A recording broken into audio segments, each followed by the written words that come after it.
Hello everyone, how are you? Welcome to a new video. Before we begin today's chapter, I invite you to subscribe to the channel if you haven't already. Also, it would help me a lot if you left a comment with your opinion, as that motivates me to keep bringing you more stories. Now then, get comfortable and I'll leave you with the fanfic. Chapter 1. Rough Beginnings. A doorway opened into an alley, spilling light into the darkness and making the shadows seem all the darker. A boy's silhouette could be seen holding a large bag in one hand, his head turned over his shoulder. A muffled voice could be heard from inside the building, to which the boy responded, "Yeah, Mom. I'm taking it out right now. Sheesh, you'd think I've never taken out the trash before." Hefting the bag, he walked over to the nearby trash bin and tossed the bag in before returning to the safety of the building. A short way down the alley, a shadow moved towards the bin and, careful to not make too much noise, sorted through the contents.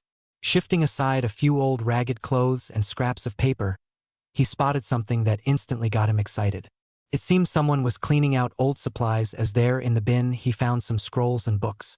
Just what he was looking for. After grabbing the items and stuffing them in his satchel, he did one more quick sift through before rushing off down the alley and into the night. A moment later, the same boy peeked out again from the doorway as the muffled voice from before came once again. "No, Mom, there isn't anything out there. It must have been a cat or something." Across town a bit later, a figure could be seen slinking through the streets, sticking to the shadows as much as possible. When it separated from them long enough to distinguish itself as human, it merely seemed to be a standing shadow from all the dark clothes it wore. Rushing into a nearby park, it instantly jumped into some bushes as some civilians walked by, unaware that he was only a few feet away, glaring as they passed by. After they were a comfortable distance away, soft sounds of movement were heard again as the figure moved towards the back of the park. In a section that was covered with various shrubs, it lifted a hidden doorway and slipped beneath the surface of the village. It was dark, but he knew his way by now. He had visited this place since he was very young, when he had found it completely by accident while running from a mob. After that, it became one of his greatest safe havens in the village. It was here that he would escape to when the glares became too harsh, or when certain celebrations were held that would cause him to need to flee from crowded areas when he was able to. This was also the place he kept his most precious possessions. He had found the area many years ago, and foolhardy as he was at the time, he cleaned out many items that would probably been very valuable to him in the coming years, but that was fine. He still ended up with far more than he started with. Rounding another corner, he came to a stop in front of a door. Taking a moment, he pricked his finger before swiping it over a small tile near the door. He heard a click that let him know the door was now unlocked. Upon entering, he was greeted with the all too familiar smell of old paper and the sight of numerous racks of scrolls, books, weapons, and other items he had collected over the years. For now, though, he took a quick look through the items he had just found and took the ones he didn't want to look through at the moment to the shelves, and after cataloging them in a thick ledger, he placed them in their respective spots. Taking a glance at the clock nearby, he realized he had little time left before sunrise. Quickly grabbing a blank scroll, he sealed up his new possessions before opening a nearby closet. In a flash of dull dark and blinding orange, he had transformed into his public mask. The stealthy, cool-headed Night Stalker now became the loud-mouthed, blonde-topped Academy Dobe.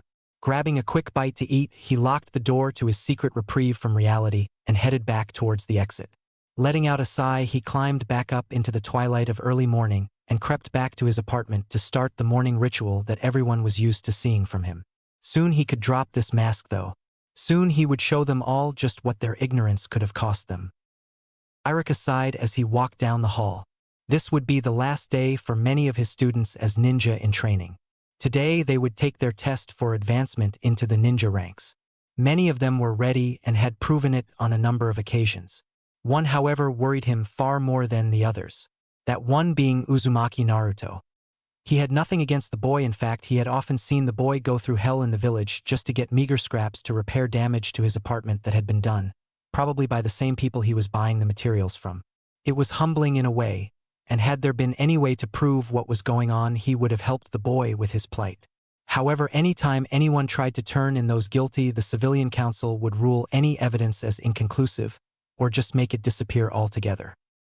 Though he didn't really find anything wrong with the boy, even though he knew what was held in him, he was always a bit unsettled around him.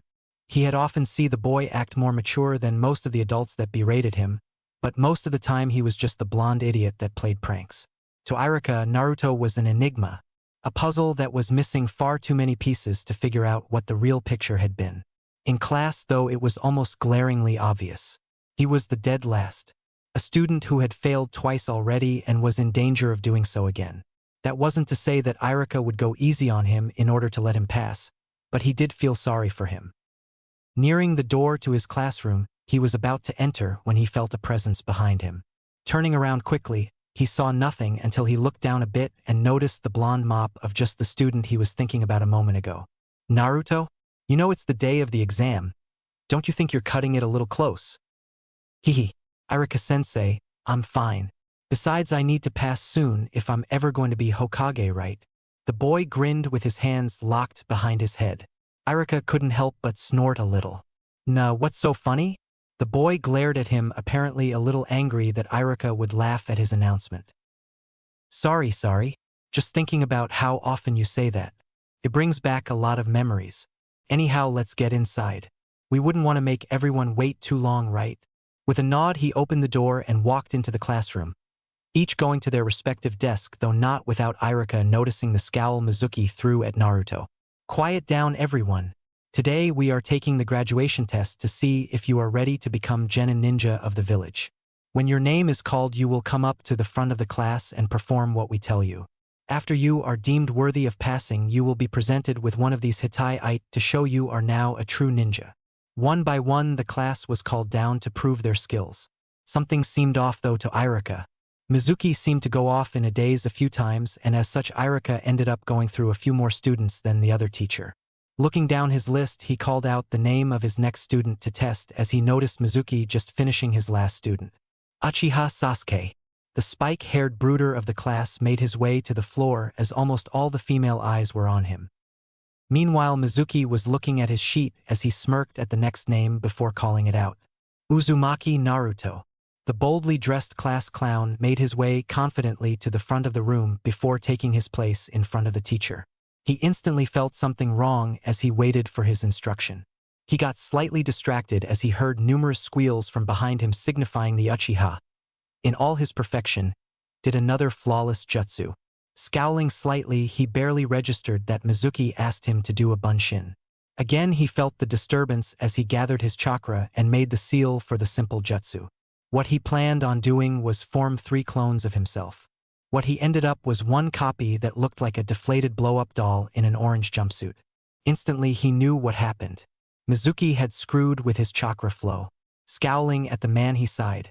He knew what was coming. I'm sorry, Naruto, but if you can't do the basic jutsu, we have to fail you, Mizuki said with a huge mental smile. His plans were going just as he planned. No one would believe the demon over him. He glanced at Irika, who was looking between Naruto and his attempted clone, and just shook his head. Laughing inside his head, he watched as Naruto slowly returned to his seat while Irika announced when they would need to gather for team assignments and a brief speech about what it means to be a ninja of Konoha before dismissing the students so they could meet their parents and announce their results to their parents, who were no doubt waiting outside anxiously. As they made their way outside, Mizuki slipped out with them to begin the next stage of his plan. After sneaking through the Hokage Tower and running to the area Mizuki told him to meet up, Naruto knew he was ahead of schedule, so he decided to read up on what he found for a bit. Opening the scroll, he found the Kage Bunshin no Jutsu. This doesn't look too tough. Well, I never learned anything just sitting around. Going over the technique, he was soon absorbed in practicing the new jutsu. He knew that this wasn't really a substitute graduation. No such thing existed in all the rule or law books. He was made to read either by choice or from a punishment. It was such an obvious lie, but that didn't matter to him. He just wanted to get back at the bastard for rigging his test and failing him. What better way then to bet him at his own game? Well, that's one down. There looks to be quite a few jutsu in here. Oh well, I'll copy down as many as I can before the team gets here. No reason not to add a few to my personal library. With that, he whipped out a blank scroll and began the process of transferring the jutsu to the new scroll. Had he not had so much practice in doing so, this may have taken a while, but when you use scrolls out of garbage for an education, you learn to write fast to get the more fragrant of them copied and tossed before they could spread their scent too far. A few hours later, he heard sounds crashing through the forest and quickly wrapped the scrolls up before stowing his copy and swinging the larger, full version onto his back. What approached, though, was not what he was expecting. "Naruto, what do you think you're doing taking that scroll?" An irate Irika stood at the edge of the clearing, breathing heavy and scowling at Naruto. "Heh, I did it, Irika-sensei. I learned a technique from the scroll, so I passed, right? But where is Mizuki-sensei? He said he was going to meet me here. Did he have something else to do and sent you instead?" It was the easiest way he could warn Irika without blowing his self-made cover. He just hoped the light bulbs clicked on before the team got there. As if on cue, Mizuki appeared on a branch overhead and started yelling about how Irika was trying to steal the scroll and run. A brief exchange later found Irika crouched over Naruto with a giant shuriken sticking out of his back. Took a moment for Naruto's mind to click from what he was just told. He may have been more intelligent than he let on, but to learn that there was a demon inside you wasn't something you easily believed. Suddenly the glares, the abuse, the treatment he was given in the village all these years made sense. For a second he stared up at the face of the man who just protected him, barely registering what he was saying before he shuffled out from under him and bolted into the woods with Mizuki hot on his heels. While running, he tapped some chakra into the bands around his wrists and waist to reduce his weight a bit, allowing him to put some distance between himself and the Chunin behind him. Once the man was out of sight, Naruto dropped down and hid to give himself a little time to process what he was just told. Again he was caught off guard when Mizuki and an injured Irika dropped into the clearing right near him. He was able to hear their argument about how Mizuki said he was a demon and Irika was defending him. He could see Irika was in no shape to fight his peer with the wounds he sustained while protecting him. Mizuki obviously saw this too and was preparing to take out the other man as he reached for the other shuriken he had on his back. Forget worrying about demons and villagers. Right now he needed to focus. Someone was finally willing to defend him both physically and mentally. He wasn't about to let him die in cold blood. Pushing his thoughts aside, he pushed off and landed a kick to Mizuki's temple, landing between the two Chunin. "Mizuki team, if you lay one finger on Irika-sensei, I will break off each of your fingers and feed them to you digit by digit." Both men were taken slightly aback by the threat before Mizuki began to laugh. "What do you think you could possibly do to me, demon brat? I am a Chunin while you couldn't even make genin. I will tear you apart, then Irika. Prepare yourself, boy, because this is the last moment of your life." Mizuki was off like a bolt of lightning, aiming to kill the boy quickly. He had to finish this and get out of here before ANBU had time to figure out where they were. Unfortunately, he realized too late how wrong he was. Right before his kunai had a chance to pierce the boy's jacket, his target simply disappeared. A little unsettled, he looked around the clearing before seeing a flash of orange in the trees above him. "Mizuki team, for hurting a person who acknowledged me, I will invite upon you the same pain 1,000 times. Mizuki was about to retort when he saw Naruto form an unfamiliar seal. "You wanted this scroll so bad. I will show you one of its secrets. Now you may know the horror of what you could have been. Tajukage Bunshin no Jutsu." In a large puff of smoke, the clearing was filled with orange. The ground, trees, everywhere Mizuki looked, all he saw was orange. "Goodbye, Mizuki team." With that, only screams could be heard as one gray-haired Chunin was beaten within an inch of his life. I think I overdid it a little." Naruto scratched the back of his head as he made his way over to check on Irika. Seeing the man alive and only slightly injured, he was only slightly surprised when Irika told him to close his eyes. After doing so, he felt pressure on his head. Again Irika spoke, telling him to open his eyes and congratulating him on his graduation. At this point, though, Naruto could care less about graduation and instead hugged Irika for finally accepting him as a person. The sun was beginning to show itself by the time Irika and Naruto made it to the Hokage Tower with a couple clones carrying the restrained, bruised, and bloody Mizuki. Making their way to the Hokage's office and finding him already present, they entered to give their report. What met them was not just the Hokage, but also his two civilian council advisors Hamura and Koharu. As soon as the two advisors saw the orange-clad boy, they immediately stiffened and glared at him, fighting off the urge to yell at the demon. They knew all too well what would happen if they broke Sarutobi's law while the man was sitting not 5 feet from them. Trained as they were in showing no emotions, Naruto could see the hate in their eyes all too well, but it wasn't them he cared about. No, it was the old man behind the desk that he was more concerned about. After all, it was that man that he had used his perverted jutsu on to get the scroll in the first place. He could only pray the Hokage wouldn't hold that against him. Well, hello, Irika-kun, Naruto-kun. I believe you have something that belongs to me, Naruto. He held out his hand and motioned Naruto forward. The boy had the decency to look at least a little ashamed as he placed the scroll in the Hokage's arm.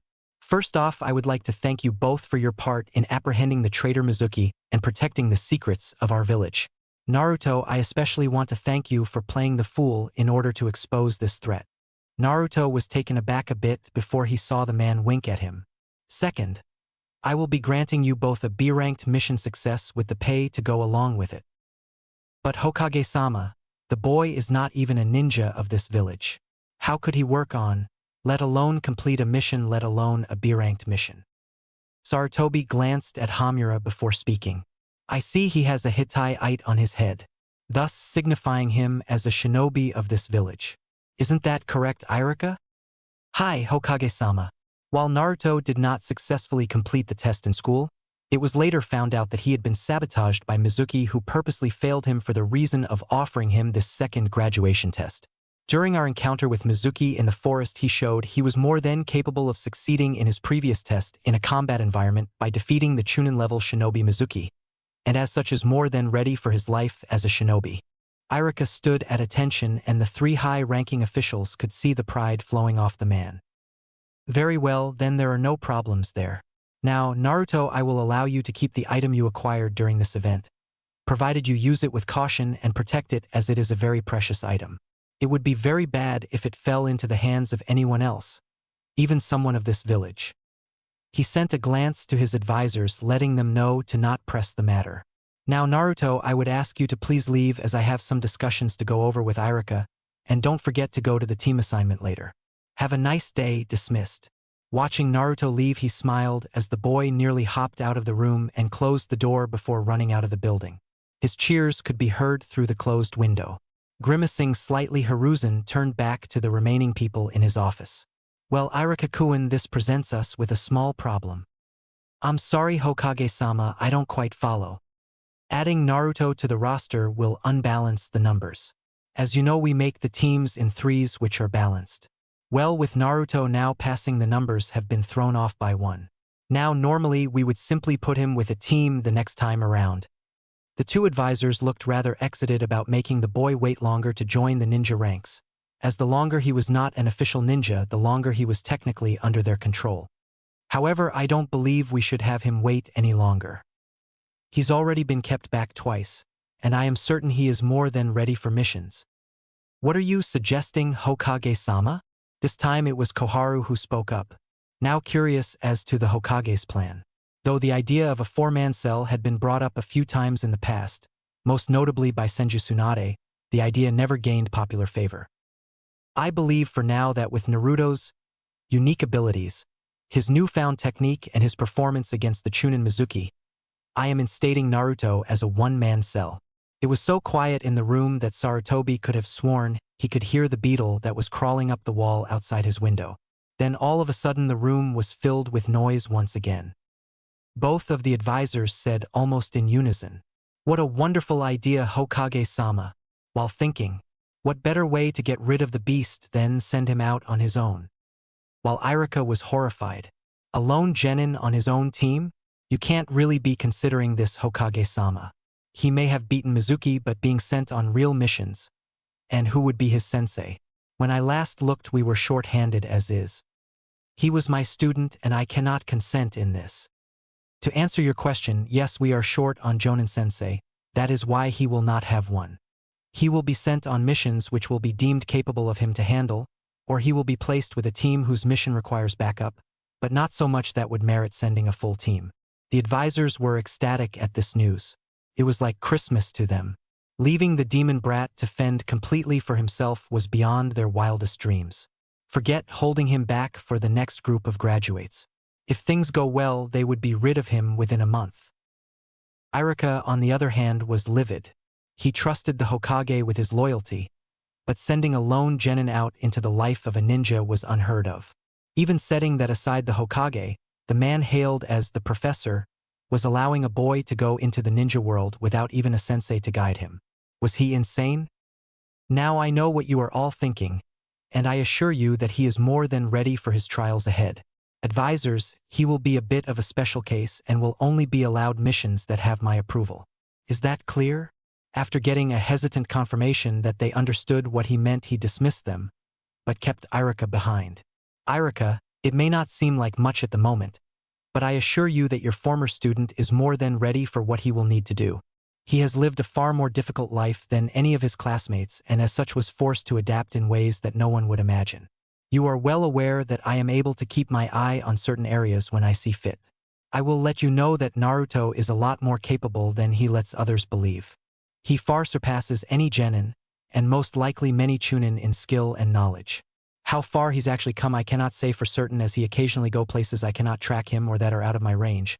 But believe me when I tell you that all you have seen thus far has been a mask that has been in place for years to hide himself from his peers in order to fit in better, while continuing to advance his skills so he could survive the harsher side of Konoha's streets. Even if you say that Hokage-sama, Naruto is like a little brother to me, I can't help but worry about him. If nothing else, let me be his sensei. I am sorry, Irika, but only jonin are able to be a team sensei, and you are far too valuable as a classroom sensei to be sent out in the field at the moment. We may still be strong, but we are also still recovering from the last war just like every other nation. You have proven yourself as a capable sensei for upcoming genin, so for now that is where you will have to stay. Though if it will ease your mind, I will allow you to cover mission assignments when you are not busy teaching. That way you will at least be able to know where Naruto is going for missions. Sighing, Irika knew Sarutobi was right. They just didn't have the resources to allow Naruto his own sensei, and there was no way Naruto would be safe if he were to be left in the hands of the civilian council. No, this was for the best. At least this way his missions would be controlled, and when one team lost a member in the upcoming Chunin exams, he would be able to join that team. Hi Hokage-sama. If you'll excuse me, I have to begin a schedule for my next class. Bowing, he left the room, his mind still on the blonde and what his future might hold. He couldn't help but have conflicting thoughts about the boy. One side of him wanted to believe Sarutobi and believe that Naruto could overcome the seemingly insurmountable odds. The other side, however, kept flashing how many things could go wrong on a simple mission and what that would mean for a lone genin out in the field. Sighing again, he left the tower and headed home. After all, he still had a lesson plan to work on for the new class he would soon be in charge of. Despite his attachments, he couldn't risk a whole generation of students by worrying about one person no matter how close he felt towards the boy. The Forbidden Scrolls' secrets were now spread out in front of him in fresh scrolls. Separated and categorized, he was now considering which to go over. Seeing as he already had Kage Bunshin down, he decided to delve a little deeper with them. How many uses could a more durable clone have after all? He could make them explode, use them for diversions, or setting up traps while he lead his enemies to them. He remembered from copying the jutsu to that he would learn what they learned, so his already good chakra control would jump again by leaps and bounds, not to mention training his various skills. Yes, Kage Bunshin was definitely the right thing to learn first. The only drawback to the jutsu was that people with low chakra would be in danger if they created too many and spread their chakra too thin, but for someone like him with unnaturally high chakra reserves it was perfect. Once again storing the scrolls he wasn't going to need at the moment, he stored what he would need in a scroll and grabbed a stock supplies pouch and holster from a shelf. Heading to one of his closets, he picked out an outfit for the following day when he would go to the team selection at the academy. It was finally time for him to drop his mask a bit, and what a surprise they all would be in for. Dark green cargo pants with a black skin-tight shirt, fingerless gloves, and black ninja sandals. Then, to finish the look, covered shin and forearm guards and a ninjutsu. Yes, they would definitely be surprised. Making one last check to make sure he wasn't forgetting anything, he threw his chosen gear in a satchel before closing and sealing the door and heading out to his favorite ramen stand to grab some food.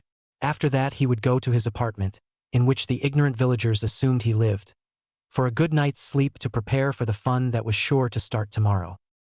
Thinking back on all he's shown to everyone of his skill and intelligence so far, he couldn't help but chuckle, causing some passing villagers to glare a little harder at him. He didn't care though. He wasn't here for them. Protecting them didn't matter to him one bit if they weren't willing to believe in him. After finding out just why they hated him, he didn't really blame them too much. The demon he carried did kill their families and destroy their lives, not to mention taking the life of their hero. Even so, couldn't they at least see past that? He wasn't the QB, so why should they hate him? It wasn't like he was the one that went on a murderous rampage, so why did he deserve the abuse? Shaking his head, he concentrated on happier thoughts, once again going to finally casting a portion of his mask aside and showing what he could really do. Arriving at Ichiraka's, he sat down and ordered his usual miso ramen before starting a list of things to take care of tomorrow after the real him came out. Putting the emo Uchiha in his place and dropping his fake affection for the pink-haired banshee were near the top of his list. Not to mention putting the dog breath in his place. The most important though out of everything was going to be returning a certain pale-eyed girl's affections.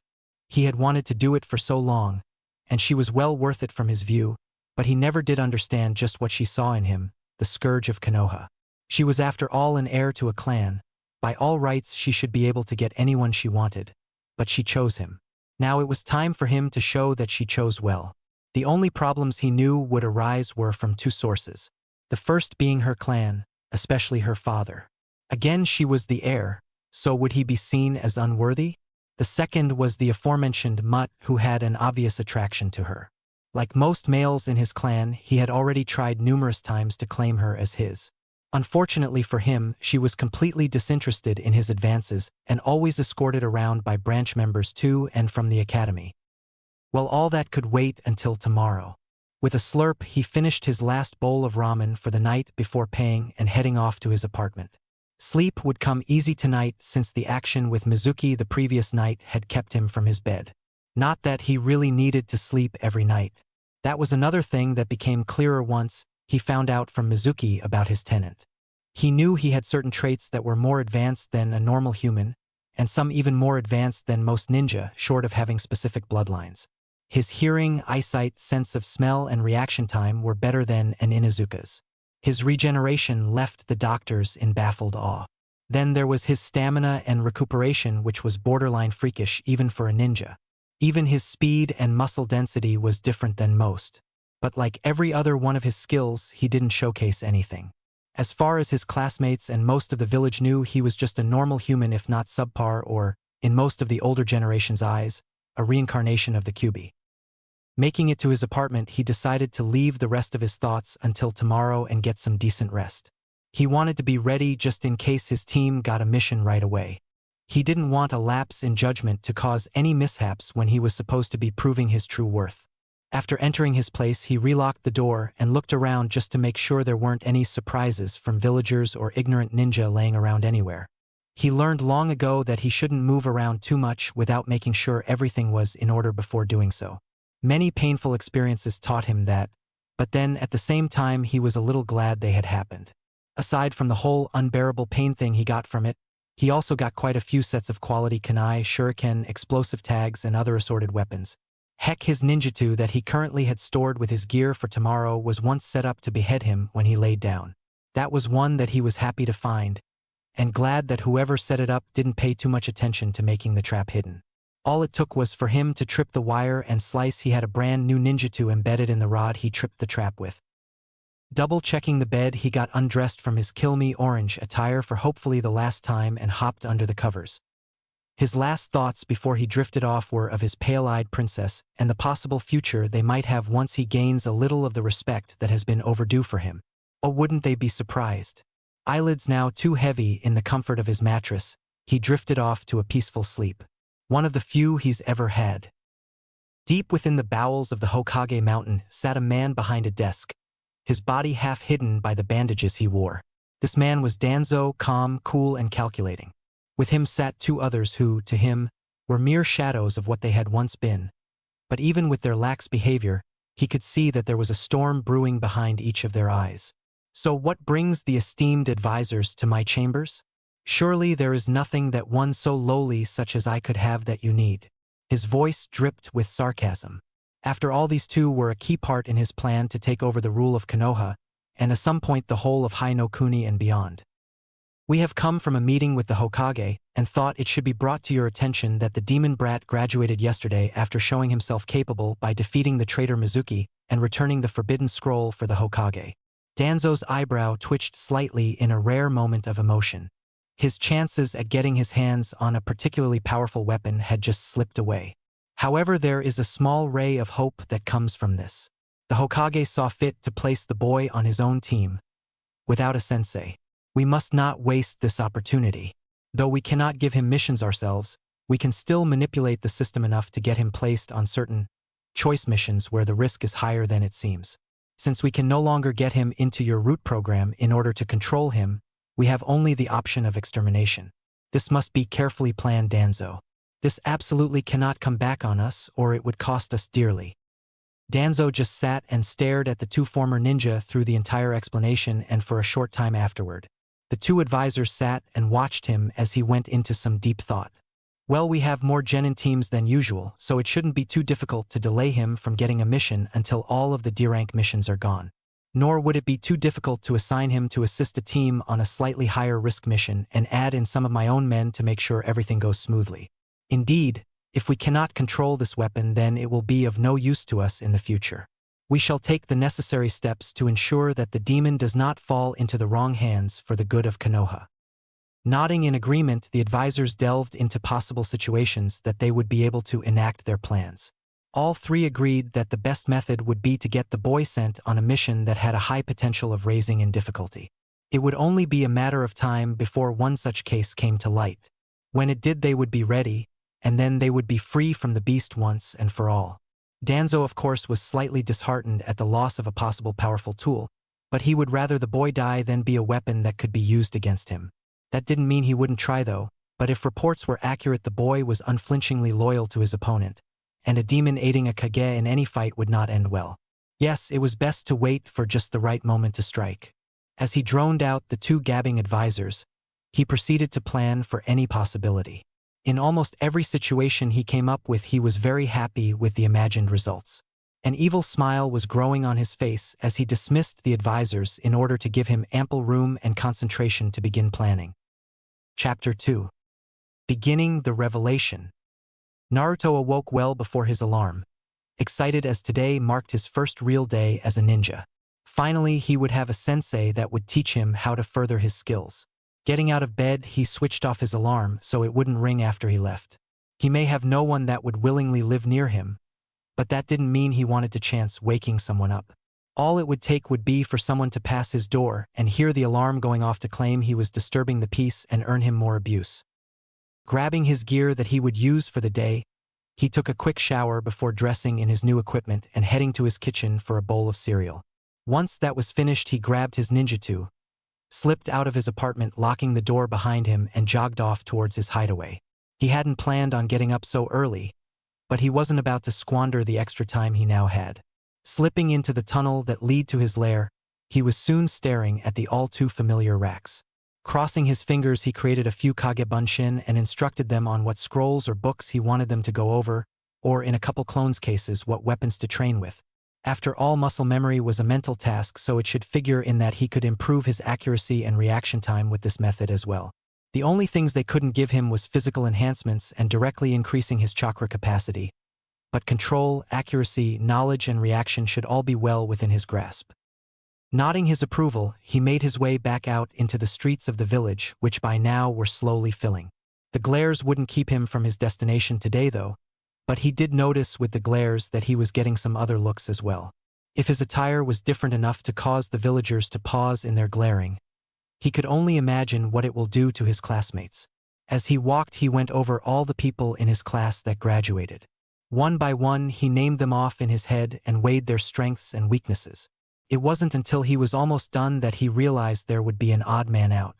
With this realization came some worry that someone would be made to wait for an opening, and that the odd man out would be him. He didn't know who made up the teams, but he couldn't shake the foreboding feeling that the someone who did was going to try to screw up his future. Well, there was no point in worrying about something he couldn't change, so instead he opted to head to the academy even though it was still a bit early. With any luck, someone would be there to greet him or at least stave off his boredom while they waited. In the Hokage office, Sarutobi was considering his gathered Jonin sensei. Well, all but one, as Kakashi still hadn't shown his face yet, as usual. Sarutobi knew better than to wait. He knew where the man was, but couldn't understand his need to mourn his fallen friends and sensei so much. Honestly, it had been more than a few years. He should move on. Well, he would address that once again when the man showed his masked face later. Meanwhile, he would let the gathered Jonin know their new assignments. Now you all know why you are here. It is time for the Genin team assignments. Some of you have had teams before, others have not. I will leave it to you to train these Genin as a show of my trust in your abilities. Try your best to make them into true Konoha ninja. A chorus of "Hi!" resounded through the room from all Jonin present. For those of you that have already looked at the graduating class, you may have already made your assumptions about the teams. I will tell you now that we had a late graduate and the numbers were thrown off a bit. My prior arrangements, however, are staying mostly the same. Team 1 will be. Sarutobi continued to name off the teams as their sensei wrote down the names given so they could familiarize themselves with who they were going to teach. Team 7, Hatake Kakashi, Haruno Sakura, Uchiha Sasuke, Inuzuka Kiba. Team 8, Yuhi Kurenai, Hyuga Hinata, Aburame Shino, Mogami Harume. Team 9 is still full. Team 10, Sarutobi Asuma, Nara Shikamaru, Yamanaka Ino, Akimichi Choji. Team 11, Uzumaki Naruto. All of the Jonin looked at the Hokage shocked. Hokage-sama. Isn't Uzumaki still a genin? Yes, Kurenai he is. Then how can you make him a sensei? What makes you think I made him a sensei? Kurenai studied the man, trying to think of how he wouldn't be considered a sensei. Following the pattern for every other team by naming Naruto first, that was declaring him a sensei. Hokage-sama, I assumed that since you named him first, you should know better by now than to assume. If we lived off assumptions, we would have all been dead a long time ago. In a sense, yes, he is a sensei, but not of a team. Had you allowed me to finish, you would understand. I have discussed this with the boys' teacher Yumino Irika and my advisors. Since our numbers are off by 1, we have decided that Naruto will be a team unto himself. Therefore, he will be both sensei and student in a one-man cell. He will be allowed missions that I deem he is capable of, and be allowed to join in on missions that may need just a little extra assistance, but not a full team for backup. At first, the Jonin were shocked, but once the information got digested, they could see the benefits of such an arrangement, though opinions of just what that usefulness entailed differed a bit between all those gathered. Now you know your teams, be ready to pick them up around noon today so you may get to know them, and if you have time, test them. Dismissed. The gathering soon dispersed until the door closed, signaling the final person leaving. Kakashi, you can come in now. A shadow shot through the window and landed nonchalantly in front of the desk. Sorry, I didn't want to interrupt the meeting with my late arrival. Cut the chit-chat, Kakashi. I know your teammates and sensei meant a lot to you, but it's time to move on. I want you to start being on time for meetings, especially with this year's team. You have the last Uchiha and I expect you to train him and help him if he develops his Sharingan. Do not neglect your other students though. After all, a team is nothing without all of its members. Sarutobi locked his eyes on the gray-haired man in front of him. Hi Hokage-sama, but what about Uzumaki? Your speech doesn't seem to fit all situations. Kakashi grinned at catching the Hokage's slip. At least until the older man laughed. You misinterpreted my meaning, Kakashi. As I said, a team is nothing without its members. Since Naruto can create all the members he wants on the fly, he carries his team everywhere he goes. Had you been here on time, you also would have found out my plans on how to handle this, but since you chose to wait until the last minute and apparently only listened to part of the explanation, you'll just have to find that out yourself. You have Team 7. Be at the school at noon, and don't be late. When Naruto first walked into the classroom, he was initially surprised to see that most of the class was already there. They must have been as excited as me to be assigned to a team. A good Hinata is here already. That makes things a bit easier. Plenty of time for us to get acquainted, or at least for her to recover from fainting. Walking across the room towards the girl, he was stopped halfway by a hand grabbing his wrist. Looking down, he found himself staring into the slitted eyes of an Inuzuka. Kiba. What the hell are you doing here, loser? This is only for people that graduated, not failures like you. Kiba barred his fangs as a low growl escaped his mouth. Check the forehead, moron, I did graduate. Now I suggest you let go before you regret what you are starting. Naruto narrowed his eyes and released a little killing intent at the dog user, catching him off guard. Recovering quickly, Kiba already had a retort spilling from his mouth. Ha! Like a dobe, like you could do anything to anyone from a clan like mine. I'd tell you to go crying home to you parents, but that would only work if you had some. They probably died by falling on their own kunai, assuming they were even ninja. Kiba was about to laugh until he felt a new wave of killing intent wash over him. This one much stronger than the last. Naruto could stand many things. He handled beatings, he dealt with verbal abuse of himself, he let the raised prices that he had to pay for nearly everything in the village slide. The one thing he would not stand for though was people badmouthing his parents. Sure, no one may know who they were, but that didn't mean he'd stand for someone belittling them. He had an image of his parents and how they would have lived. For someone to try to stomp that into the ground, that was something he would not let slide. Grabbing the boy's hand, he jerked it free from his wrist before grabbing it and twisting, causing the boy to cry out in pain. Listen well, Mutt. I may not know who my parents were, but neither does anyone else here. Even so, I will not let you sling words about so easily and thrash my image of them into the dirt. If you do so again, you will be off mission duty before you can even start. With another small tug, he caused Kiba to yelp in pain before letting go, ignoring the glare that was boring into his back as he continued walking. He did notice a few of the looks he was getting, and from some of the blushes that a few of the girls were trying to push down, he could tell his choice of attire was having a good effect. On the other side of the room, a lone Uchiha was seething at the look the blonde pulled off so well, and the reactions he was seeing. Attention was being pulled away from him, and that didn't sit well with the Avenger. He was an Uchiha, the elite of the elite. How dare someone try to steal his spotlight? Standing, he made his way over to the blonde moron. Stop, dobe. Naruto kept walking now, starting up the steps on the far side of the room towards his target. Not one to be ignored, Sasuke rushed up behind the blonde and forcefully stopped him with a hand gripping his shoulder. I told you to stop, dobe. You will listen to me when I tell you to do something. Uchiha, I would suggest you remove your hand before it finds itself taking a vacation from the rest of your body. Sasuke, like Kiba, was taken aback for a moment by the sheer coldness in his voice before anger flooded his thoughts. How dare you threaten me? Have you forgotten who I am? I am the rookie of year in this class, and as such, along with being an Uchiha, you should respect me as I am your superior. Team, the only thing you are superior to me in is your arrogance and ego. Now remove your hand or I will do it for you. Naruto grabbed a couple of Sasuke's fingers and began to bend them backwards slowly to drive his point home. By the wincing of Sasuke's eyes, he could tell it was having the desired effect. Until Naruto Baka, let Sasuke-kun alone. The dynamic duo enters the scene. The pink-haired banshee and her blonde sidekick, the class slut. How dare you lay your filthy fingers on him? You don't deserve to lick the bottoms of his shoes. Wow, even for Sakura that was a bit harsh. Sakura knew Naruto would be crushed by such an outburst. She knew it so well that when Naruto fixed his gaze on her, she was caught so off guard that she didn't even realize that she was backing away along with Ino. Sakura-san, I would suggest you keep your voice down. Otherwise, you will make your precious Sasuke-kun deaf along with half the village. Sasuke, you really should keep your whores in line. Otherwise, they might get hurt before you can revive your clan with little shrieking emos. The class wasn't sure whether to laugh, applaud, or be angry. Sasuke, being the Avenger he is, of course chose the later and forcefully turned Naruto around. Reacting faster than they all knew he could, Naruto drew his ninjutsu and had it placed at Sasuke's neck before the boy knew the sword had even been unsheathed.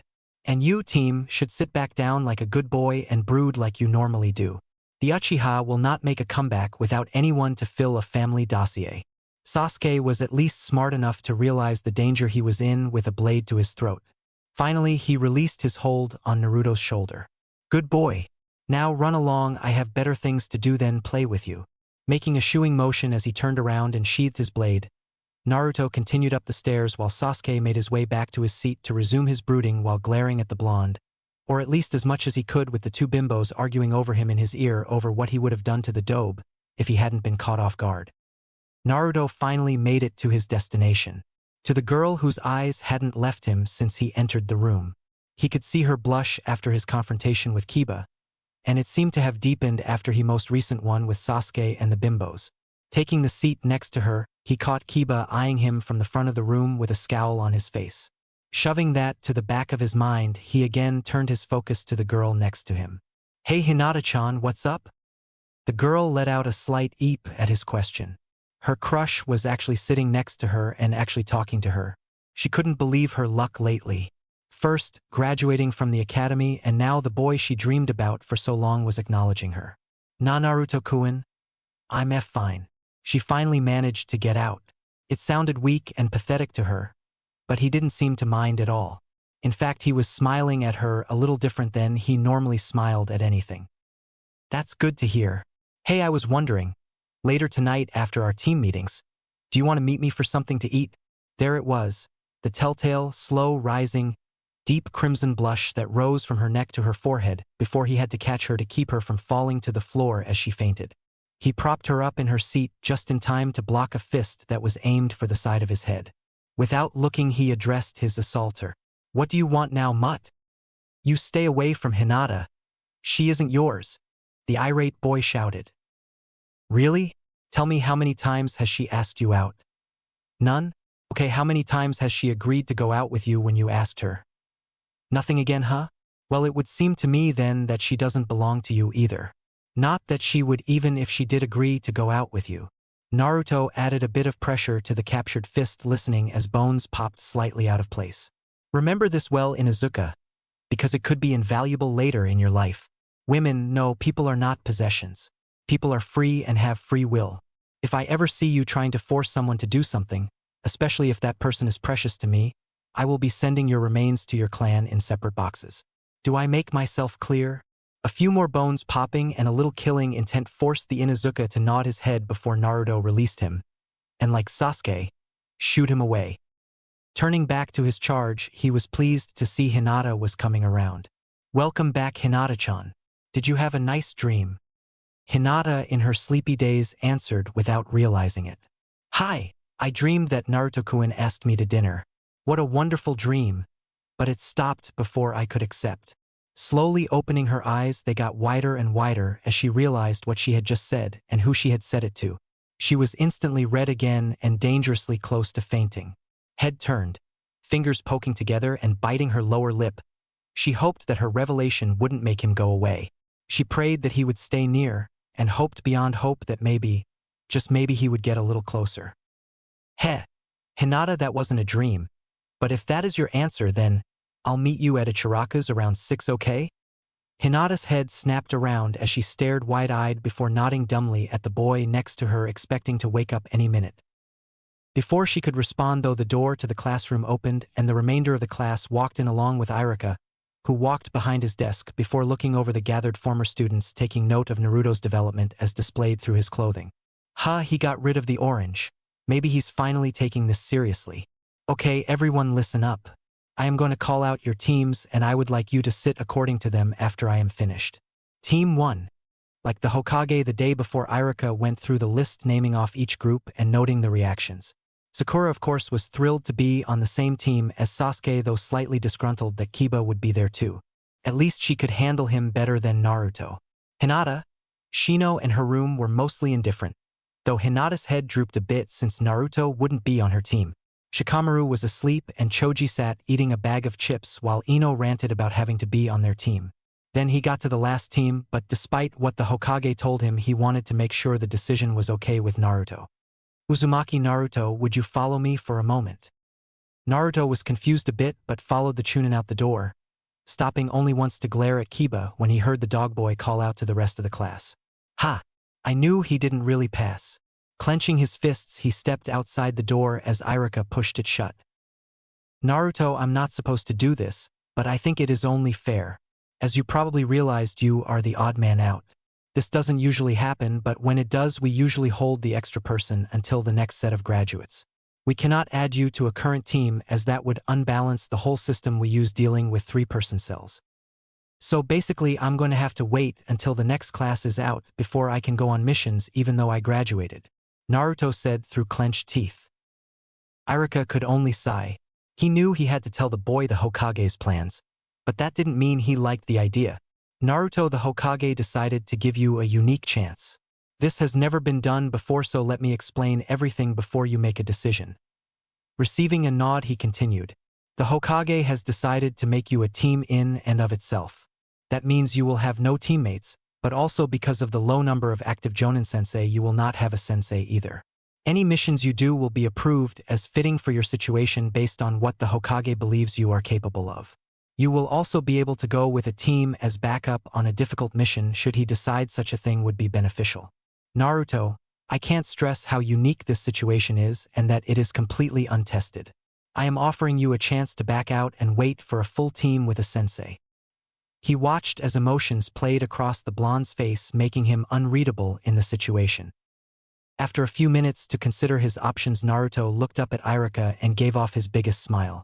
Sensei, I have only one favor to ask. Announce it to the class that I accept this privilege, but on one condition. I don't want an assigned sensei. Ever. If someone comes along and wants to teach me something, then so be it. But aside from that, I don't want anyone forced into that position. It would only be detrimental to the system. Irika could tell by the mischief in the boy's eyes that he would not be swayed on the matter. So, resigning himself to his fate, he nodded before re-entering the room. The students looked on in confusion as Naruto made his way back up to where Hinata was and leaned on the wall behind her as his previous seat was now occupied by one of her new teammates. Looking through the class, Irika suddenly got rather nervous at what he was about to do. The Hokage was making him place a new marker in history with this simple action. Never before had there been a one-man ninja cell, and especially not one without a sensei. Sighing again, he addressed the class. For those of you that are wondering, Naruto has indeed graduated, but in doing so he has thrown off the numbers a bit. Normally we would hold the odd man out back to wait for a full team, but the Hokage has decided to offer Naruto a unique privilege. One that he has already agreed to. Naruto is now formally Team 11 and will have no Jonin sensei. He waited as the information registered through the room.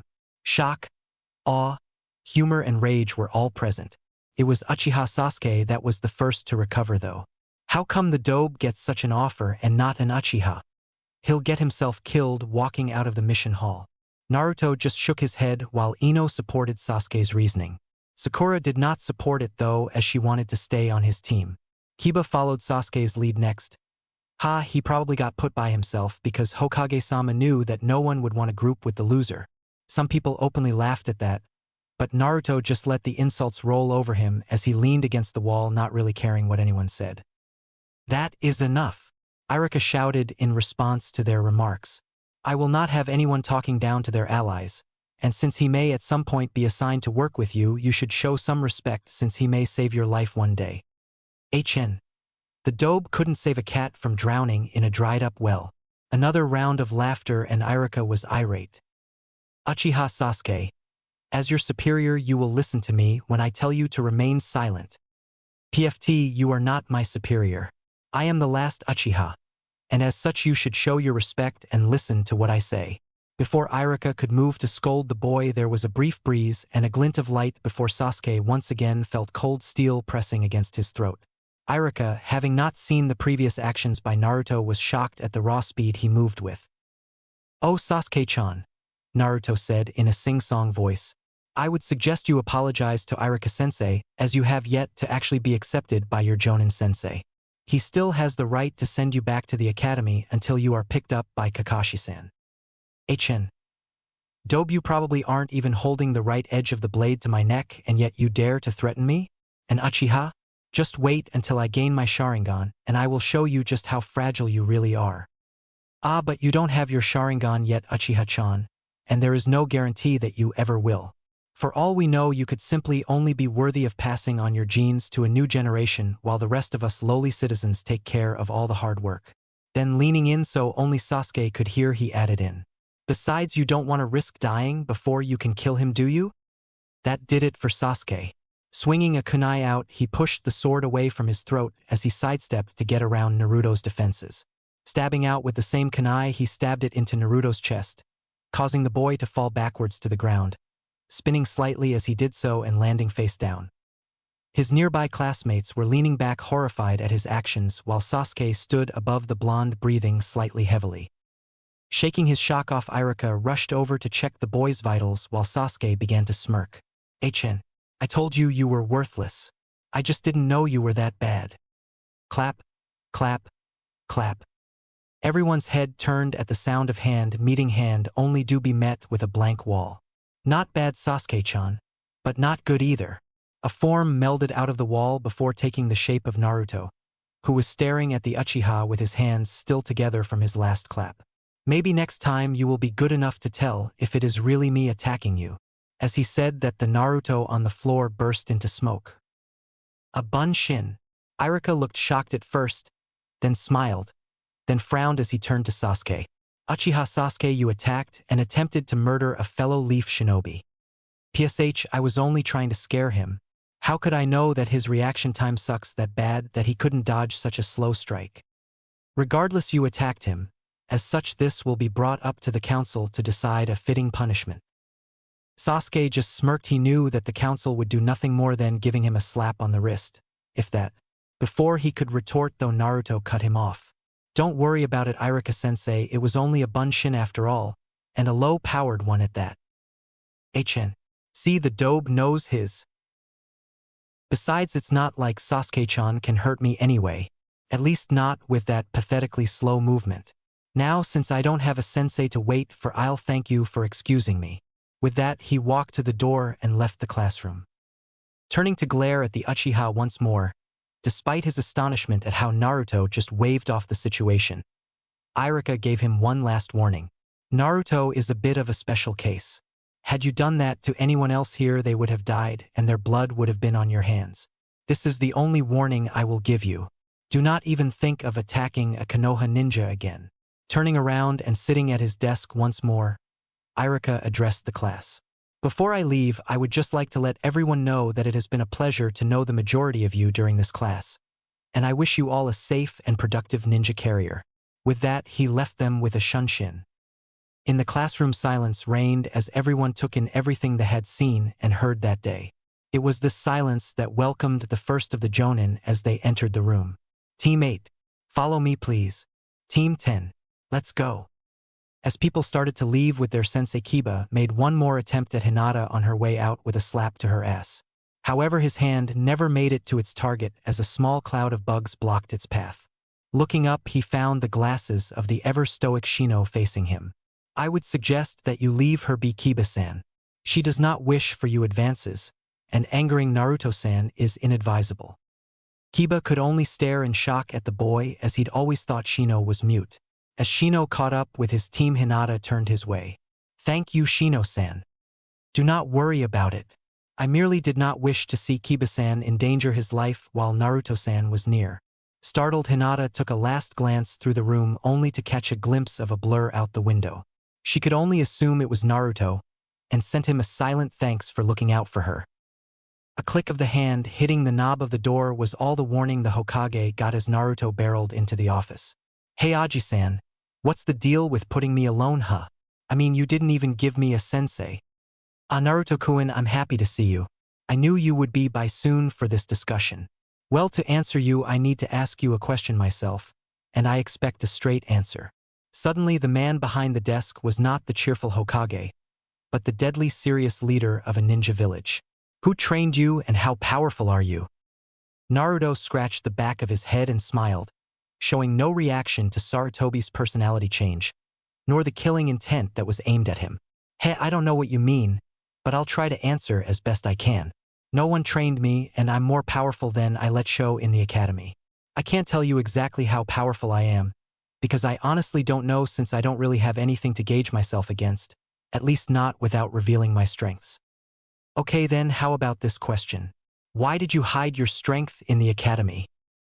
Now it was Naruto's turn to get serious. Well, I really didn't want to draw attention to myself. You already know about the abuse I have had on me since I was little. What do you think they would have done if they knew the demon child of Konoha had any kind of power at his disposal? Now that I know what is in me, I am proud of my decision even more. People would probably have thought it was the demon getting stronger, and they would have done away with me long ago. Now that I'm a shinobi, though, they can't touch me. The old man could see the wisdom in his words and couldn't help but agree with Naruto. He had thought he knew the boy, but with recent events it seemed more questions were opening with every new answer he got. Well then, where did your knowledge come from? You obviously know a lot more than a normal academy student should. Add to that the fact that you took out a chunin, even if it was with a forbidden technique, and I can't help but think that you are keeping out more than you are telling me. The skills you have shown are not something that one just picks up. Naruto couldn't help but laugh at that, making the Hokage rather confused. Actually, Aji-san, that is exactly what happened. Since I was young, starting in my orphanage years, I have been neglected. Since I was never given enough food to really live off of, and never given new clothes or other necessities, I decided to take it into my own hands and began to rummage through trash to see what I could find. Often I would find discarded weapons and scrolls which I would stash in different places around the village for safekeeping. I knew not to keep them in the orphanage since someone would just confiscated them claiming I stole them. Once I was thrown out though, it became even more of a necessity to fend for myself. I was able to sell some of the items I found and buy food, though I knew the prices were shifted. I didn't care though. At least I was alive. While I was running from a group of villagers one night, I stumbled upon a hidden place. It was well hidden and rather spacious considering its location. After cleaning it out of all the stuff that would be worthless to me, I began collecting my stashes and storing them there. It wasn't long after that, only a year or two, when I learned to read and later given my apartment. Once I was able to do that, I began to study everything I had collected. Learning about chakra control was the hardest, but I got it down and kept practicing until I was good at it. It was while I was reading one of the books I collected, an old history of Konoha book, that I learned about the Yodame and what he did. He became my idol and I decided to become a ninja. Once I decided that, I poured myself into my collection and resumed my rummaging to find anything I could. After a while, I started testing myself. I would watch other ninja train to get an idea of what to do when I got stuck. But other than that, it was mostly reading and practicing on my own. I did pranks around the village to see my limitations. When I found out what they were, I would train more to surpass them. The only problem I had at that time was getting the materials for my pranks, but that was solved with some trips to a few select training grounds and some rather ambitious villagers. I would gather forgotten weapons and scrolls from training grounds or study the way the ninja trained, taking notes to review later. I was able to get most of the tools for my pranks from traps though. It seems certain people decided they should conduct a small crusade against me by rigging my apartment with traps. By that point though, I had been pranking so much that I was able to figure out how the traps worked and dismantle them. I again took notes and worked the traps into my pranks, though on a less lethal scale. The ninjutsu I carry was from one rather elaborate trap and is one of my more prized possessions. The rest was rather fun getting. Ever notice how there aren't many weapons and supplies left behind in Training Ground 44 after previous Chunin exams? That's right. Nothing got wasted. A huge smile creased his face as he finished. The Hokage was at first shocked, then angry. Are you insane? Do you know how dangerous that forest is? You could have been killed from any number of things. Oh, calm down, Gigi-san. I'm still here. Besides, I like that forest. Since no one ever goes there, it's kind of peaceful. A great place for jutsu scrolls and other supplies too, I might add. As far as danger goes, it's proven less lethal than the village. At least for me. The Sandaime couldn't believe it. Here was a freshly graduated genin telling him that the Forest of Death was peaceful, and that he had people break in and set traps in his apartment to try and at least harm him if not kill him. Yet, he seemed completely unfazed by all of it. Even Itachi, the prodigal Uchiha, didn't like going into that forest alone when he started in ANBU, and yet here is a boy without even a team or sensei telling him that he basically went there to see what he could collect after Chunin hopefuls had been through the area. Speaking of which, Naruto, if you collected items after the Chunin exams, have you seen dead people in there as well? Well, sure I have. It would be kind of hard to get weapons off of live people. Didn't it bother you at all? I mean, I have seen many such exams and some of them can get rather messy. Sure, I was bothered by it at first, but then my survival side kicked in and I figured, hey, they're dead, so it would be a waste to just let stuff rot and rust out there when it was perfectly good to use. Again, he couldn't believe the simplicity of Naruto's thought process, and yet he could see behind it a massive intelligence. He had never heard of any ninja before even attempting to train themselves with no help. Heck, he didn't even know it was possible to figure out how to control chakra without aid. He couldn't help but wonder with a little regret at just how far Naruto would have gotten had he had guidance. He was brought out of his thoughts as he registered someone speaking to him. Sorry, what was that, Naruto? I said, when am I starting missions? Since I don't have a sensei, I can't really wait to be ordered to do something right. right? Right.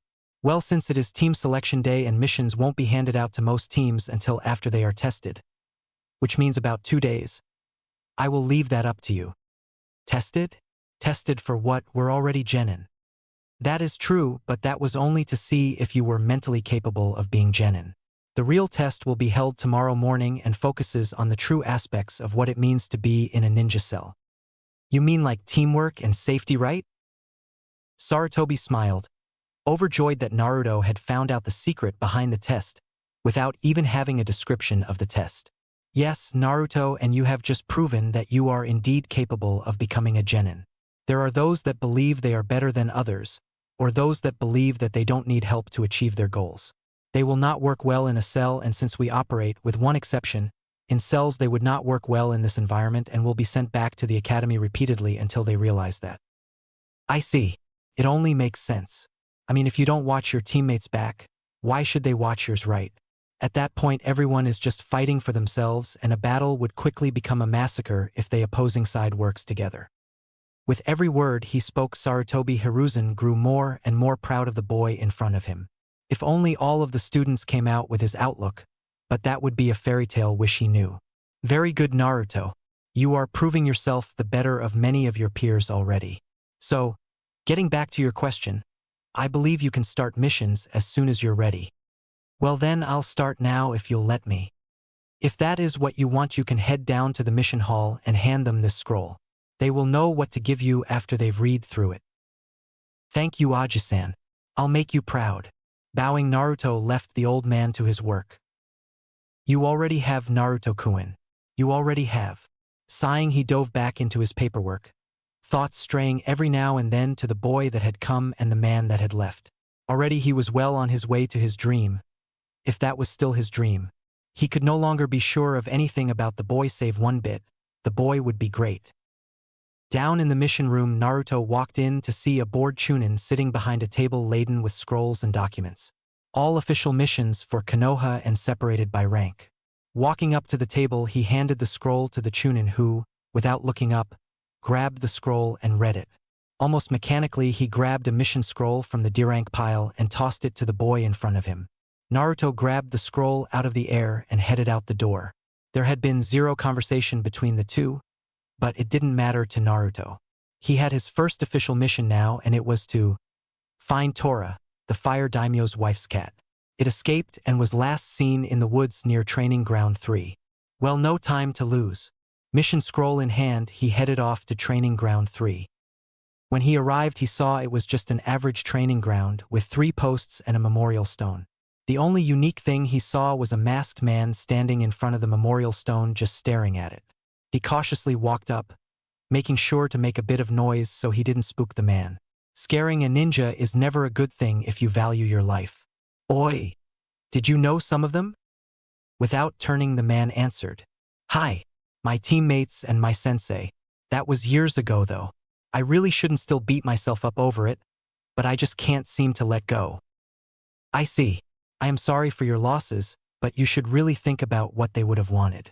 I'm sure there are more productive ways to spend your time than staring at a stone all day. It's obvious you're a ninja, so I would say training more so that you can protect those still alive. That way you won't have to stare at more names than you already are.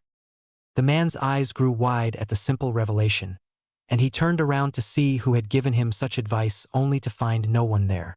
Turning back once more, he glanced at the names again. Is that your way of letting me know it's okay? Fine, I will make you all proud. Obito, Rin, Sensei. A shunshin later, the man was gone, leaving one unnoticed genin shuffling through the brush, tracking a cat. Naruto had easily gained on his target and soon spotted it playing with a flower in a small clearing. Creating some kage bunshin, he set them up in a perimeter before he himself moved in to confront the feline. Hey there, Tora.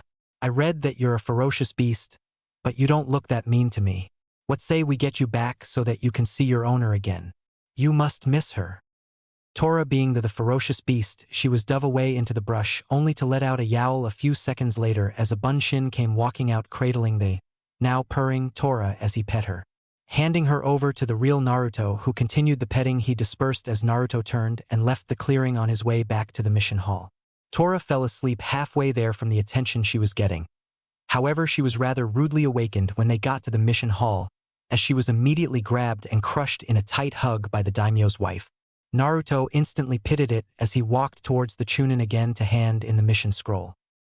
Again, without looking up, the Chunin took the scroll and read over the report, then looked up astonished to see Naruto.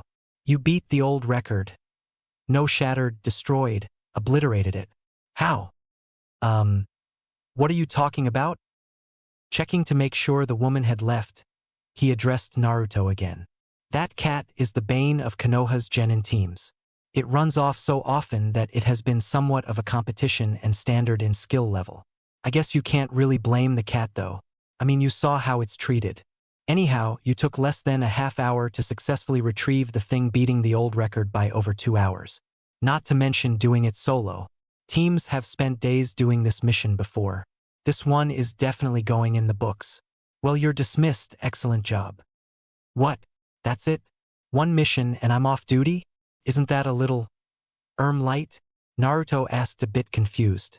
It wasn't anywhere near a time that would give him something to do. Namely his dinner with Hinata, provided the girl remembers. Well, I suppose you could take another mission. We don't normally have people complete them quite so quick, and most genin aren't really that eager to do D ranks. I don't think I qualify as most genin. I believe in making the most of what you're given. Right now I have time on my hands, so I might as well do some more missions. Right? Sure, I guess. Well, I have fence painting, weeding a garden, cleaning out gutters, helping with a house move, picking apples. He was cut off by Naruto. Just give me 10 or so and I'll be on my way. Slightly confused still, the Chunin picked out 10 various missions and handed them to Naruto. I guess I'll see you in a few days. Naruto just gave him a smirk before walking out the door, making the Chunin slightly unsettled. When he made it outside the mission building, Naruto formed his familiar cross, and in a cloud of smoke there was now a small battalion of Narutos looking back at him. All right guys, form up in 10 lines. As he waited for the clones to follow his orders, he looked through the scrolls he was given. They were all menial tasks, but he knew he couldn't expect much as a fresh genin. Stealing his resolve, he handed a scroll to the first clone in each line. Okay guys, you have your missions. Now go get 'em done. A resounding yosh was his answer before a blur of blonde, black and green was shooting to their specified destinations around the village. As the clones made their way to their destinations, Naruto took a seat on a nearby bench and pulled out a scroll he had stored earlier. There was no point in wasting time by just sitting there. Over the course of the next few hours, clones reported in and dispersed, allowing him to write mission reports from the memories they gave him. In between reports, he had plenty of time to go through his current scroll on basic kenjutsu forms. He already knew basic kenjutsu, but why not go more in depth? With Kage Bunshin at his disposal, there was no reason to just sit and study as they got the missions done. This way he could earn money to live with and further his skills at the same time. As the last of his clones came in, it was already mid-afternoon and he had picked up a quick lunch between clone reports, so he decided to pack up his belongings and hand in his reports. Entering the mission hall once again, he found the same Chunin sitting there looking just as bored as before, if not more so. Giving a slight cough to alert the man of his presence, he laid the mission scrolls on the table as the other man lifted his head. All finished. You can verify if you like, but if you don't mind, I have things to do this afternoon, so I'll take my leave. Bowing to the man, Naruto walked out of the room to his next destination. Back in the exam room, the Chunin could only stare at the boy's back as he left. Finally realizing what was said, his eyes widened as he picked up the first scroll. Opening it, he checked over the report, scanning the usual lackluster information that could only come from a D-rank report. When he got to the end, he found the required signature proving the mission was completed successfully. Not only that, but he found a note stating how well the genin performed the task. Quickly sifting through the rest of the missions, he saw that each one was similar, with many having notes in admiration of the boy's eagerness to do the best job he could. Honestly, he didn't think someone could give a rave review about painting a fence or walking some dogs. But there it was. What he couldn't figure out was how a lone genin could accomplish so much in a week, let alone half a day. Naruto had completed all the missions given in half the time a lone jonin could. Hell, he had seen genin teams with over-eager jonin sensei take longer. There was something slightly off here and he couldn't put his finger on it. He would take it up with the Hokage as soon as his replacement came. Speaking of which, the door opened and in walked another Chunin looking a little sheepish. Sorry, I had a little trouble at home, so it took me a little longer than I thought to get here. Don't worry about it. Because you were late, I got to see something extraordinary, so we'll call it even.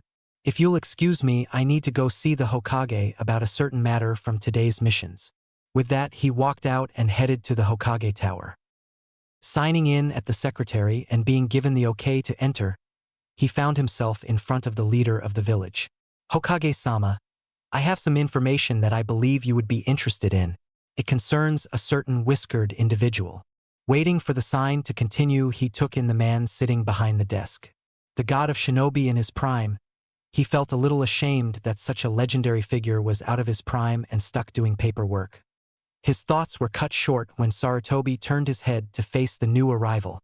Showing his attention was now on the Chunin. Sir, one Uzumaki Naruto came in for missions today. I was unaware that we had a one-man cell, so I was a bit skeptical but gave him a D-rank mission anyhow. He completed catching Tora in about 24 minutes. The old record was 2 hours 47 minutes. He completely obliterated it. Sarutobi was shocked. Normally catching a stray pet wouldn't warrant such a reaction, but this was Tora, the cat that many claimed was possessed by a demon. Furthermore, he asked for more missions.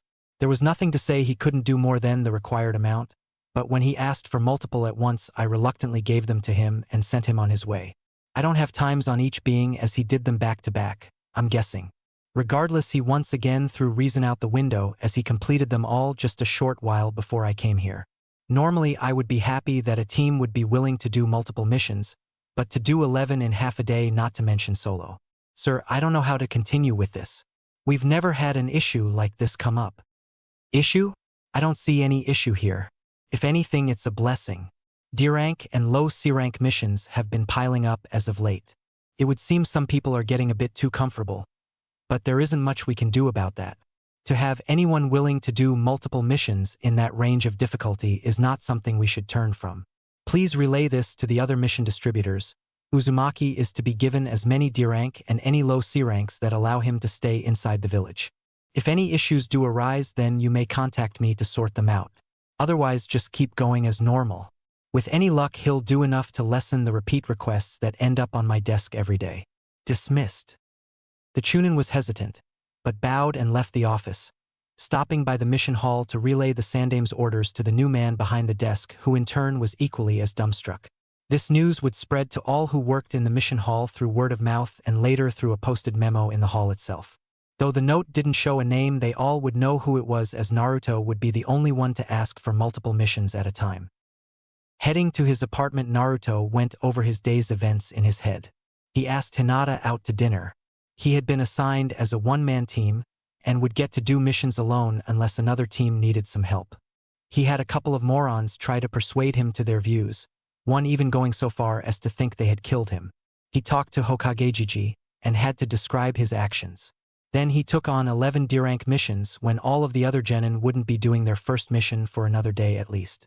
Now, after visiting his apartment to shower, change and make a quick stop on the way, he was headed to Ichiraku's to meet Hinata. So far, it was a very productive day and very fulfilling.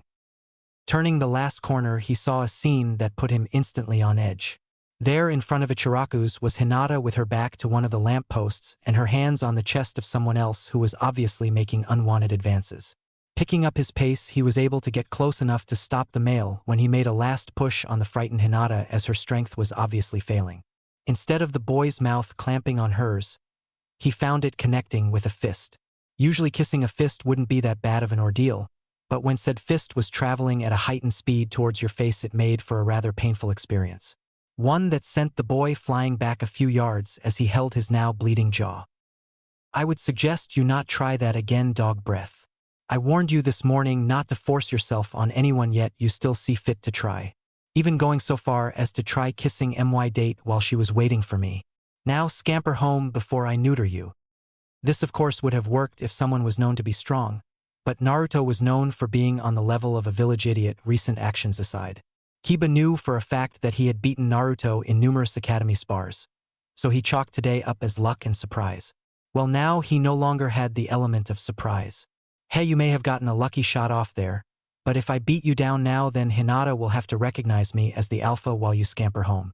So why don't you just submit now and let me have Hinata like you should? I can't let you have Hinata-chan.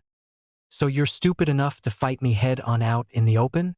You're even dumber than I gave you credit for. By now, a small crowd was forming due to Kiba's shouting. They were egging the boy as they told him to teach the demon his place. No, you imbecile. I can't let you have her because she is not mine to give. She is no one's to give. Like I already told you this morning, people are not possessions. That fact obviously didn't get through to you the first time, so I can only hope your limited brain capacity can wrap around it now. Hinata is free to choose who she wants to be with.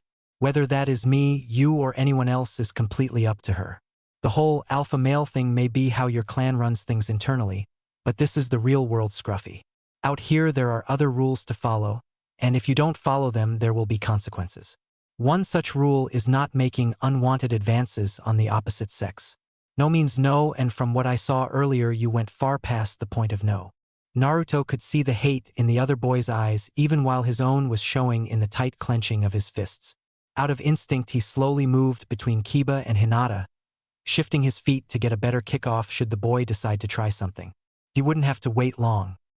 Crouching to the ground, Kiba let out a low growl. Akamaru was at home sleeping off his recent cold, but that didn't matter. He wouldn't need help to finish this quick, and it seemed the onlookers agreed. Every few seconds he could hear them saying, "Looks like we get to see the demon bleed again." Or, "Hey, maybe he'll actually cry this time." Kiba's ego was being boosted to new heights as his sensitive ears picked up each remark, though they confused him at the same time. Then, without any warning, he was off, closing the distance between himself and his target in only a couple seconds. One of his benefits of belonging to a clan like his was that running was no stranger to him. He had to run around his clan's compound multiple times before he even left for the academy in the morning. Not that he minded though, it was just Akamaru's morning walk. He was now far too fast for any normal academy graduate to follow, let alone react to. Naruto, however, was no simple fresh-off-the-press academy graduate. Before Kiba was even a foot from his starting point, the blonde had already drawn his ninjutsu for the third time that day. Kiba, having far too much momentum, could only widen his eyes as he saw the blade draw out of its sheath. The crowd's eyes widened as they saw the flash of metal as the blade was drawn. There was no time for them to act as Naruto shifted into a crouch and the hand holding the sword flashed out then back quicker than anyone could register. Time seemed to slow as Naruto stood up and walked back towards Hinata. He could see the shock in the girl's eyes and knew what she was thinking. "Don't worry, Hinata-chan. I only hit him with the pommel. He just had the wind knocked out of him. He should be able to move again soon enough. Now, let's get going or we're going to be late." Hinata took a glance back at Kiba. She could see the slight shuddering in his shoulders, showing that he was indeed still alive and, by the looks of it, trying to catch his breath as his mouth was open and saliva was starting to drip out. She was brought out of her observations, though, when her current companion motioned her to follow him. Still a little shocked at the blonde's actions through the day, she found herself in a bit of a daze as she fell into step with him, never realizing they were headed away from their meeting point. As they turned a corner, Kiba was finally able to catch his breath. Glancing around, he found no trace of the dobe or his desired mate anywhere, but what he did see all too well were the shocked and slightly depressed looks of the villagers that had gathered. Why were they depressed? He was the one that got humiliated. It was then that it hit him. He was just soundly beaten by the dead last in the middle of the street. Grinding his teeth, he stomped off towards his clan's compound. He would demand his mom up his training. No dead last was going to beat him. Chapter 3. An unpleasant day. As Naruto walked down the hall to his little retreat, he once again found himself recalling the afternoon's events. Aside from the event with Kiba outside of Ichiraku's, the day went great. Hinata was slightly surprised that Naruto had taken her to an actual restaurant, and though they were a little underdressed for the place, it didn't really matter. After all, this was a ninja village, so while it was rare to see people dress as ninja in such a restaurant, it wasn't unheard of. Thankfully, it had been a newer place that had little to no knowledge of his reputation. They got a seat in a booth that was out of sight of most of the floor, and Naruto took the seat that was the least visible. It wasn't that he was embarrassed to be seen on a date, quite the opposite, but he didn't want to subject Hinata to the discrimination that he was so used to getting. The meal was perfect and they ate in silence. Hinata showed her well-practiced manners while she ate with grace and perfection. Naruto showed that he was capable of at least above-average table etiquette, slightly surprising Hinata as thoughts of him eating with her and her family became more of a possibility. Well, at least a little more than just a dream anyhow. After dinner, which he paid for after letting her know that he had already taken on some missions so he had a little money to spend, they went through a walk through the darkening streets of Konoha. He was sure to keep an eye out for unfavorable reactions as they went so he could avoid confrontations if possible. His actions proved unnecessary though as he only saw some glares but no hostile actions. At least for now. Most likely they would wait until he didn't have a member of such a prestigious clan with him. That was fine though. He was an official ninja now, and there were more laws that came into the light once he officially graduated. Specifically ones that kept villagers from attacking shinobi. Which meant he could retaliate and, while it wouldn't allow him to kill them, he was allowed to detain them and turn them in. Sure, it wouldn't mean much right away, but eventually they would come to realize that there were now consequences. He wasn't stupid enough to expect more than a night in custody at most, but anything was better than the nod of approval they got from the civilian council as they did in the past. Opening the door to his own personal vault, he saw his clones still hard at work. He was pleased to notice that the ones he gave reading material to now were looking through more scrolls than what he had given them. One close by was just finishing a scroll on one-handed seals. Before it got up to grab another scroll, Naruto had it dispel. The effect was not immediate as he had believed it would be, but the knowledge did come. Not only that, but it seemed it spread to the other clones as well when he noticed some of the clones practicing jutsu were incorporating the one-handed seals in their training as the knowledge came. Smiling at the progress, he began dispelling clones as they finished up their current projects, getting a slight headache when he dispelled multiple clones at once. After soaking up their knowledge, he practiced a few of the jutsu himself using both one- and two-handed seals. He soon found that two-handed seals gave a little more power to any jutsu that he chose, but could easily see where one-handed seals could be useful should one of his hands be injured or occupied, say by his sword. Oddly enough, the scroll that had listed the one-handed seals was the only one he'd found, and it had still been in the packaging. He wasn't sure why someone would toss out something so useful, but he wasn't about to complain. He did a few more tests to see just how many of his theories on clone usage worked. Knowledge was an obvious gain as he was steadily gaining the experiences of his clones. He learned that earlier as they were dispelling after completing their missions. A few kunai tosses didn't really produce much, but that wasn't all his clones had practiced throwing. So setting the kunai aside, he pulled out one of his less proficient weapons, a hand axe.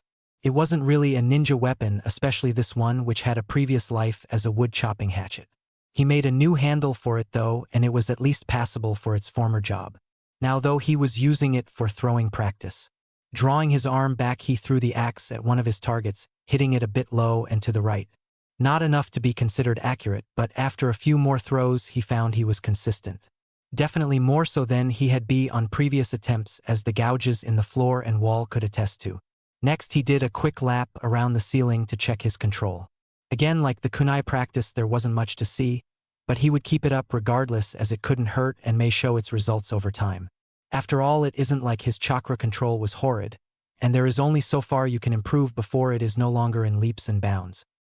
His last remaining test was reaction. He already had a fast reaction time as it was. This was born from many years of trying to avoid being beaten and stabbed. It was a required trait to have as many times it was drunks that assaulted him. With their inebriated senses, their aim was often very poor. As such, he would have to maneuver himself to make their weapons hit non-vital areas. However, it never hurt to make even one's best skills even better, so he made a clone and had it start throwing some rubber balls at him, which he tried his best to avoid. He had never really had anyone to practice this with, and had he suddenly started dodging things the villagers threw at him before he had extra backing, it would have made things worse for him over time. Now though, he would use this dodging practice as a starting point and judge over the next few weeks on whether or not his reflexes are getting better. After a half hour of dodging the balls thrown at random speeds in inconsistent patterns, he had a general idea of his abilities there. While far from superhuman, they were at least good enough that he could make several clones and have them practice with more dangerous objects. Dismissing the clone, he set out some new materials for when he set up his clones tomorrow before heading to his apartment for a full night of rest. Yes, only rest. Another trait that he'd acquired over the years. After numerous break-ins at his apartment, he was able to go into a sleep-like state while keeping his senses alert. This allowed him to hear when something was happening near him and take appropriate action. If a gas bomb was thrown through his window, he could hold his breath and turn on the fan in his room to disperse the gas before it could do any harm. If someone broke in his door, he could hide or leave before they got to his bedroom. Sure, they would tear apart his place and set up traps, but that just gave him more supplies to work with normally. In most cases, he would just sell the trap parts and use the money he got for them to replace anything that had been destroyed beyond repair. Since he didn't keep much in his apartment, he never really had to replace much, though it would still cost him quite a lot. Taking up a meditative position in the center of his bed, he slowly drifted off into semi-consciousness as he waited for a new day to come. Across the village, in a compound far too large for one person, sat a lone boy in a dead house on a vacant street. Uchiha Sasuke was fuming at what the dead last did to him this morning in the classroom. Not only had he taken his rightful attention away and ignored him, the boy also had the nerve to think he could outwit and defeat an Uchiha. Torture would be too kind for someone with such gull. No, he would be sure that something much worse was brought upon the insignificant worm that humiliated him today. No one humiliates an Uchiha and gets away with it, no one. Finishing his meal, he went out to his training area and threw himself at the posts once again. It was the only thing he had to do anyway around here, but this night he seemed to have a renewed vigor. He wasn't going to chance having a weak moment ever again. No, the dobe would not catch him off guard when next they met. He would make sure of that. The only desire he had was to awaken his Sharingan. Having that would ensure his victory over the blonde. Now all he had to do was pass some stupid test tomorrow. He hoped it would be a skills test so he wouldn't need to worry about his teammates. Hell, why did he even have a team anyway? The dobe didn't have one yet. He, an Uchiha, was given a team and a sensei. At least he could agree with his sensei though. The famed Hatake Kakashi, the copy ninja, a man said to know over 1,000 jutsu. Yes, this man could help him go far. Dreaming of throwing high-rank jutsu at his helpless brother was more than satisfying. Sure, it was all in his head, but it made him feel a little better at the time watching his imaginary battle with his brother while his brother begged for mercy and he gave the man none. It was these dreams that allowed him to fall asleep with an evil smile on his face. In another section of Konoha, another boy was seething. Inuzuka Kiba sat at his family's diner table with bloodlust in his eyes. Not only did the dead last have the nerve to hurt him in front of the whole class, but he also took a girl that should only belong to the alpha male, something he had proven over the years at the academy that Naruto was definitely not. Then, as if that wasn't enough, the blonde attacked him right when he was about to make his claim on Hinata. Right in front of a crowd of villagers, he had been humiliated yet again, yet couldn't do a thing to retaliate as the air left his lungs. His mood was clearly evident in his face, and anyone could have read him like a book as he stabbed his food with malice. What's wrong, mutt? Someone step on your tail? Or catch you chasing it maybe? Hana couldn't help but poke fun at her little brother. It was one of her favorite pastimes when she had nothing else to do. Maybe we should get you a new chew toy to take your frustrations out on. Sum, for her part, was trying not to laugh as Hana poked the wasp's nest that was her brother. She knew he had a hot head and like Hana couldn't resist the urge to rouse him every now and then. This time, though, it seemed to have been something extraordinarily bad as he actually growled and glared at his sister. Something an underdog shouldn't ever be doing to his superiors. Careful, mutt. Those eyes are going to get you hurt one day. Hana narrowed her own eyes at him, daring him to backtalk her so she could remind him that he wasn't anywhere near being top dog. Not wanting her dining room to be torn to shreds. Again, Sum stepped in. Both of you settle down. Now, Kiba, what got you so pissed? Your answer better be good because I won't tolerate insolence nor ignorance in this house. He couldn't hold it in anymore and turned his glare to his mother and shouted a bit louder than he should have. It was that damn Uzumaki bastard. He took my mate from me and humiliated me in front of the class, then did it again in a public street. I swear I will make him pay for his actions. I won't allow someone to steal a mate from me and get away with it. Taking in Inuzuka's mate was something serious, but his words didn't sit right with either of them. They both knew Kiba was rash, easily provoked, and usually was the first to throw a punch. Sum was the first to reply. Tell me, Kiba, who was your mate? It was a simple question to answer, but she suddenly saw her son stiffen and knew that he'd acted before he thought today. Hyuga Hinata. She was one of my classmates. I want her and I will have her. He started off a bit reserved but finished with renewed fury when he recalled how close he had been to accomplishing his goal this afternoon. It had been so easy to corner her in front of that ramen stand. It was like she was inviting him to take her. Hyuga Hinata? As in the heiress of the Hyuga clan? Are you insane or just stupid? How could you even consider that she could be your mate? The heir of a clan is going to be wed to someone of their choosing, not some fresh out of the academy mutt. I have seen this Hinata around town, and I can tell that she is not one to make the first move. I could smell the fear and anxiety rolling off her whenever she saw someone looking at her.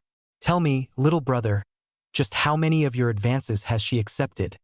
Willingly. Busted. I was still getting her to warm up to me, but she was so close today I could feel it. I tried to kiss her, but that damn Uzumaki got in the way and even had the nerve to call her his date. Did she allow you to try to kiss her, or did she try to push you away? Sum narrowed her eyes again at her son. She was allowing me to. After a few minutes. You stupid mutt. She isn't that strong and you know it. She was probably letting you close because she was losing her strength. I swear to Kami, if you ever try that with any woman while I am near, I will neuter you myself. Hannah was furious. Her brother, her own flesh and blood, tried to force himself on someone. She felt ashamed to know him. Sum, though, was far too angry with her son. She spoke in a voice that was dangerously even and thick with malice as she closed her eyes, refusing to even look at her son. Kiba, you have shamed our clan by your actions this day. First, you tell us that someone stole your mate when she had no desire to be with you in the first place. Then you tell us that you tried to force yourself on her. Not only that, but you apparently got into a fight with the Uzumaki boy not once but twice, and lost both times. You've taken our name and rubbed it into the dirt. Go to your den, and I don't want to see your face until I decide a fitting punishment. Kiba shivered as he heard the dangerous undertone of his mother's voice. He couldn't see what he did wrong. Sure, he could see how he may have gone a little overboard when he pushed Hinata, but why be angry at the fights? He was a ninja after all, and ninjas are supposed to fight, especially when the one they were fighting deserved to be slammed into the ground. He knew all of this instinctively, but he wasn't about to go against his mother when she was like this. Slowly, making sure not to make any aggressive movements, he stood and walked out of the room. This made the third time that day that he'd been humiliated because of Naruto. First in the class, then in the street, now in his own home. He would have to pay. It was just a matter of how.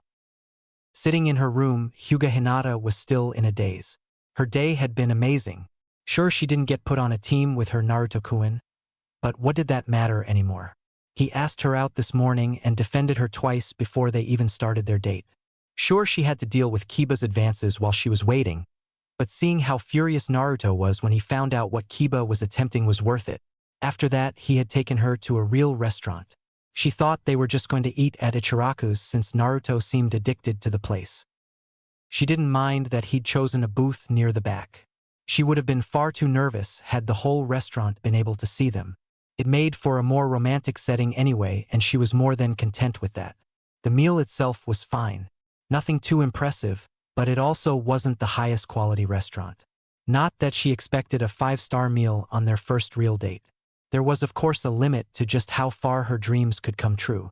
That was fine by her though. Having Naruto acknowledge her was more than enough. She was just happy that she managed to not make a complete fool of herself tonight, or worse, faint. Thinking back to the boy, she couldn't help but smile. It was well past time that he show his true abilities. Yes, she had an idea of how good he was. You don't stalk someone without finding out about one or two of their secrets. Even for as much as he had unintentionally shown her, she was still surprised at a few of his tricks. For one, she hadn't known he could use a sword, nor did she know he could camouflage so well. She knew he was fast, but the speed he showed in class was something she hadn't witnessed. Then there was the clone. She knew it wasn't a normal clone, and her suspicions were proven correct nearly instantaneously when she activated her Byakugan. The clone had a chakra system running through it, something a regular Bunshin did not have. Then there was how long it had taken the clone to disperse, not to mention that it actually took the kunai. An attack on a normal Bunshin would have the kunai pass right through.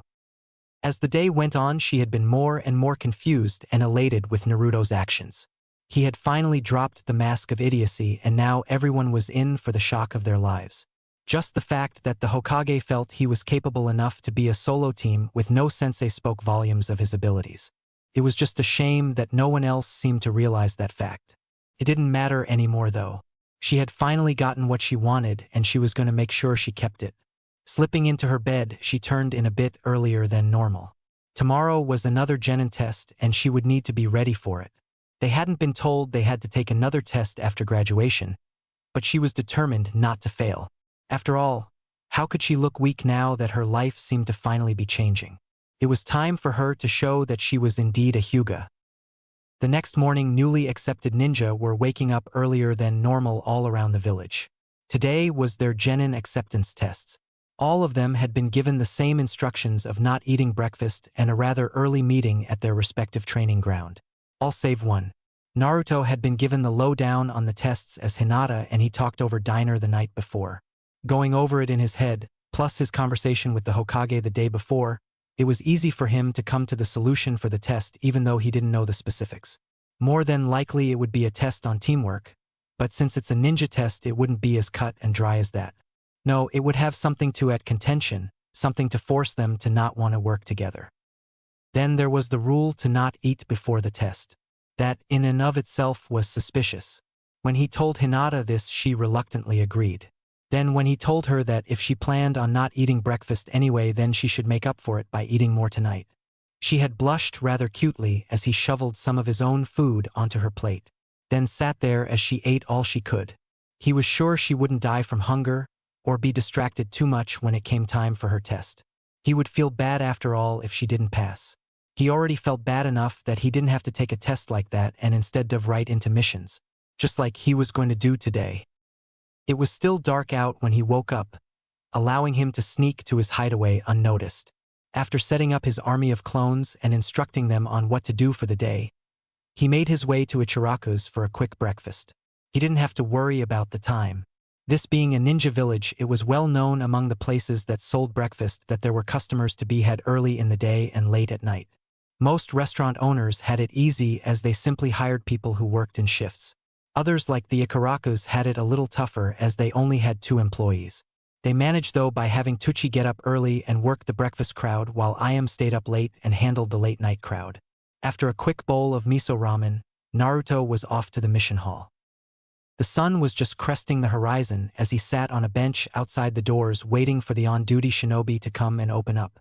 His goal today was not only to do more missions than his first day, but to do the most laborious of them himself. He had just taken his seals up a notch and would need to get used to them.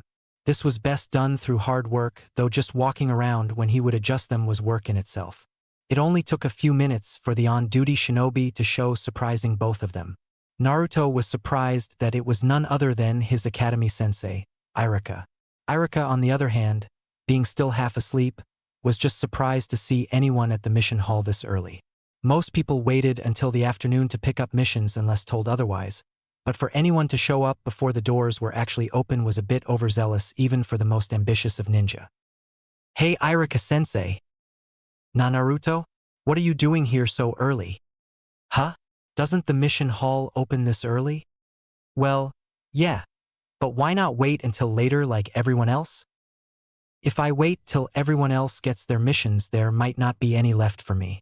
Besides, people who procrastinate tend to make it a habit, and bad habits like that are not a good thing to have for a shinobi." Irika was torn.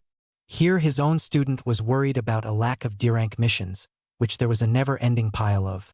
There was a whole closet in the mission room just for them and another for C-ranks. Then looking down on bad habits, well, he couldn't berate the boy on his orange jumpsuit anymore, but he could think of a few ninja that should take up his perspective, particularly a certain masked jonin. Blinking at the boy, he just nodded his head and unlocked the door, letting them both in. "So what kind of mission do you want to do today? Since you are the first here, you pretty much get the pick of the bunch. You could just take a really quick one and then have the rest of the day to yourself. I'm sure there are plenty of them." Naruto looked at his former sensei in confusion. "Na-sensei, I'm doing missions today. I need tough ones too. Definitely something physically demanding. Anything else is fine too, but I need at least one that will give me a good physical workout. At least one. Yeah, as in I am going to be doing more than one mission today. Here was the usually lazy boy, and former dead last of the academy being an overachiever. Sure, the Sandaime had told Irika that the Naruto he knew was nothing more than an act, but to see it personally was still a bit of a shock. His eagerness to work almost overshadowed his performance in the classroom yesterday. Well, if that's what you want, how many are you planning on doing today exactly? He wasn't too sure about giving one person multiple missions, but it wasn't unheard of, so he'd just go with it. D-ranks were easy enough to do 2 or 3 if given a full day. Well, I guess I'll take a dozen or so for this morning. I'll come back to turn them in and get more after lunch then, unless I finish them sooner. It only took me a few hours to do 11 yesterday, so a dozen in 5 hours should be more than enough time. Irika had just opened the door to the mission hall as Naruto said this. As his hand went limp, the door swung open to bang against the wall. Nay, Irika-sensei? You all right? In a daze, the Chunin made his way through the hall, collecting scrolls and setting them up before sitting down behind the table and staring at the boy. Irika-sensei? Well, go through the D-ranks until you find what you want and just let me see them before you go. His brain was trying to work in overdrive while at the same time resisting the urge to stall completely. A few missions a day was normally the max for any ninja's patience, especially for D-ranks. Now here was Naruto. Out of all the people Irika knew, this boy had the least patience of them all. The hyperactive blonde could hardly sit still enough in class to listen to a full sentence. Yet here he was saying he was dwarfing the usually number of missions a ninja did during the day.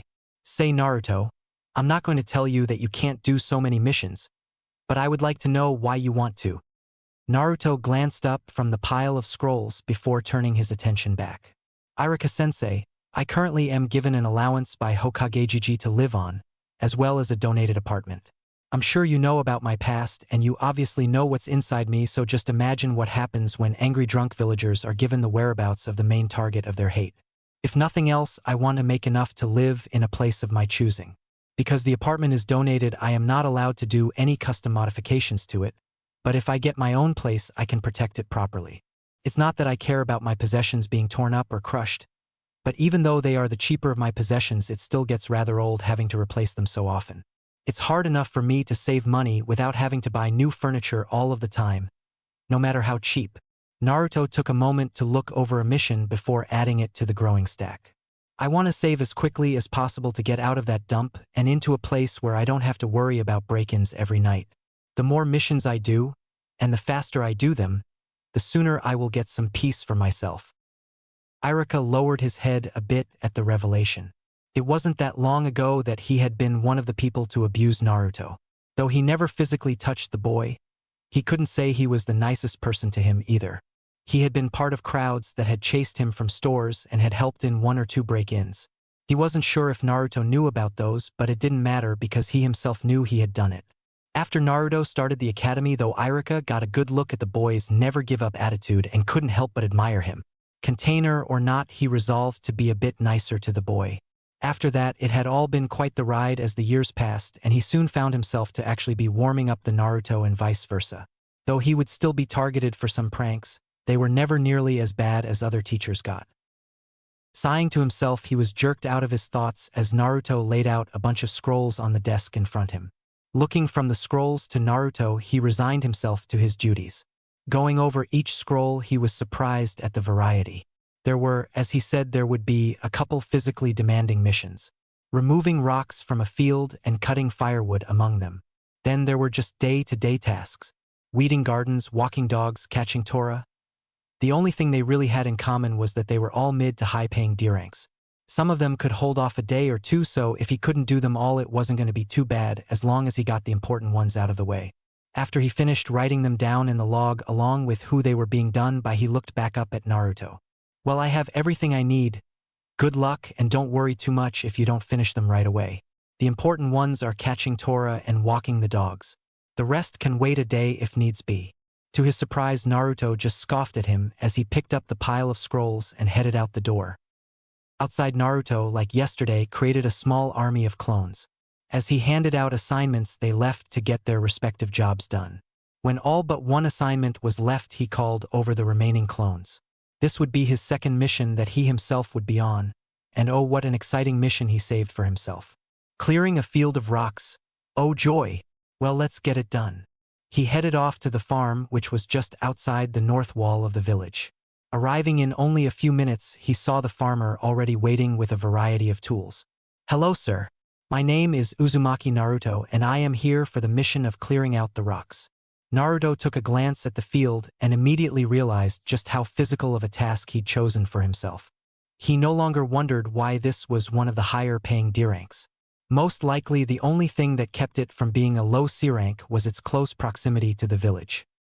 The farmer was a bit surprised to see a group of identical people walk up to him, but shrugged it off. Ninja had many tricks, so he just chalked it up as one he hadn't seen yet. Hey Sunnies, I just moved in here recently, and while I can farm well enough, clearing out a neglected field is a bit beyond my abilities. Got you picks, shovels, and a couple wheelbarrows for the job. You can just pile 'em at the edges of the field. If you're feeling really ambitious, you can start the makings of a wall too. Couldn't hurt none for me, that's for sure. Sounds like just what I was after. Don't worry, old man. By lunch, you won't recognize the place.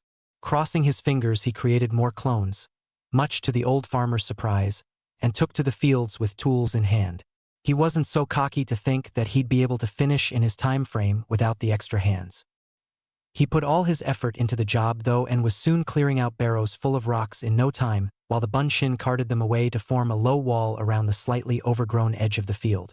When he noticed the field was being slowly reclaimed by the wilderness, he assigned a few more clones to re-establish the borders before the wall would have a chance to make it more difficult. For his part, the old farmer stayed more or less out of the way, only making himself known when he wanted a space in the wall or to complement the speed that the young ninjas worked at.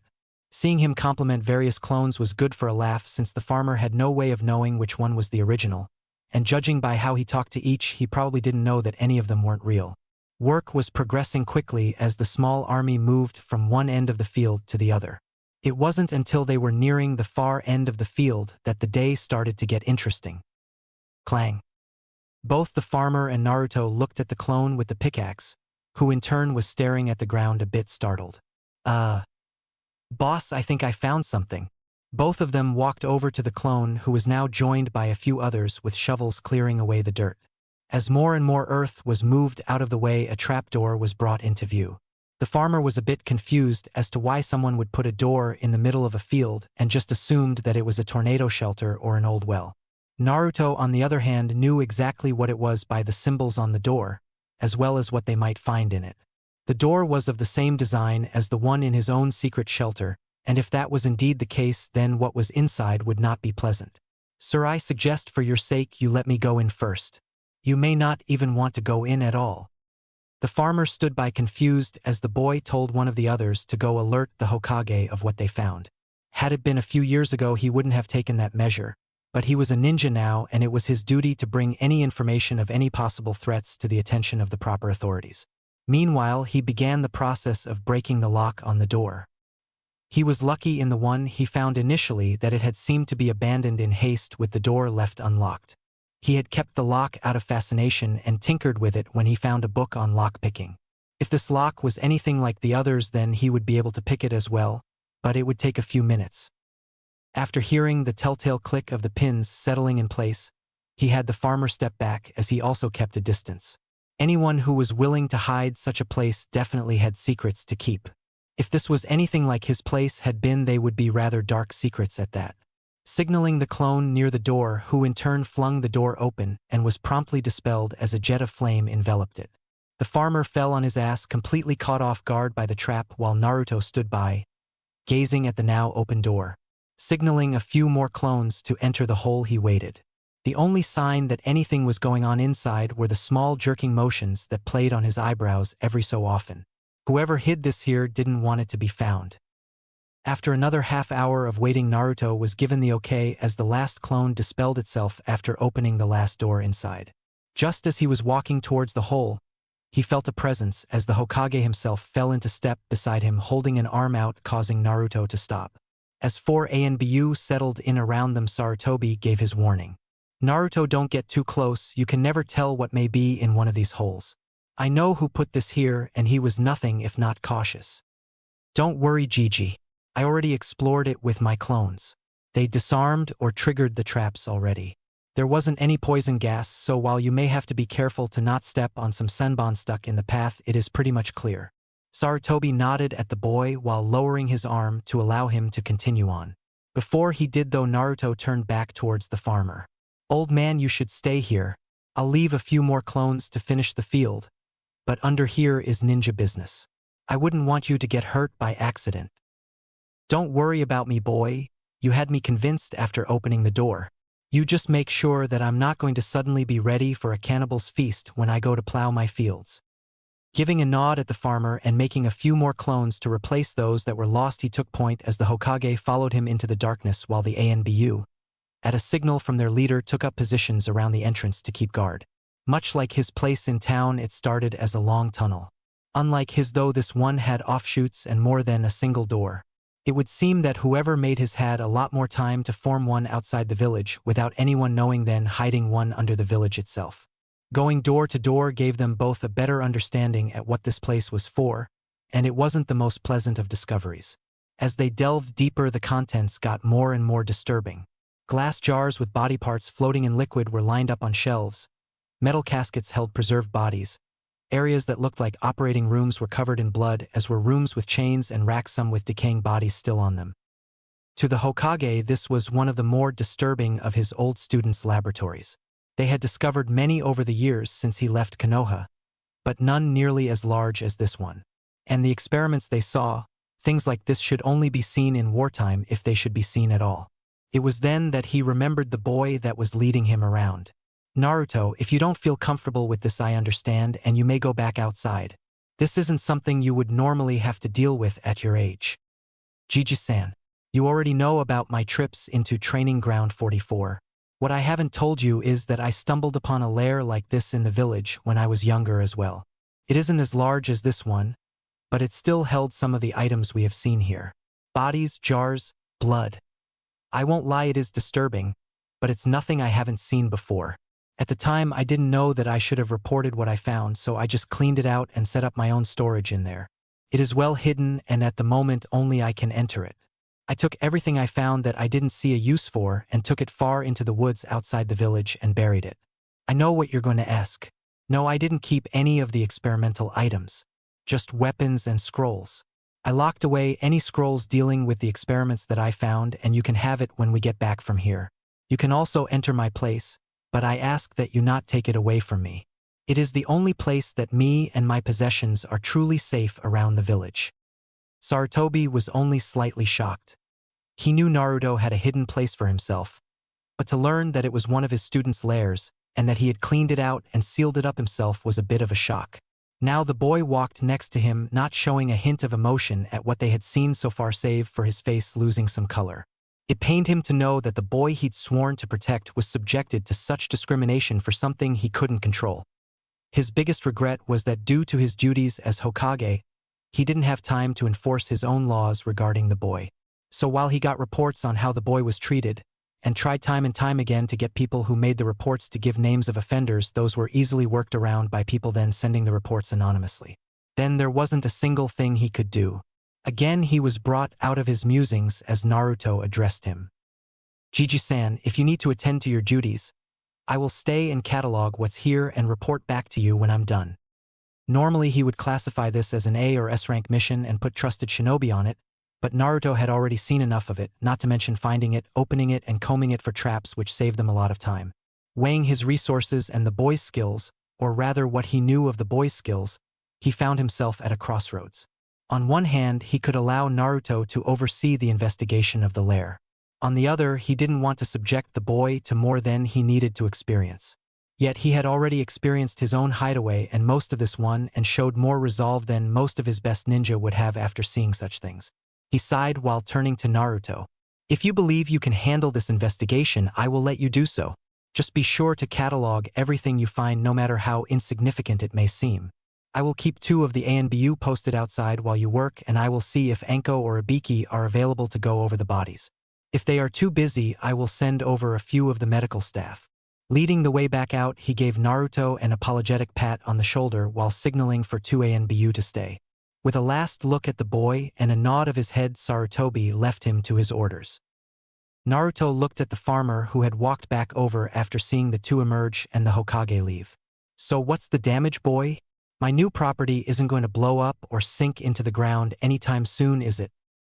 No, sir, but we will need some time here before we can allow you to enter the area, if you even want to use it after seeing what we will be taking out of it. Letting the statement hang, he created another small army of clones and sent them off to get the supplies he needed. When he told one group to get body bags from the morgue, the farmer paled and decided he would make himself scarce for the remainder of the operation. Naruto gave a small, dark chuckle at that, which confused the two ANBU guards. What's up, boy? For the job you have ahead of you, I would start questioning my sanity if I started laughing before I did it. I'm just trying to figure out which is more amusing, the fact that I've done this before and didn't consider it important, or that most of the village would have liked to see me pried out of one of those coffins inside. With that grim announcement, he descended back into the dark tunnel, not bothering to look at the horrified reactions of the two guards. It took the better part of 2 hours, but he had finished cataloging the contents of the lair. There were the rooms that he and Sarutobi had seen already, but that was only the tip of the treasures inside. Deeper in, he found living quarters that were pretty bare, a small kitchen, and a library. The biggest stockpile, though, was the large room of weapons at the far end of the complex. It was easily twice as large as any other room in the tunnel system and held racks of all the weapons he could identify as well as many he couldn't. Everything along with their counts were carefully catalogued on scrolls labeled with numbers. Those numbers in represented areas on another scroll which included a map of the lair, with corresponding numbers showing which scroll matched to which room. As he put the finishing touches on the map scroll and sealed the numbered catalogs in it, 2 thuds were heard at the entrance of the lair. He made his way back to see Konoha's 2 top interrogators looking around at the various doors they could see, looking as though they were trying to decide where to start. As the sound of his feet hitting the floor reached their ears, 2 heads snapped to his direction. "Stop! Who are you and what business do you have down here?" was Anko's reply as she took a battle stance when she noticed he didn't stop. "Oh, for crying out loud. Didn't anyone tell you I'd be down here already?" He watched their eyes grow wide as he stepped into the light that spilled through the doorway. "What business does a genin have down here? This area is off limits to anyone other than the interrogation squad, medical teams, ANBU, and the Hokage himself. Leave now or we will be forced to take you into custody." Ibiki was an imposing figure to most people in the village alone, but with Anko beside him, the intimidation factor rose exponentially. Apparently the most that they intimidated did not include the boy before them as he stood there waiting for his turn to talk. "If you are done screwing around, we have work to do. This is my mission just as much as it is yours. And if I might add, it took you long enough to get here. I mean, come on, 2 hours? I had enough time to map this place out, catalog the contents, and seal my findings plus certain items of importance in my scroll here before you two even showed up. What kind of special squad reacts so slow? Now come on, we'll start in the room I like to call the playpen." The way he emphasized the last 2 words, combined with the smile on his face, was enough to send a shiver through both of the Jonin's spines. "Listen, kid, that's real funny and all, but we have a job to do here and we don't need you getting in." Naruto scowled at them before snarling. "No, you listen. I have been through this place room by room, recording everything I found. I've been down here for over 2 hours with the stench of decaying bodies in the air. This isn't the most pleasant morning I've had in my life, and even though it's far from the worst, that doesn't make me want to spend the rest of the day down here. Now follow me and do your preliminary investigation so I can go home, take a shower, and eat some lunch, 'cause damn if I haven't worked up an appetite." Naruto glared at them before stomping away into the darkness, forcing them to follow if they wanted to say anything more. "Just who the hell is that kid?" Anko looked at Ibiki for a little help, but was only met with a pale face as the man stood looking at where the boy had been. Ibiki had just realized who the kid was and was both shocked and deeply disturbed with the way the blonde acted. "Just what the hell did we do to him?" The statement earned a curious glance from Anko, but Ibiki shook it off as he started after the boy. "He is the one Hokage-sama assigned to this. I have no doubt. What worries me is that something that made Hokage-sama pale doesn't seem to be affecting the boy at all.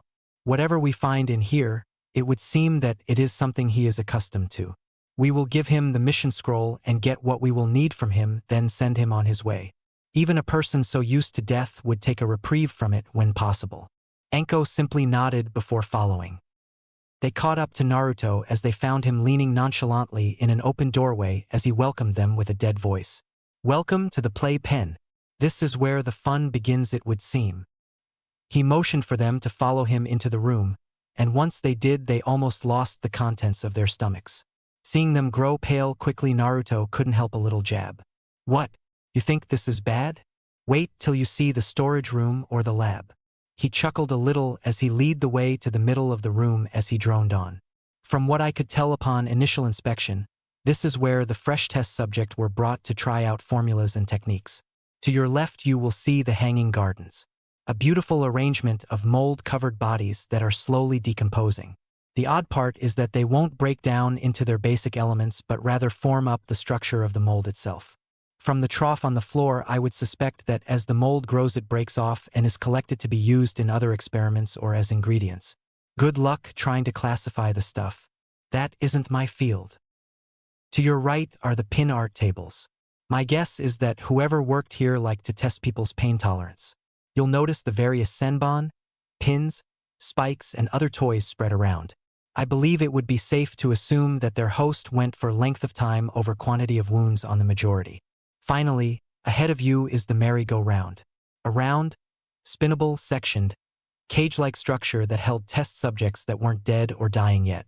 I'm guessing that was for both ease of selection as well as mental torture from watching as those around you got picked out and wondering when it would be your turn. I kind of pity them yet envy them. While they didn't have a choice on whether or not to die, they also didn't have to endure the pains of this and many other rooms. Both Jonin looked around, both amused his method of describing the scene and horrified that it came with such ease out of a child. "Tell me, Gaki, how can you talk so easily about this?" Enko glared at him with hard eyes. Sure, she could have cracked jokes about this all day, but there was something in his eyes that told her he didn't enjoy it as much as he let on. "That is for me to know. Now let's move on, we have more rooms to cover." He led them to the storage room which housed all the metal caskets that held preserved corpses. Then they went to the lab where he again poked fun by calling it the freak show.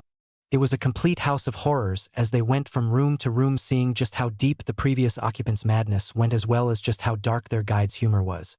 It seemed that no one was spared from the man's cruelty as they came upon once healthy adults as well as elderly, teens, children, animals, and even unborn fetus. It was sickening, and the one taking it the worst was Enko. After all, she had at one point been the man's apprentice. Thankfully for her, he had never shown her his darker side until the end, but by then it was already far too late. Naruto brought out a small scroll as he stepped out of the last room on his tour. He handed the scroll to Ibiki, who looked at him in confusion. "That should be everything. The scroll I gave you shows a map of the place so you won't get lost. It's all labeled, so it should be easy to make your way around."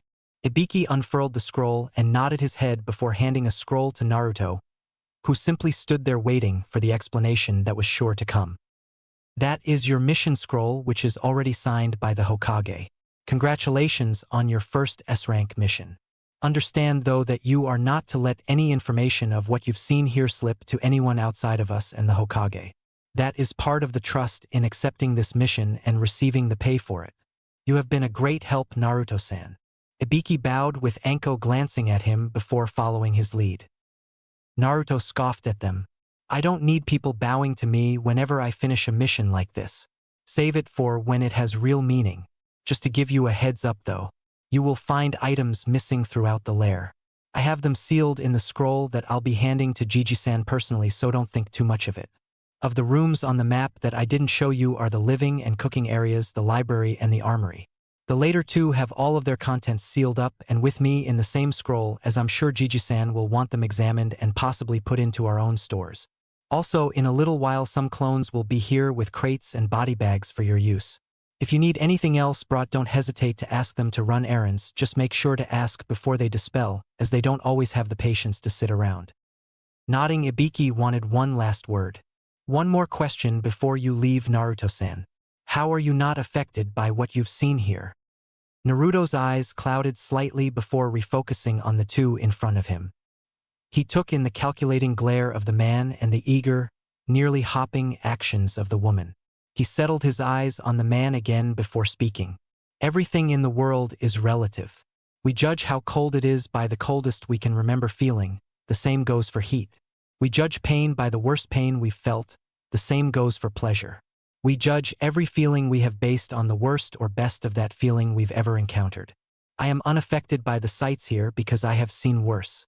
I can make jokes about the obvious pain these people went through because I have felt worse. I can relate to the smiles of contentment that got frozen on their faces upon death because I have wished for the same release, but was never granted it. Do not envy me because I can deal with what is here. Do not pity me either because I don't care for it. Just pray that you never have to go through the same, and live.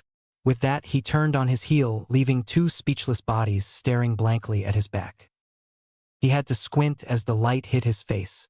He had been in the darkened tunnel so long that his eyes would need time to adjust. Glancing around, he saw a few of his clones returning already with the body bags, and stood to the side to let them pass. He nodded to the two ANBU as he walked past them and looked at the newly cleared field around him. All of his clones had dispersed long ago, letting him know of their success. Since he had no more work to do here, he headed towards the farmer's house to get his mission scroll signed and be on his way. Walking up to the front door, he knocked and waited as footsteps from inside came closer. As soon as the farmer opened the door, Naruto saw him gag. He would definitely need a shower before he went anywhere. Dang boy, I don't even want to know what you got into down there. Just let me know what you need and I'll send you on your way. No offense meant, but you smell more ripe than a month-old pile of manure on a hot summer day. Naruto couldn't stop the grin that spread across his face as he scratched the back of his neck in embarrassment. Sorry, sir, but sometimes we get a little dirty. If I can just get you to sign this scroll, I'll be on my way. He pulled out the mission scroll and handed it to the farmer, who in turn signed it quickly and handed it back as he gave a quick farewell and closed the door. Now to get home for a shower. Then off to Hokage to hand in this mission before I give Iruka-sensei a nice surprise. Naruto took off for the village gate, pointing a passing medical team on their way to the farm towards their destination, confusing them greatly that a genin would know where they were headed. Chapter 4. Revelations, Meetings, and a New Mission. Naruto both felt and smelled a lot better after a nice hot shower. Now dressed in a new set of clothes, he grabbed the stack of scrolls his clones had left on his kitchen table, as well as the scroll containing his findings from his surprise mission, before heading out the door. He sped off towards the Hokage Tower, not noticing another group, containing his more tumultuous classmates, heading the same way via the streets as he jumped from rooftop to rooftop overhead. He arrived at the tower in no time and walked in, completely ignoring the secretary as she called after him, telling him to wait. Pushing open the door, he strode in with a huge smile plastered on his face. "Heya, Jiji-san." He looked at the older man just in time to see a flash of orange drop out of his line of sight behind the desk. "Ah, Naruto-kun. I didn't expect you here so soon," the Hokage said with a mild blush. Naruto cocked an eyebrow at the old man's unease. "Clearly. So I trust everything went well on your mission. As well as a mission can go when you're in a dark tunnel surrounded by dead, decaying bodies and a madman's experiments, I suppose." He tossed the mission scroll and the storage scroll to the Hokage, who caught both easily. Knowing what the mission scroll said already, he opened it just enough to write his signature before storing it in a safe behind him. Turning back to his desk, he addressed the storage scroll and began to examine the map Naruto drew on its surface, scowling a bit. "Naruto, I'm glad that you drew such a detailed map, but it doesn't really help us much." Naruto sighed at once again being underestimated. "Aji-san, please don't make me explain it." Seeing the confused look on the Kage's face, he sighed before walking up to the desk and channeling chakra into one of the seals, allowing a scroll to pop out. Sarutobi scratched the back of his head and let out an embarrassed laugh, while Naruto just rolled his eyes and returned to his earlier position, waiting patiently while Sarutobi read through a few of the scrolls, eyebrows raising almost as often as scowls crossed his face while more information was revealed him. When he was nearing the end of the third scroll, Naruto decided to explain the other items he stored in the scroll.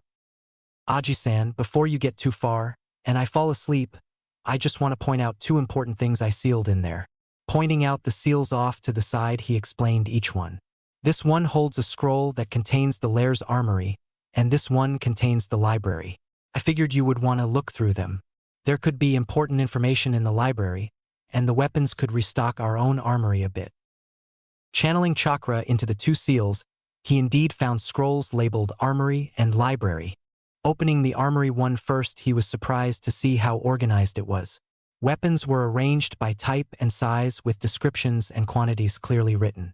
Now curious, he set the Armory scroll aside and opened the Library scroll. Inside it began with an alphabetical listing of books followed by categories of jutsu scrolls, all arranged by type, rank, and name. Rolling up the 2 scrolls, he set them aside and looked at Naruto with a gleaming smile. Taking out a sheet of paper, he wrote a few things down on it before signing and handing it over to Naruto, who looked down at it and read to himself. S-Rank Mission Completion Form. This paper certifies the completion of a S-Rank mission by Uzumaki Naruto, as certified by Sarutobi Hiruzen, Sandaime Hokage. There was also a small note at the bottom. Bonus for going above and beyond the expectations of the mission. Naruto once again cocked an eyebrow before looking back at the Hokage, who was continuing his reading of the next section. Naruto, the next time I need something cataloged, I am definitely sending for you. Organization, detail, and accuracy. You did it all perfectly.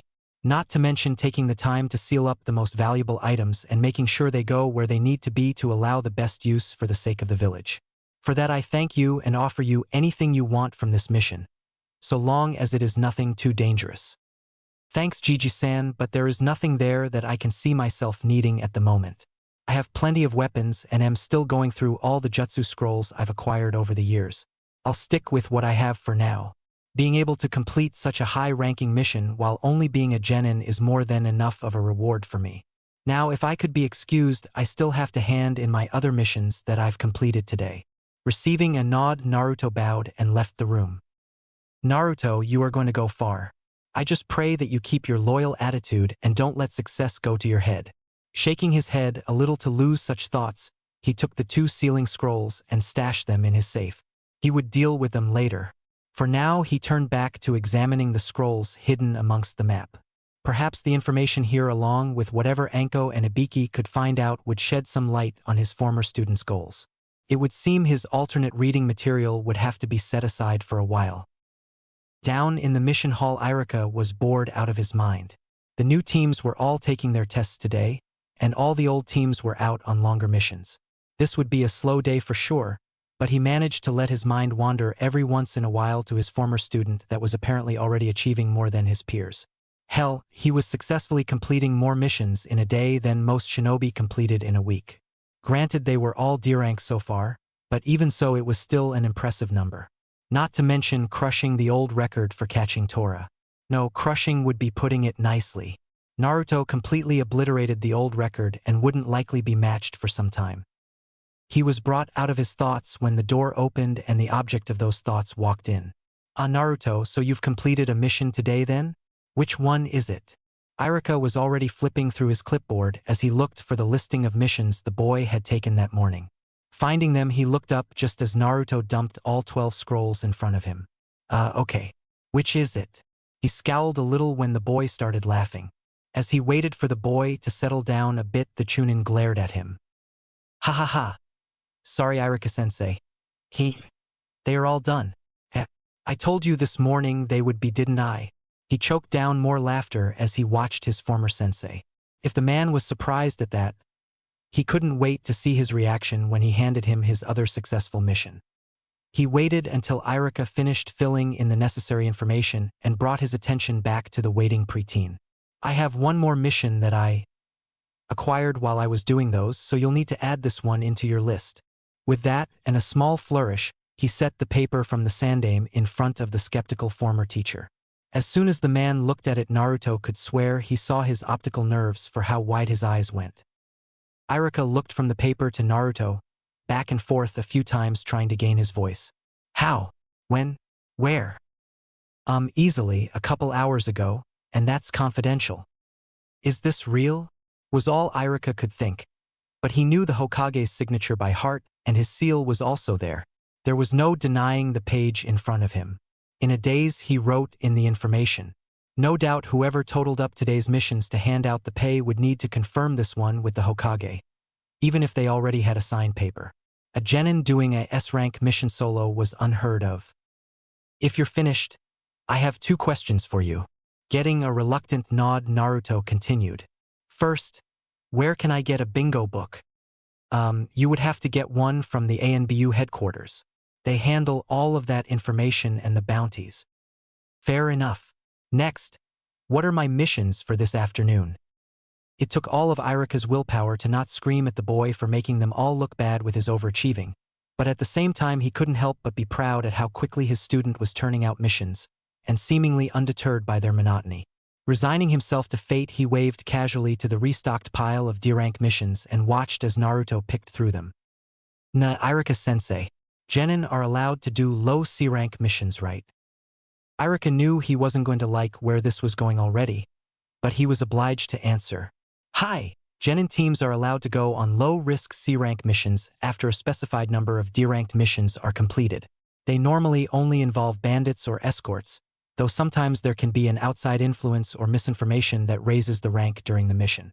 Most of those low-end missions are done with countries that are bordering fire country to keep the risk of encountering too many unfamiliar ninja at a minimum. If something does go wrong, though, they have a Jonin sensei there to get them out of trouble. Thanks, Irika-sensei. I'll keep that in mind for later. For now, I'll take these scrolls. A small mountain of scrolls rolled out in front of the Chunin, who hesitantly began to mark them down. He was beyond worrying about numbers now. Naruto had already proven himself capable of doing multiple missions quickly. Again, he noted there were 1 or 2 physically demanding missions amongst numerous random missions. This time it was woodcutting, and a small one for someone moving into a new house. Finishing the last notation, he set the last scroll back in front of him as he noticed Naruto writing out another scroll. If he didn't know any better, he'd swear it was a sealing scroll. His suspicions were proven correct as Naruto stacked the mission scrolls on the newly made sealing scroll and sealed them inside before rolling up the scroll and shoving it back in his pocket before thanking the man and leaving again. Irika could only shake his head as he learned more and more about his former student. And with each new piece of information he got, he was starting to think he had taught the boy far less than the boy actually learned. Outside the mission hall, Naruto once again formed his army, which quickly ran off after obtaining their new missions. Leading the remnants away, he made a quick stop at the ANBU headquarters while his clones waited patiently outside. Walking up to the counter and ringing the bell brought forward an old woman who seemed to have sucked on about 10 too many lemons and wore glasses that could probably double as paperweights. Hello, I would like to know how I can acquire a bingo book. You a ninja? Hi. You any good? I like to think so, yes. HRM. Well, bingo books cost 500 ryu. If you're a ninja, then you're welcome to purchase one. Though from the sounds of it, you seem pretty young. I don't think you are going to get much out of it. Regardless, she grabbed one of the booklets from the shelf behind her. Naruto was slightly put out, but not deterred. He grabbed his money pouch and pulled out the necessary amount before handing it over to the woman. Even the strongest ninja can be taken down if he doesn't know what he's getting into. Having knowledge of what I can handle is something that could save my life someday. The woman took the offered money and handed him the thick booklet.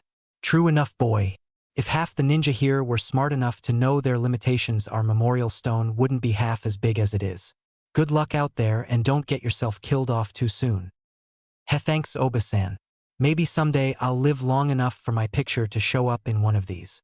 Waving, he made his way out of the building as the old woman smiled approvingly at his back. Yes, if half our shinobi were that smart going into this mess, we wouldn't have much to worry about. Isn't that right, Nico-chan? The woman fixed her glasses on her nose as she turned away from the counter. Hi, Taicho. Impromptu high-ranking mission aside, the rest of Naruto's week was pretty much the same each day. Wake up, do a dozen or so missions, eat lunch, do another dozen or so missions, training, then bed. The only exception being that when he found out Hinata wasn't busy on certain afternoons, he would take her out to lunch or dinner. They even made plans for Sunday to have a small picnic. That would be tomorrow, so today being Saturday and the mission hall being closed on weekends, Naruto decided he'd spend what time he had free training. He had been setting up clones in his hideaway all week, training what he thought they could transfer to him. Jutsu, chakra control, kenjutsu, and taijutsu were the most noticeable acquired talents, but they still needed tested to see if he did actually pick them up and could remember them. He had slept in a little since he was in no hurry. As such, he was arriving at the entrance to his hideaway when the sun was just barely kissing the roofs of the taller buildings. He quickly disappeared while merchants started making their way to their stores to set up their wares. As the first of them reached their shops, he was already creating his clones. By the time they opened up, he was already discovering what he'd hoped. By the time they got their first customers, he was already testing the combat prowess of his newly learned skills. By the time his old classmates were starting their training, he was taking a well-deserved break with a visit to Ichiraku's. He was on his third bowl of ramen when some new company dropped by. "Greetings, Naruto-san." Having a full mouth, Naruto could only nod in greeting. "Hokage-sama wishes to speak with you at your convenience." He swallowed hard before speaking. "Thank you, Anbu-san. I'll be there right after I finish this bowl." The Anbu nodded before disappearing via Shunshin. "Old man, looks like I gotta go. I'll see you later." Naruto laid his money on the counter and headed to the Hokage Tower. Deciding to follow protocol for once, he addressed the secretary. Not to mention it was Saturday, so there was the possibility that the man wasn't in the tower at all, so it would have been embarrassing to just barge in with no one there. "Oi, Aji-san wanted to see me. Is he here?" The secretary seemed to have not heard him at all, as she just continued writing on some paperwork. After standing for a couple minutes waiting patiently, he decided to try again. "Ano, did you hear me?" He was met with a glare that he was all too familiar with. Sighing, he continued, "Okay, look, I'm not really liking you at the moment, and it's rather obvious that you loathe me, but I was summoned by the Hokage to see him, and if you don't tell me when and where I can find him, then two things are going to happen. First, I will barge in that room and try to find him myself. Second, I will let him know of your refusal to help me, which will probably end in your early termination or worse." The woman's scowl only deepened, but she finally relented and simply waved him off towards the door, muttering under her breath something about demons and murder. Shaking his head, Naruto just entered the office and slumped down into a chair. "So what's this about Aji-san?" It took a moment for Hiruzen to finish the paper he was currently working on before stamping "declined" on it. Sighing as he set the sheet aside, he turned to his guest. "Naruto, due to an influx of missions lately, and as such a lessening of personnel, we are a bit short-handed at the moment. Yet, at the same time, the documents you found could be of great value to us. As such, and due to your prior involvement in finding them, I would like you to take them back to your safe house and go through them. This is to be done immediately and as quickly as possible while still maintaining quality. I would assume you know how to do this by your mission completion count and the comments they held. As much as I would like to assign this to other departments, this information could be very dangerous in the wrong hands. You are to tell no one except myself what you find out, and you are to tell no one, including myself, where you are conducting your research. This will be classified as a high A rank and possible S rank, depending on what the library contains as well as how beneficial the information is. Do you have any questions?" "Only one. What do you consider as important?" "Plans, village secrets, experiment details, and anything that could possibly cripple Konoha or make one of our enemies stronger. Good luck, Naruto." Tossing the library storage scroll at the boy, he waved him off before grabbing another sheet from his pile of papers. "Permanent bodyguard assignment for the civilian council members and their families. Do they think we just pop a new ninja out of a scroll whenever we need one? Denied." Naruto was already halfway to his hideaway before he found himself suddenly surrounded by what appeared to be Anbu. "Danzo-sama requests your audience, boy," one of them said with obvious contempt. Naruto tried to think of who this Danzo was. He knew he heard the name before. Yes, the Hokage had been cursing that name on quite a few occasions. "I'm sorry, but I'm in a bit of a hurry. Please give Danzo-san my—" "It seems you misunderstood me. When Danzo-sama requests an audience of someone, they give him an audience." The man pulled his ninjutsu out of its sheath a bit to emphasize his point. Now Naruto was on edge. Someone demanding him with the use of force was no one he wanted to see while carrying sensitive documents. Putting his hands in his pockets, he glared at the Anbu that seemed to be the leader. Then, without even blinking, he let a huge grin cross his face, confusing the ANBU right before he let a small ball fall from his pocket. When the four ninja saw the ball drop, they reacted, but it was already too late. With a small pop, the area was covered in smoke. By the time the smoke cleared, all that was left were four very pissed-off ninja and one tied-up log. Running down an alleyway, Naruto let out a small chuckle as he made his way towards his destination. He took an indirect route this time to confuse any possible trackers. Though it would give the men more time to find him, it would also keep him away from main viewing areas and not give a clear idea of where he was headed. There were 2 points during his journey that he had to hide himself as he saw 2 different groups of ANBU making their way across town. He couldn't tell if they were looking for him or not, but he wasn't going to take that chance. After another half hour of alley crawling and shadow creeping, he was back at the entrance to his underground domain. Slipping inside, he gave a sigh of relief as he made his way back down the tunnel. Today was the closest he'd gotten to getting tailed here, and he wasn't happy about it. He would have to start making sure he wasn't followed from now on, now that it seemed someone wanted to see him very badly, and that someone was a person that the Hokage didn't like. Anyone that the old man was wary of was definitely someone Naruto didn't want any close contact with. Back in the safety of his second home, he dispelled his current clones before making a new set. If this information was as important as Ajisen thought, then he wouldn't want to risk getting it crossed with his training. Channeling chakra through the scroll, he began handing out various scrolls and books to the clones around him. Since they would be stationary through most of this, he had created more than normal. As they got a scroll and took a blank scroll with writing materials from a nearby rack, they found a place to sit on the floor, walls, or ceiling and got to work. It didn't take long for Naruto to find out just how serious this information was. Since he had already taken the time to categorize the books and scrolls, it wasn't difficult to bypass the jutsu scrolls and go right for the meat of the beast. Journals, notes, and various informative literature was laid out around the room, each having a clone going through it. When they got all the information they could out of one text, they brought it back to Naruto, giving a short summary before taking another item to study. Meanwhile, Naruto was labeling sheets of paper and tacking them to one of the walls.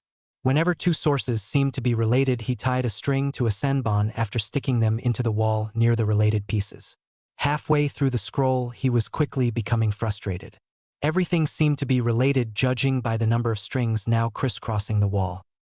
There was information from everything between anatomy and theology. Almost every subject that related to humans was covered. It looked like someone was doing a completely in-depth study of humans, but why? The question raked over his brain with every new piece of information he was given. If you left out the twisted experiments, it almost seemed like a course for medical training. Very, very advanced medical training. Add in those experiments, though, and everything was twisted. It seemed like something was missing, though. But what? He sighed, turning away from the wall again. He glanced over as a clone came up with a freshly finished book as it droned out what it had summarized from the contents. Another anatomy piece.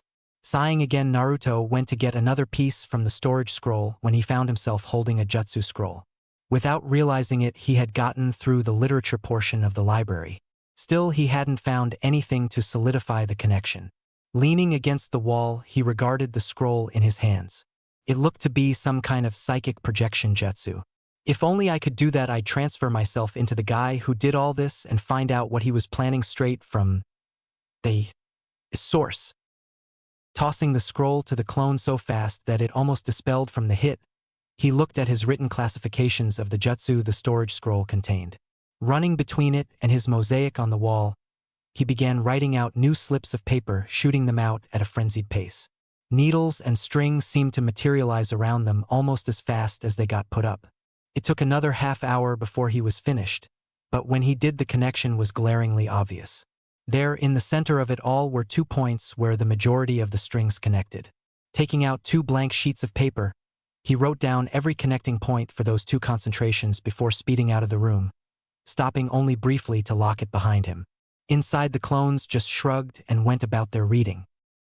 Bursting through the doors to the Hokage Tower, Naruto flew right past a protesting secretary yet again, and threw the doors to the office open before slamming them shut.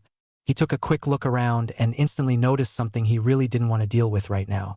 There, before the Hokage, was a genin team. Not just any genin team, though. This was Team 7, otherwise known as Team Kakashi. Yes, here stood the people he wanted to run into the least, and all of them were glaring at him. Well, all but the man behind the desk who looked a bit shocked to see the boy so soon. "Hey Dobe, if you don't mind, we are discussing a mission with the Hokage. Useless trash like you should wait outside while we real ninja take care of business." Sasuke seemed to have his nose stuck higher in the air than normal today. "Yeah, what?" Sasuke-kun said. "Now get out of here before I knock you back through the door you came in." Sakura was already pushing up her sleeve, getting ready for a punch. He barging into the Hokage's office when he could be in a meeting discussing village secrets. "I wouldn't be surprised if you were in a cell by the end of the day. In fact, I hope that's the case because then Hinata will realize just how much of a loser you are." Kiba's grin seemed to grow as he filled his own pride with words. Ma, you shouldn't say such things to a comrade. He may end up on a mission with you sometime soon. Having bad feelings between you all wouldn't be very good for teamwork now, would it? Finally, someone who wasn't a complete asshole to him. "Now, if you don't mind waiting outside Naruto. I'm sure your stories about ramen can wait a few more minutes." Spoke too soon. Sasuke turned back to the Hokage, completely ignoring the barely controlled ki coming from the blonde. "So Sarutobi-san, how about that C-rank mission? I am more than ready for something other than these waste of time D-ranks. Chasing a cat around for 3 hours is not exactly my idea of ninja training." Yeah, Sasuke-kun needs harder missions to show off his real strength. By this point, Sarutobi just wanted them all out of his sight. He knew what Naruto was here for must be important. "Fine, you get your C rank." He pressed a call button under his desk and told his secretary to bring the client in. Half a moment of waiting soon reveled a drunk, haggard-looking old man with a bottle of sake. "This is Tazuna, a bridge builder from the land of waves. Your mission is to escort him home and guard him until he finishes his latest project." "So these are the ones that'll be taking me, huh? I ask for a C-rank mission and all I get is a bunch of brats." The man slurred out. "I assure you, Tazuna-san, my team is more than capable of protecting you." Kakashi tried to reassure the man, but Naruto still saw doubt in his eyes. Voice dripping with sarcasm, he let out his retort. "Yes, Tazuna-san. You have the famed Hatake Kakashi escorting you, but if he fails, never fear, the mighty Uchiha will save the day. Most likely by literally throwing the bubblegum princess at whoever tries to overshadow his glory. Even if you do somehow get killed, I'm sure Fleabag over there will claw you out a nice grave before he tucks tail and runs." He got glares from Kiba and Sakura, an amused smile from Sarutobi, Tazuna, and Kakashi, and oddly enough the mighty Uchiha seemed to not even realize the jest and looked more arrogant than ever, like he actually believed that is exactly what would happen. "Well, at least with the blonde one along I won't get bored," Tazuna stated with a half-drunk smile. "Sorry, but I won't be joining you on your little excursion. I'm just here to report to Aji-san what my meager self has discovered in regards to certain recent findings and what they mean for our village's future." Tazuna looked visibly saddened by the news, but reluctantly left the room with the three stooges when Kakashi told them to meet at the gate in an hour. After the door was shut, Kakashi turned and put on a serious face. Put on serious eyes. Showing he was ready to discuss serious matters. "Hatake-san, I suggest you go prepare for your mission as well. Escorting a bridge builder shouldn't be taken lightly." Kakashi turned to the boy before speaking. "If it involves defending the village, then I believe that I should stay in case my input is needed. As one of the senior shinobi and an XANBU, I have expertise in many matters. Having me here would probably be best depending on what the information is, Naruto-chan." He gave Naruto an eye smile, happy that he got a chance to return the earlier jab the boy made. "I am sorry, Kakashi-kun, but Naruto is correct in what he is implying. This is a mission that I gave to Naruto, requiring the utmost secrecy. The people who are allowed to know what is involved are very few, and I don't intend to make the group any larger just yet. Should we find something that we need your assistance in, you will be notified. Now, if you please, Naruto-kun and myself have business to discuss." Hiruzen spoke with all of his authority to make sure Kakashi got the point that the information to be exchanged was not for his ears. With a slight frown, the copy ninja got up and walked out the door, sparing one last glance at the genin and the Kage before closing the door behind him. Naruto walked over and locked the door, activating the security seals before walking up to the desk. "Hokage-sama, I have some interesting findings from the literature and jutsu that I found in the lair. It seems it was a testing area for 2 experimental subjects. The first, he placed one of the 2 pages on the desk before continuing.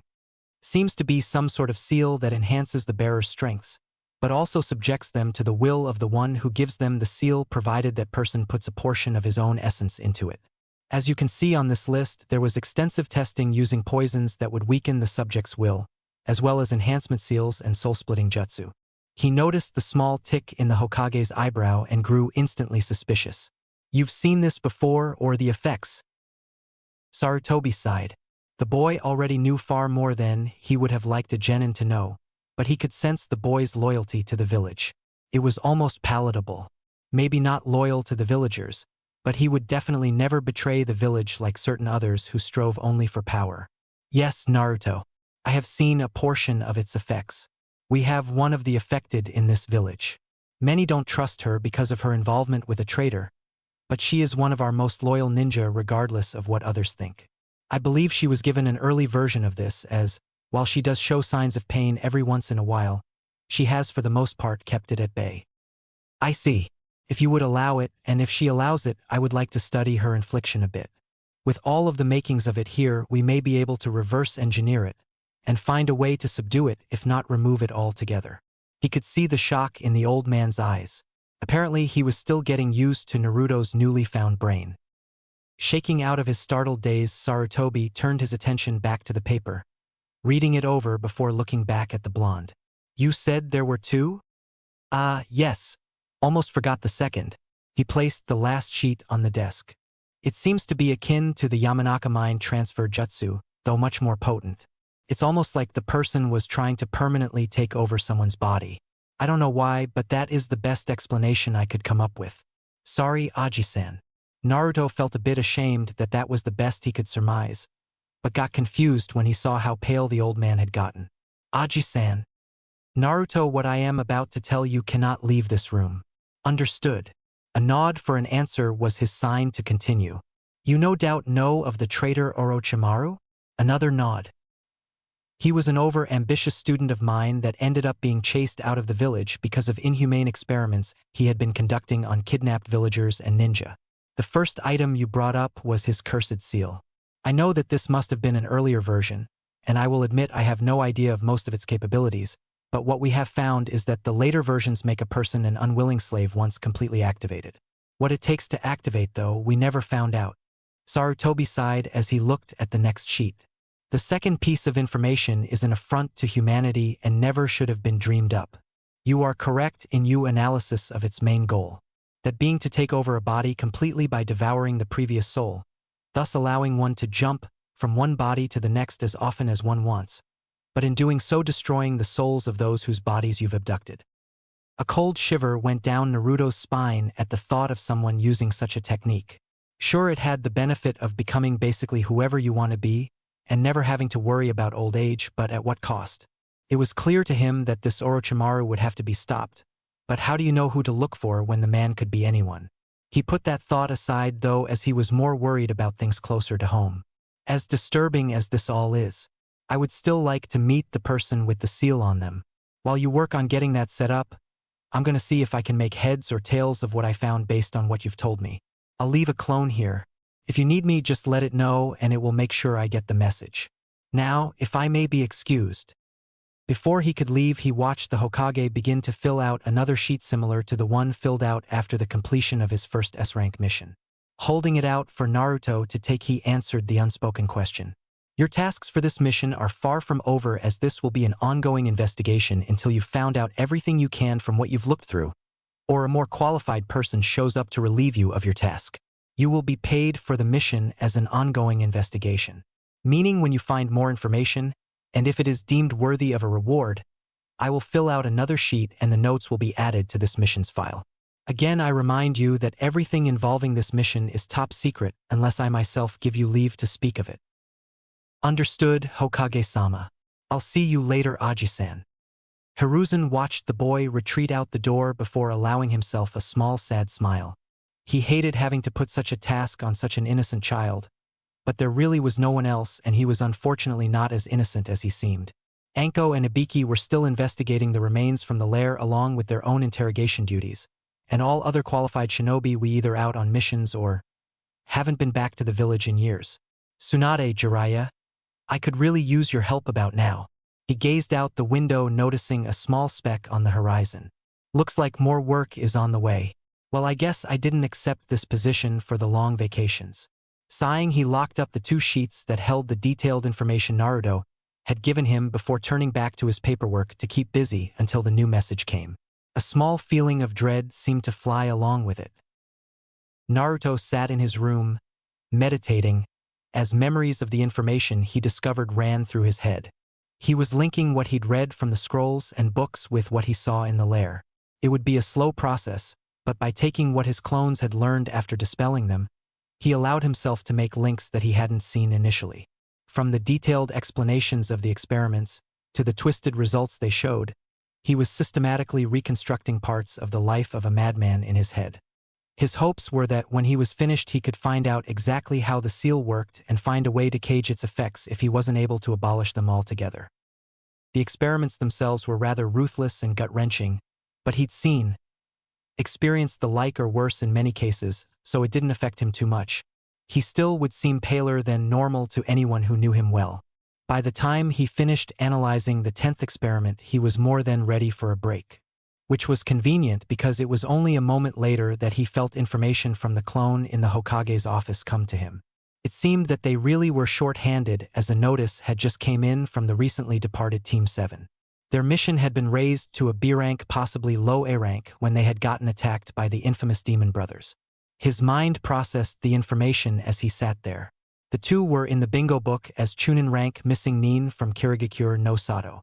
Gozu and Meizu easily filled the qualifications to raise the mission difficulty. Wasting no more time, Naruto gathered his belongings before heading to his hideaway to gather the tools he would need. With his ninjutsu once again strapped to his back, and his shin and forearm guards strapped in place, he was out the door and off to the tower once again. So the great Uchiha needs more company to bask in his glory, I hear, was his remark as he walked into the office. Hiruzen couldn't help but chuckle. Hi Naruto. It would seem that way. I assume that you have everything you need. The Hokage looked the boy over quickly, taking note of the sword and guards as well as the lack of a backpack. You do realize that you will be there until the bridge is finished, correct? Hi, I am all prepared. He pulled out a few scrolls and showed them off before pocketing them again. All I need is a mission scroll and I'll be on my way to worship the ground the Uchiha walks upon. Okay Naruto. I know they aren't the most pleasant of people to work with, but please remember that they are your comrades, and try not to kill them. Naruto only laughed a little as he nodded before catching the scroll thrown his way. And I will try to have a meeting set up for you and the previously discussed person upon your return. Sounds good, Aji-san. I'll see you when I get back. Make sure the village stays in one piece so we can roll out the red carpet when the victorious bobblehead quartet returns. With that last jab in there, he was off and bounding towards the gates. Had he been a normal genin or still in his mask from school, he would have been excited about leaving the village. As he was now, though, he merely waved the mission scroll at the gate guards as he stepped out with his nose buried in the bingo book that he had purchased recently. The Demon Brothers were missing Nin after all, so chances of there being others on this little tour would be very high. He focused on the Kirigakure ones specifically as the Nins would probably want to work with other Nins that they would be familiar with, or at least share some background with. Momochi Zabuza, Demon of the Bloody Mist. Rank Jonin, Tamatsu Yusuji, Herald of the Squall. Rank Chunin, Kafu Oba, Blood Red Tide. Rank Jonin, damn, all these guys have nicknames. Now that I think about it, the Konoha Jonin seem to have nicknames too. Maybe I should start thinking of one for myself, or are they normally given to you by someone? Huh. Oh well, looks like I'm gonna have company before I need to worry about that. With one last push of a branch, he spun around in the air, blocking the numerous projectiles coming his way with a kunai in each hand. His assailant appeared on the branch he just left and stood facing him. Ah, Kafu-san. I was just reading about you. Naruto addressed the man while waving his bingo book in the air. You're pretty famous. I'll admit I'm slightly impressed, Gaki, but you are far from being a hunter Nin. I'll let you go with a free pass this time and a warning. This route is off limits as of now. Turn back home and I'll let you off the hook just this once. Ah, but I really wanted to see my friends. Maybe you saw them. One was probably scratching away fleas and carries a little dog with him. The other boy probably had a storm cloud permanently raining on his parade. You wouldn't have been able to miss the bright pink hair of the girl though. Wouldn't be able to miss her squealing either, no doubt. They would have been traveling with a one-eyed roster and an old drunk. You sure have a funny way of talking about your friends, their kid. But it is rather amusing. They did pass by here not too long ago. I was told by my employer to let them through since he wanted to know that they died with a little hope of reaching their destination. For some reason, he seems to have a fetish for crushing people's hope. Kafu chuckled out. Well, if you're not going to let me pass, and I won't go back to the village without completing my mission, I guess there is only one thing left to do. Naruto held his hand out, 2 fingers extended toward Kafu. Said man got ready for anything. The kid hadn't done any seals, so it could be a bloodline. His senses turned full tilt onto the boy before him, getting ready to tell him to move away from danger at a moment's notice.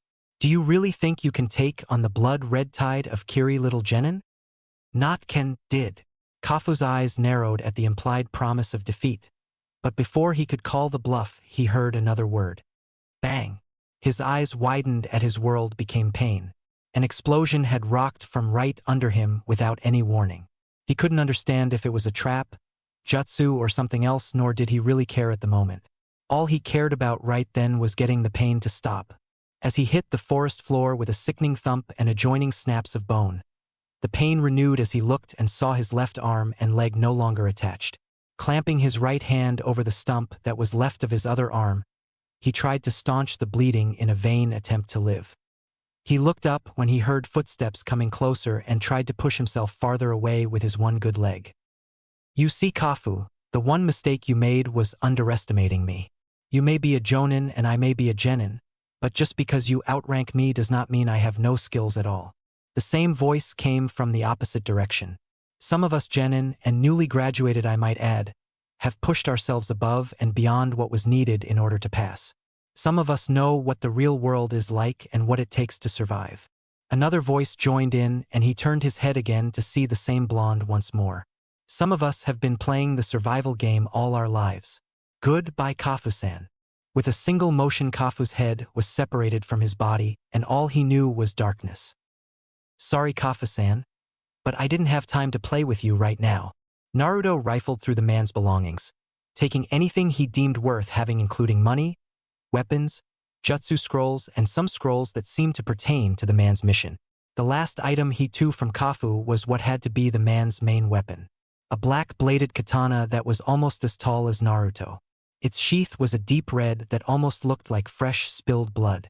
With his ninjutsu secured parallel to the ground at his lower back, Naruto strapped the katana crosswise over his right shoulder. He would now have a blade at his disposal from either hand should one be occupied, though the katana would be a little more awkward to draw in combat. Standing up, he used a quick katan Gokakyu no Jutsu to destroy the body before sealing away the head and belongings. Saying a quick prayer, he took to the trees again, picking up his pace a little in order to make up for lost time. He wanted to make sure he caught up with them faster now, as he knew there would be more Jonin-level trouble ahead of them. More than one if they were unlucky. Kakashi was not having fun. He was currently watching as his genin team was attempting to fight off Zabuza's Mizu Bunshin. He sent for backup, but with missions picking up the way they had been lately, there was little hope of it coming today, let alone right this minute. He could only reflect on what had happened and hope that his students would have the sense to run away. That was looking highly unlikely though. First Zabuza appeared, and after a short skirmish he brought the mist in. That was when everything started to go to hell. Up until the point of his capture, Kakashi had been barely keeping up with the missing Nin. He knew there were a couple of close calls in there, but as soon as he landed in the water it was over. Water was Zabuza's main element, which gave him the home field advantage. As soon as Kakashi's head poked out of the water, it was already too late. The water prison was forming, and before he could come up with a counter he was trapped. It was then that he had told his team to make a run for it. Sakura and Kiba were clearly shaking. Tazuna was nearly pissing himself. But to his dismay, it was the Uchiha that turned out to be the dumbest one of the group. He arrogantly strode to the front of the line and demanded Zabuza let his sensei go. Kakashi wasn't stupid. He knew that the only reason the boy wanted him free was because he saw his Sharingan. No doubt he was going to whine about it the entire trip. That is, if the trip didn't include 4 spirits going to the afterlife together. Though he still figured the boy would demand answers even then. He had been further horrified when Zabuza created more Bunshin and began attacking the trio of genin. Merely toying with them. Even though they were only Bunshin, they were still a lot stronger than any mere genin. All they ended up accomplishing was earning a new set of scars and sealing their fates as Sasuke taunted the amused demon more. It seemed that this would be the end. He could hear the pipes of the afterlife playing a sad tune for them already. No, he really could hear someone playing pipes. He did his best to turn his head out towards the water, noticing as Zabuza did the same. The Bunshin, being distracted in the same manner, were taken out, but the 3 genin with little trouble because of that. Though when Sasuke tried to charge out to take on the main body of the Kirinin, he found that the water there wasn't nearly as shallow as he had thought based on how the enemy ninja was simply standing on it. Fuming and now soaked, he waded back to the shore as he tried to think of a way to get out there and beat the man to a pulp. Both of the elder ninja ignored the fuming ninja, though as a shadow started to form out of the dispersing mist. As the figure got closer, Kakashi was able to make out small details. Whoever it was a ninja, that much was certain. They were walking on the surface of the water towards the group. They were also rather short, looking to be about the size of his own students. What really threw him off, though, was that the person was alone.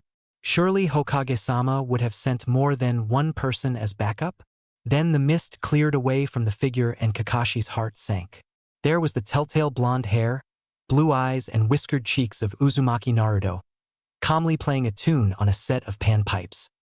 Now there would be a number of 5 bodies for Konoha to retrieve, and there was nothing Kakashi could do about it. Zabuza, on the other hand, was not just idly musing over the blonde. No, he was searching the area for any more chakra signatures. He had seen what was strapped on the boy's back, and he didn't want to be surprised by any group that could take out Kafu. He may not have been one of the 7 swordsmen like Zabuza, but he was no slouch of a ninja either, maybe a bit overconfident though. The whole time he was searching, Naruto was getting closer. It unnerved Zabuza how calm the boy was. Either he was stupid like that raven-haired brat, or he was very trusting of his companions. Something told him to be wary of the blonde, and he wasn't going to dismiss his gut feeling.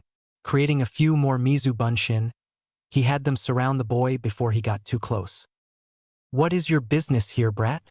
One of the clones addressed Naruto, who in turn simply stopped playing his music and calmly stowed his pipes away. Angling his body out to look around the Bunshin, he spotted Kakashi in the bubble of water. "Ah, so I finally caught up. No offense, but with Tazuna-san in tow, I didn't think you would make it so far this fast." "You idiot, get out of here, you're no match for Zabuza. Get whatever backup you came with and report to the Hokage." Kakashi resigned himself to his fate. "Mao, but Kakashi-san, I wanted to play a little. Let me have some fun before you shoo me off." Without even seeing a movement from the boy, all of the clones suddenly broke into water and splashed away. Both Jonin stared wide-eyed now. Here was a genin who had just taken out clones of one of the 7 swordsmen. Sure, they may not have been a full-powered ninja, but that didn't make them pushovers. Naruto once again walked slowly towards the pair. When he was about 10 feet away, he stopped and looked at Zabuza. "Want you let him go, please? I really don't want to have to do anything drastic. Get lost, kid, before I decide you really are a threat." "Ah, so you were considering it already. Well, that's a start, I guess, but you make it sound like you won't give in. I guess that means I will just have to improvise." Now Naruto wasn't a moron, as I'm sure you've figured out by now. He knew that the 7 swordsmen of the mist were extremely deadly, and chances of him surviving a fight with one were between slim and none, but he wouldn't have to fight one at all. Making a few hand seals, his chest puffed out. Futon. Rankuden, a concentrated blast of air headed straight for Zabuza's arm that was keeping the water prison active. Having no time to counter, Zabuza had 2 choices. 1. Release the jutsu and deal with this new and rather intriguing boy and Hitaki Kakashi, the copy ninja. Or 2. Let the jutsu hit his arm, most likely breaking it and releasing the jutsu, then have to deal with the blonde and Kakashi anyway. Well, that was a rather obvious decision for him as he jumped back away from the blast, allowing the compressed air to sail harmlessly by him. But before he could get his bearings back, though, he was hit with another blast of air from the direction of his former prisoner.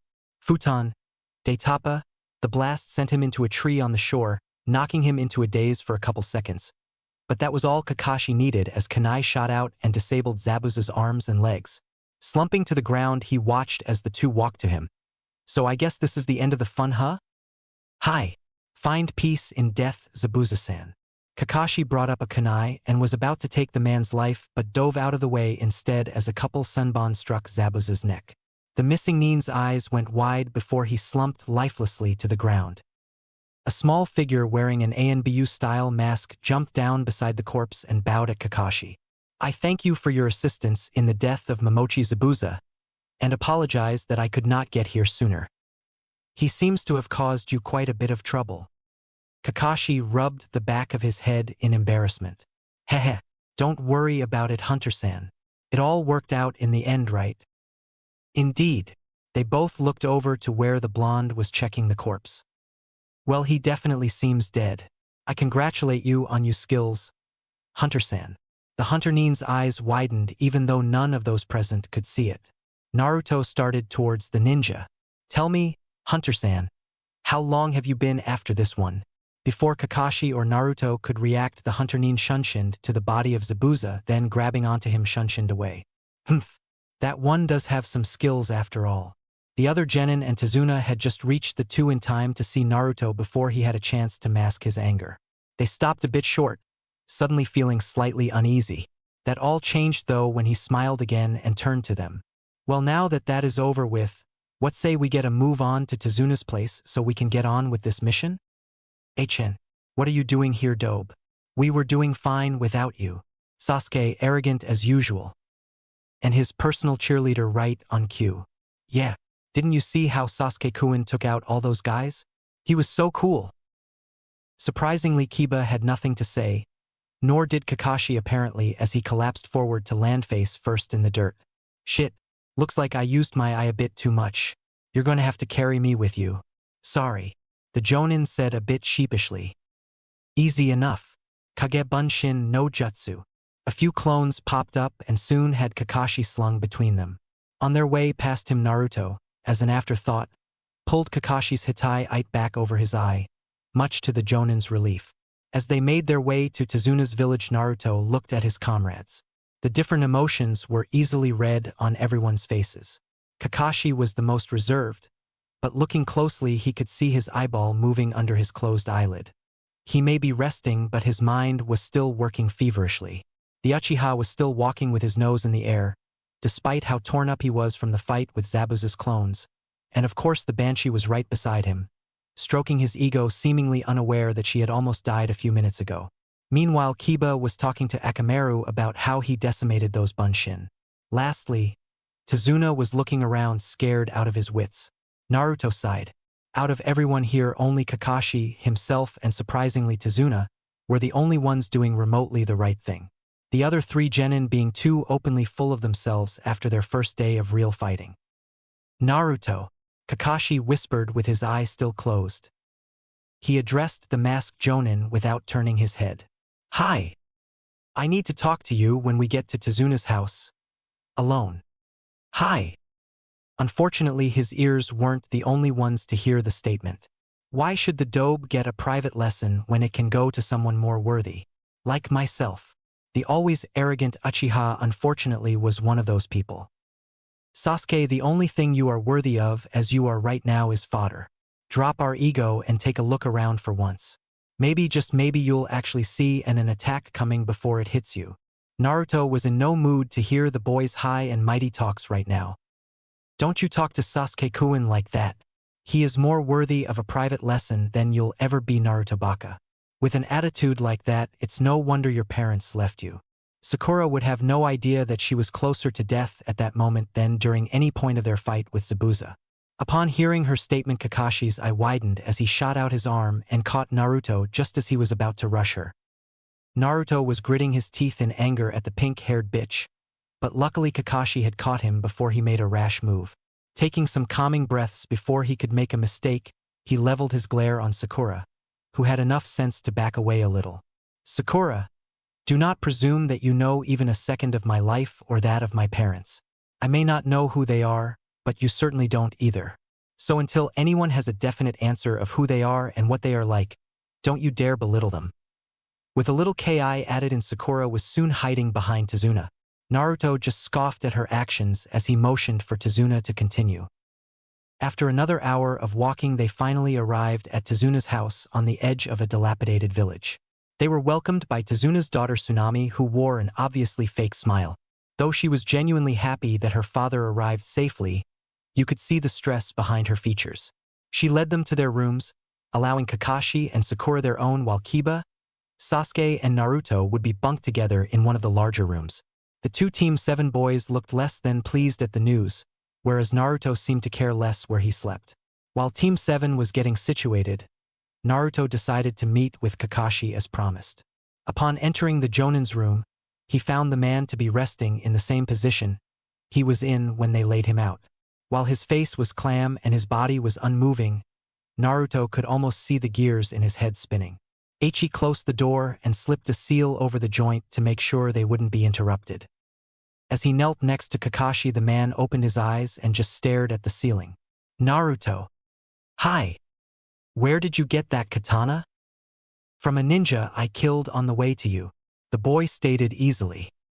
Do you really expect me to believe that you took on a Jonin-level missing nin in the time it took you to catch up to us? And that you were able to walk away without a scratch? No, I don't expect you to believe either. He was simply unprepared and underestimated who he was fighting. Plant a seed in the side of a mountain and the mountain will stay standing. Give that seed what it needs to grow and soon you will see its roots dig into the rock face and, over time, the mountain will begin to crack. So you're saying you only beat him because he gave you a chance to? That still doesn't sound very believable. The Jonin scoffed.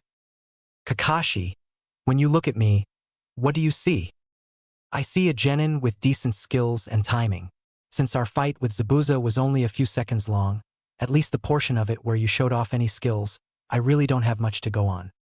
So then what level of threat do you see me as to you? Kakashi started to chuckle a bit. At the moment you might as well be a Kage for the amount of movement I can make.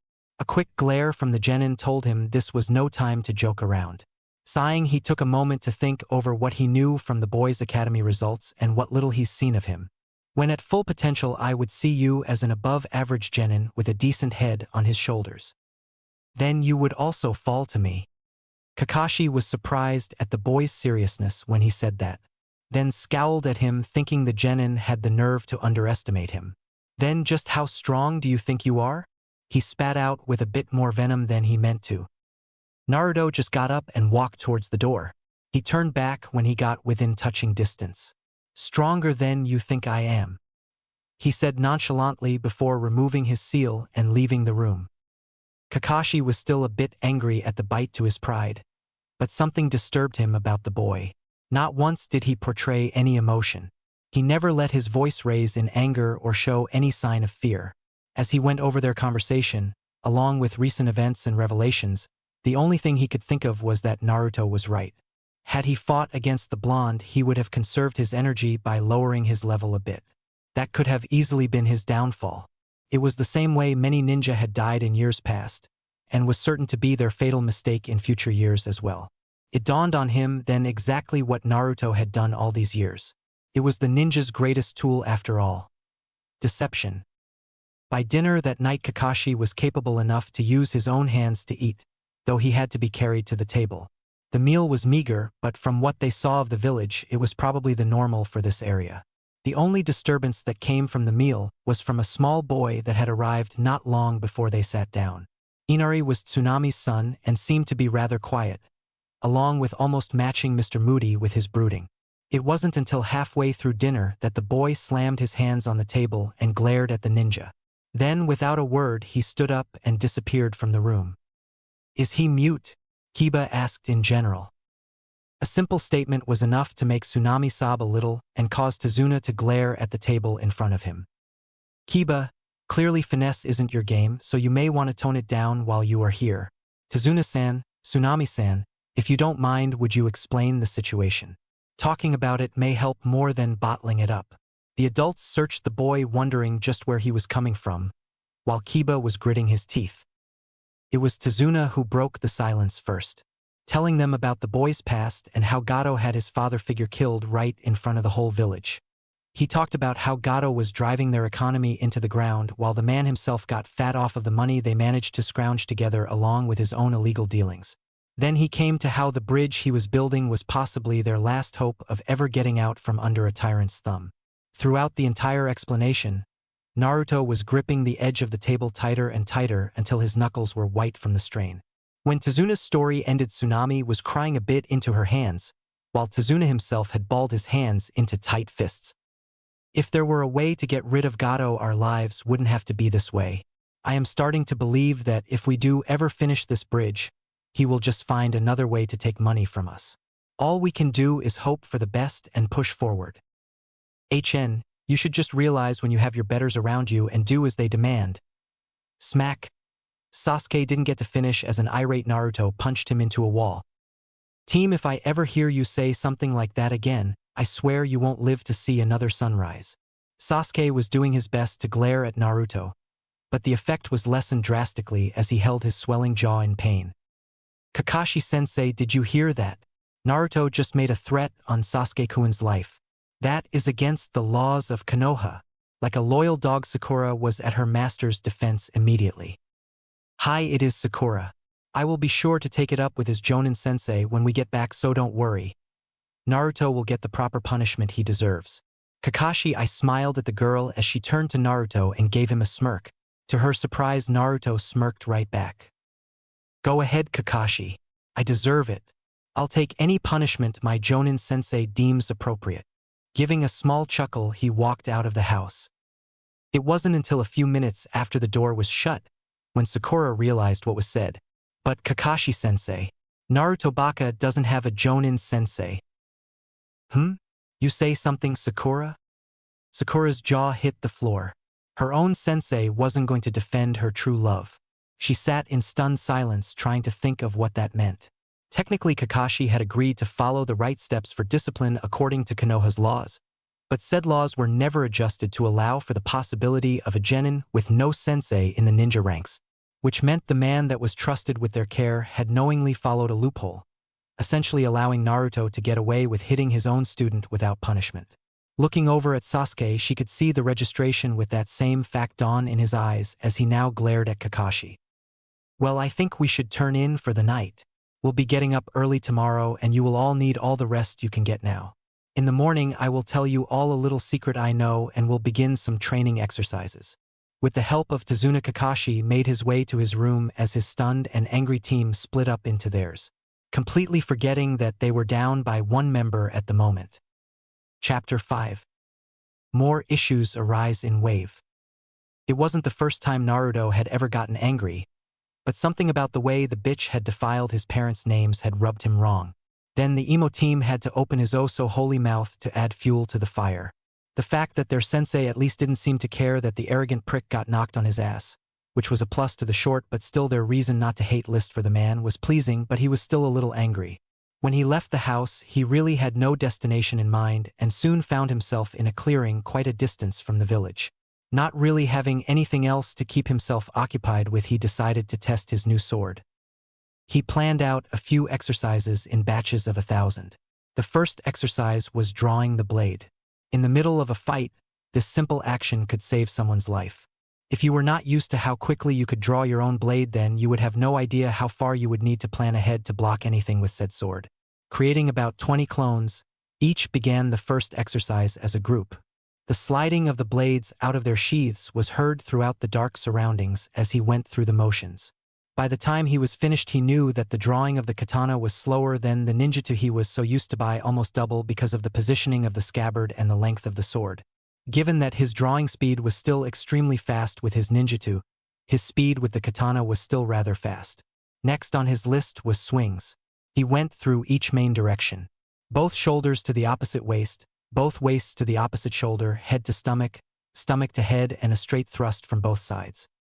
By the time he was finished, he had worked up quite a bit of a sweat. He assumed a meditative position before dispelling his clones. He felt the drawl of his consciousness as their experiences entered him. As he sat lotus-style on the ground, He found out over the course of his training with them that the information was absorbed faster with the less information he took in.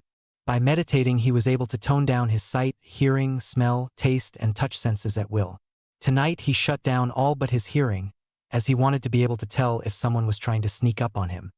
He was pleased that none of his so-called comrades decided to show up. He wasn't sure what he would have done if they'd have pissed him off again. As the information came to an end, he dropped out of his trance-like state and made his way back to the house. He was only a little tired, but he'd done enough today. Upon entering the house, he borrowed the dining room table for a moment to seal away his gear before slipping it into his pants pocket. He wanted to keep all of his gear on him at all times on this mission since he didn't trust any of his companions with his possessions, especially the Uchiha, his bitch and the mutt. Walking quietly into the room he was assigned to, he found his previously arranged sleeping bag and futon were now shoved off to a corner and looked as though it had gone through a blender. Sighing, he turned around and left. It seemed that his supposed comrades didn't know when to quit. It was nothing he hadn't dealt with before though, so he simply made his way outside and found a nice thick tree branch to relax in. At least it wasn't raining tonight and the breeze felt nice. All in all, it was a better environment to sleep in anyway rather than next to two potentially hostile people. He found a nice crook in an old tree and leaned back in it, falling asleep with a great view of the moon through the branches. The next morning, the residents of the house were surprised when no one knew where Naruto was. Only 3 seemed to be remotely worried about him though. Kakashi, because the boy was technically under his charge since he was the highest-ranking ninja on the mission. Then there were Tazuna and Tsunami, simply because the boy seemed to be able to relate to their plight somewhat. It wasn't until halfway through breakfast that the door opened, revealing a slightly disheveled Naruto, causing Sasuke and Kiba to smirk. "Naruto, where were you?" Kakashi stated, a bit angry that the boy had left the house and not said anything. "Training," was his only reply before joining them at the table and grabbing some breakfast. "Have a nice sleep, dope?" Sasuke couldn't help but chuckle at the thought of the boy being forced to sleep anywhere but in a comfortable futon or sleeping bag like the rest of them. "Yes, team, it was very relaxing." The sincerity in his voice was enough to wipe the smirk of the Uchiha's face. Sleeping anywhere but in a nice futon like the rest of us must have been uncomfortable at least. "And what makes you think I slept anywhere but in the bed I prepared when we got here?" His own smirk made Kakashi suspicious, and he turned to the other 2 boys, waiting for their answer. Kiba was about to answer but got stopped due to a courteous elbow from Sasuke. "I think I would like to know why as well." Kakashi glared at the 2 boys along with Tazuna and Tsunami, though at least theirs had no Ki behind them. "Don't bother, Hitaki. It doesn't matter. I'm used to such things." He began to turn and walk out the door, but stopped when Kakashi addressed him, and then everyone. "Naruto, wait a moment please. I've made plans for all of us to begin a training schedule. You will all be required to practice until I say otherwise or the mission is finished. Now, unfortunately, our unexpected guests yesterday are alive and well. But Kakashi-sensei, I thought that Hunter Nin killed him." Typical. Thinking everything you see is what it looks like. Naruto ignored the glare Sakura sent him. "Naruto is on the right track. You must always look underneath the underneath. I'm guessing he knows more about this too." Before Naruto could answer, it was Sasuke to put in his 2 cents. "Humph. So now we have to fight that Hunter Nin, and there's a chance that Zabuza isn't dead." "Wow. So there is a brain in there under all that ego," Naruto replied with an expression of mock surprise before chaining to a deadpan look. "From what I said and Kakashi's affirmation, that would be the assumption of anyone with half a brain cell. Heck, I bet the Fleabag could have gotten to that conclusion eventually." Kiba didn't seem to hear as he was too busy munching on a piece of bacon. "But yes, Zabuza is still alive, although he will be in recovery for a while. The Hunter Nin used Senbon for a reason. Normally a difficult weapon to use effectively, once mastered it is mainly used to disable rather than kill. Though killing is possible, it is also very possible to put someone into a death-like state. When we were talking to the Hunter Nin after it was insinuated that Zabuza was not dead and that the hunter was not really one, the reaction as you saw was for him to make a hasty retreat." "Okay, so then why are we training? Only Kakashi-sensei was able to take on Zabuza, and the Hunter Nin looked and sounded about our age. If that is true, then we should be fine the way we are, right?" Naruto was regretting accepting this mission. It was quickly grinding on his nerves at how little they could comprehend of the real world outside the academy, let alone outside the village. Sakura, if you have an 80% chance to beat someone in a fight today, or an 81% chance tomorrow, which would you pick if defeat meant death? Well, tomorrow, obviously. I don't know what a dead last like you would have as far as ambitions, but I don't plan on dying anytime soon. Okay. Well, we didn't need the last part, but the first part proves the point. If training every day until those two decide to attack gives us even 0.5% better chance of beating them, then wouldn't you say it is worth it? At her realizing nod, he gave himself a small pat on the back. This isn't the D or C rank missions that the Hokage gave you anymore. Once the Demon Brothers came into play, it became a high C low B rank. With Zabuza in the mix, it's now a high B to mid A rank. Add in the Hunter Nin, whose abilities we know nothing about, and the fact that more ninja have shown up over time, meaning a possibility of more enemies in the future, we are currently stuck on a mid to high A rank mission with no backup able to assist us. We need every bit of help we can get, so if that means I have to personally put 200-pound weights on all of you, I will do it. He narrowed his eyes at them, daring them to tell him otherwise. Sakura and Kiba both swallowed audibly, while Sasuke just glared at the insinuation that Naruto would think about forcing him to do anything. Well, now that that's out of the way, excellent explanation by the way, Naruto. Seeing a nod of thanks from the boy, Kakashi continued. So if you'll all follow me, we'll get to the training. He got up and, with the aid of a crutch, made his way outside, followed by a small congregation of curious genin. Before they disappeared into the forest, Naruto, who was bringing up the rear, as he really didn't want to go along, created a few Kage Bunshin to watch over the house. Never hurts to be safe. Good thinking, Naruto. Kakashi seemed to be gaining more and more respect for the blonde with each action he made and every time he opened his mouth. This was nothing like the reports he saw from the boys' school days. They soon arrived at a small clearing with a few large trees. Stopping in the center, Kakashi turned to his charges. Okay, today we are gonna climb trees. Naruto chuckled when Kiba started climbing the closest tree to him. It obviously wasn't going well since the tree was so large around that it would cause a grown man to struggle with wrapping his arms a third of the way around. No, Kiba, we are going to climb trees without using our hands. A resounding crash was heard as the surprised Kiba fell backwards off the tree. Couldn't have hurt much since he was only a couple feet up, but he still managed to land on his head. Sensei, how are we supposed to climb without using our hands? Once again, the brain sees it at face value. While he thought he had said it quiet enough, it apparently was still heard by the bubblegum princess as she turned, ready to yell at him. Once again, Naruto is correct. You will climb them by manipulating chakra through your feet. This exercise will help you with chakra control and capacity. Making a ram seal, Kakashi began walking / limping up a nearby tree to demonstrate. Getting to the first branch, he tossed kunai in front of each of them before turning around and heading back down. So that's it. Use the kunai to mark your progress and try to beat your previous attempt each time. You may want to get a running start at first to build up momentum. Sasuke and Kiba wasted no time getting to their practice as they rushed towards the trees. Sakura, on the other hand, followed her sensei to the T, walking up to the tree before placing a foot. A thud was heard as Kiba once again found himself on his back. Shortly afterward, Sasuke was doing a back flip off the tree once. He put a little too much chakra into a step.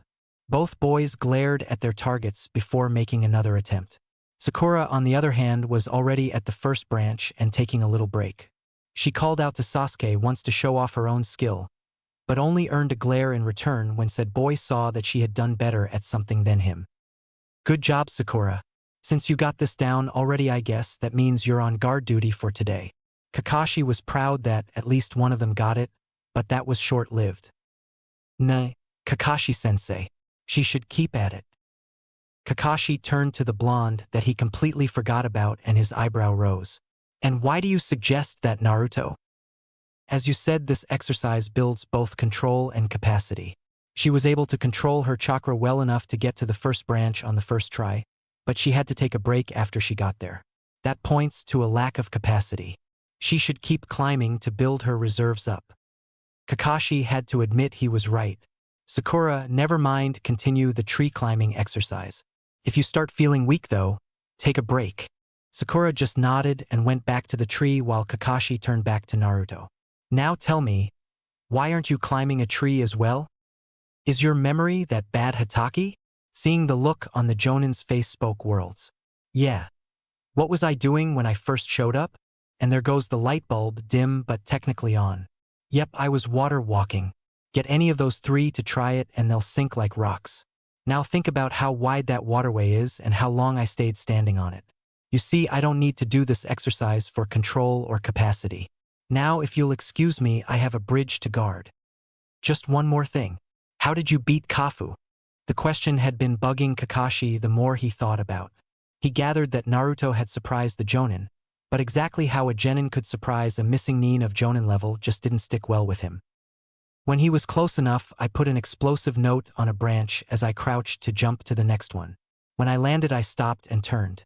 Like a moth to a flame, the overconfident man stopped on my trapped branch to tell me off, and like an overconfident man, he never realized what was happening until it was too late. I had intended to just weaken him a little to make it a more even fight, but I guess he was so caught off guard that he slipped off the branch and fell all the way to the forest floor, breaking more than a few bones, I'm sure. After that, it was just a matter of the final stroke. Luck. It was mostly luck, but still this kid was smart enough to not panic, and instead try to make a situation where his chances increased. You know, Kafu is a missing nin with a bounty. If you had CU. It's sealed in a scroll in my left pants pocket. Not only had Naruto killed, but he also did his research, it seemed. You've seen the bingo book? Sealed in a scroll in my right pants pocket. I figure if I'm leaving the village, I better know who else is out here and what they're capable of. If I find myself facing one, I will know whether to fight or flee then. Yeah, definitely did his research. This kid was good. Far too good to be a genin. Kakashi began to wonder if the Hokage had already known Naruto's strength when he'd assigned the teams. This kid was easily better than his entire genin squad. Sure, he had Sakura for the brains, Sasuke for muscle, and Kiba for tracking, but Naruto seemed like the full package. Kakashi knew Chunin that couldn't or wouldn't risk what he did. He began to wonder if they were going to have another Uchiha Itachi on their hands. Unfortunately, he wouldn't get his answer today. As much as I would like to sit and chat, I think we have a client that wants to get to work. I'll speak to you later if we have time. Naruto jumped off towards the house before Kakashi could say anything more. Hell, looks like the training is too tough for the dobe. I knew he couldn't cut it as a ninja. Kakashi just sighed and shook his head as the comments about Naruto started to fly. He would do nothing to stop them, of course. Not out of hatred for Naruto. No, after learning some of what the boy could do, he was beginning to regret taking on the Uchiha. Obito be damned. His 3 students were more of a headache than he could deal with. Now, if he had 3 genin of Naruto's quality, they would be doing nothing but C ranks and low B ranks, which would at least let him do more than babysit. So much for the once mighty ANBU captain. Naruto met up with Tazuna as he was about to head out. The man seemed relieved when Naruto told him about what transpired at the clearing. Apparently Sakura had not made a good first impression on the man. On their walk to the bridge, they had a great time telling jokes at the other genin's expense. Naruto learned even more fuel for himself as Tazuna went over the fight with the demon brothers. Apparently Kiba had been scared stiff, as was Sakura. Sasuke showboated too much and Kakashi had to rejoin the fight at the end to save everyone.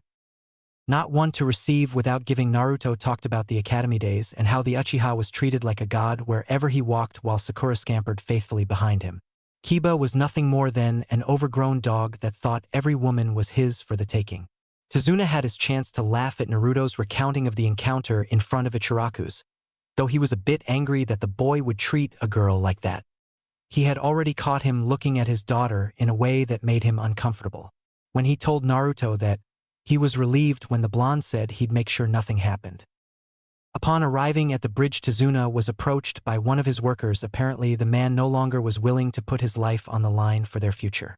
He was dismissed and told not to come back as Tazuna seemed to age a little more. It's getting harder and harder, Naruto. It seems 1 or 2 people quit every day. Pretty soon there will be no one left. As much as I want to finish this bridge and give my family a better life, it slows down little bit by little bit. Even if they all quit, though, it won't matter to me. I will finish this bridge with my own 2 hands if needs be. Well, I don't know much about building bridges, but I am a little handy with tools. Not to mention I can do the work of many people. Just tell me what needs done and I'll make sure it happens. Tazuna looked at the boy for a minute, seemingly measuring him up. Well, I don't know how you're going to cover for multiple workers, but if you're willing, who am I to turn you away? Tell you what, you show me how you're going to do this and I'll give the work out till you can't handle anymore. The words had barely slipped out of his mouth before the whole end of the bridge was covered with Narutos who all at once said, "Where do you want us?" Shaking out of his staring, Tazuna reminded himself that these were ninja, and for as much as he knew about ninja, anything was possible. Okay then, we'll start here. It took Tazuna over half an hour to find jobs for all the clones, but he stuck to his word, and by the time he got to the last one there, the bridge was covered in copies of the same ninja, with more copies running errands in town. He had gotten a bit inventive when he learned that Naruto could climb on the sides of things, and even upside down. He had the boy checking for faults in places normal men couldn't even consider looking. Each went wandering happily off with some spackle in a bucket to patch up any flaws they might find on the sides and even the underside of the bridge. Turning to the last one, he was trying to think of something else he might be able to have done when the boy turned to him. "Don't worry about finding me something, I already have a job. Since I'm the original, I will be guarding you." Tazuna nodded in acceptance and started his rounds to check on his workers. The men seemed a bit more at ease with so many bodies around. The fact that it was all the same person didn't seem to affect them at all, as such a large grouping of ninja, no matter what rank, would be a deterrent for an attack. It would prove to be one of the most productive days he had seen in his life. Not to mention the bridge would be one of the best both on top and underneath. He was now debating hiring ninja for future bridge building just so he would have workers that could check the structural integrity of the entire bridge without the aid of pulley systems or barges. Little did the man know, but the boy beside him was actually still training too. Not just with the clones under the bridge either. No, Naruto had upped his resistance seals by a large amount. Just because he was heads over his peers did not mean he was going to relax. Years living on the street was more than enough time for him to find out that you may live through one beating just to get a worse one tomorrow, and he had had enough beatings in his life to not want any more. Even walking right now would be training. It may seem odd to those that watched him that he walked with an even pace and was working up a sweat, or that he moved his arms more than needed, but it was necessary to get the full effect of the workout. Even after Tazuna was finished with his rounds, the boy didn't stop moving. While Tazuna oversaw his workers from a point near the current construction area, Naruto stood nearby and practiced with his katana and ninjutsu. Every now and then he would see the old man look over and follow his katana, admiring its quality. He may have been a bridge builder, but no one in this area lived as long as he did without seeing at least a few blades. He wasn't going to ask the boy about it now though. There was work to be done here and he was the one in charge of it. The day was going smooth and he had more workers than ever. He'd be damned if he was going to waste even a minute of it. Around lunchtime, Tazuna called everyone in to eat. Naruto told him that the clones that would continue through since they didn't need food. Naruto himself brought out a fishing line and caught his own meal, much to the interest of the workers.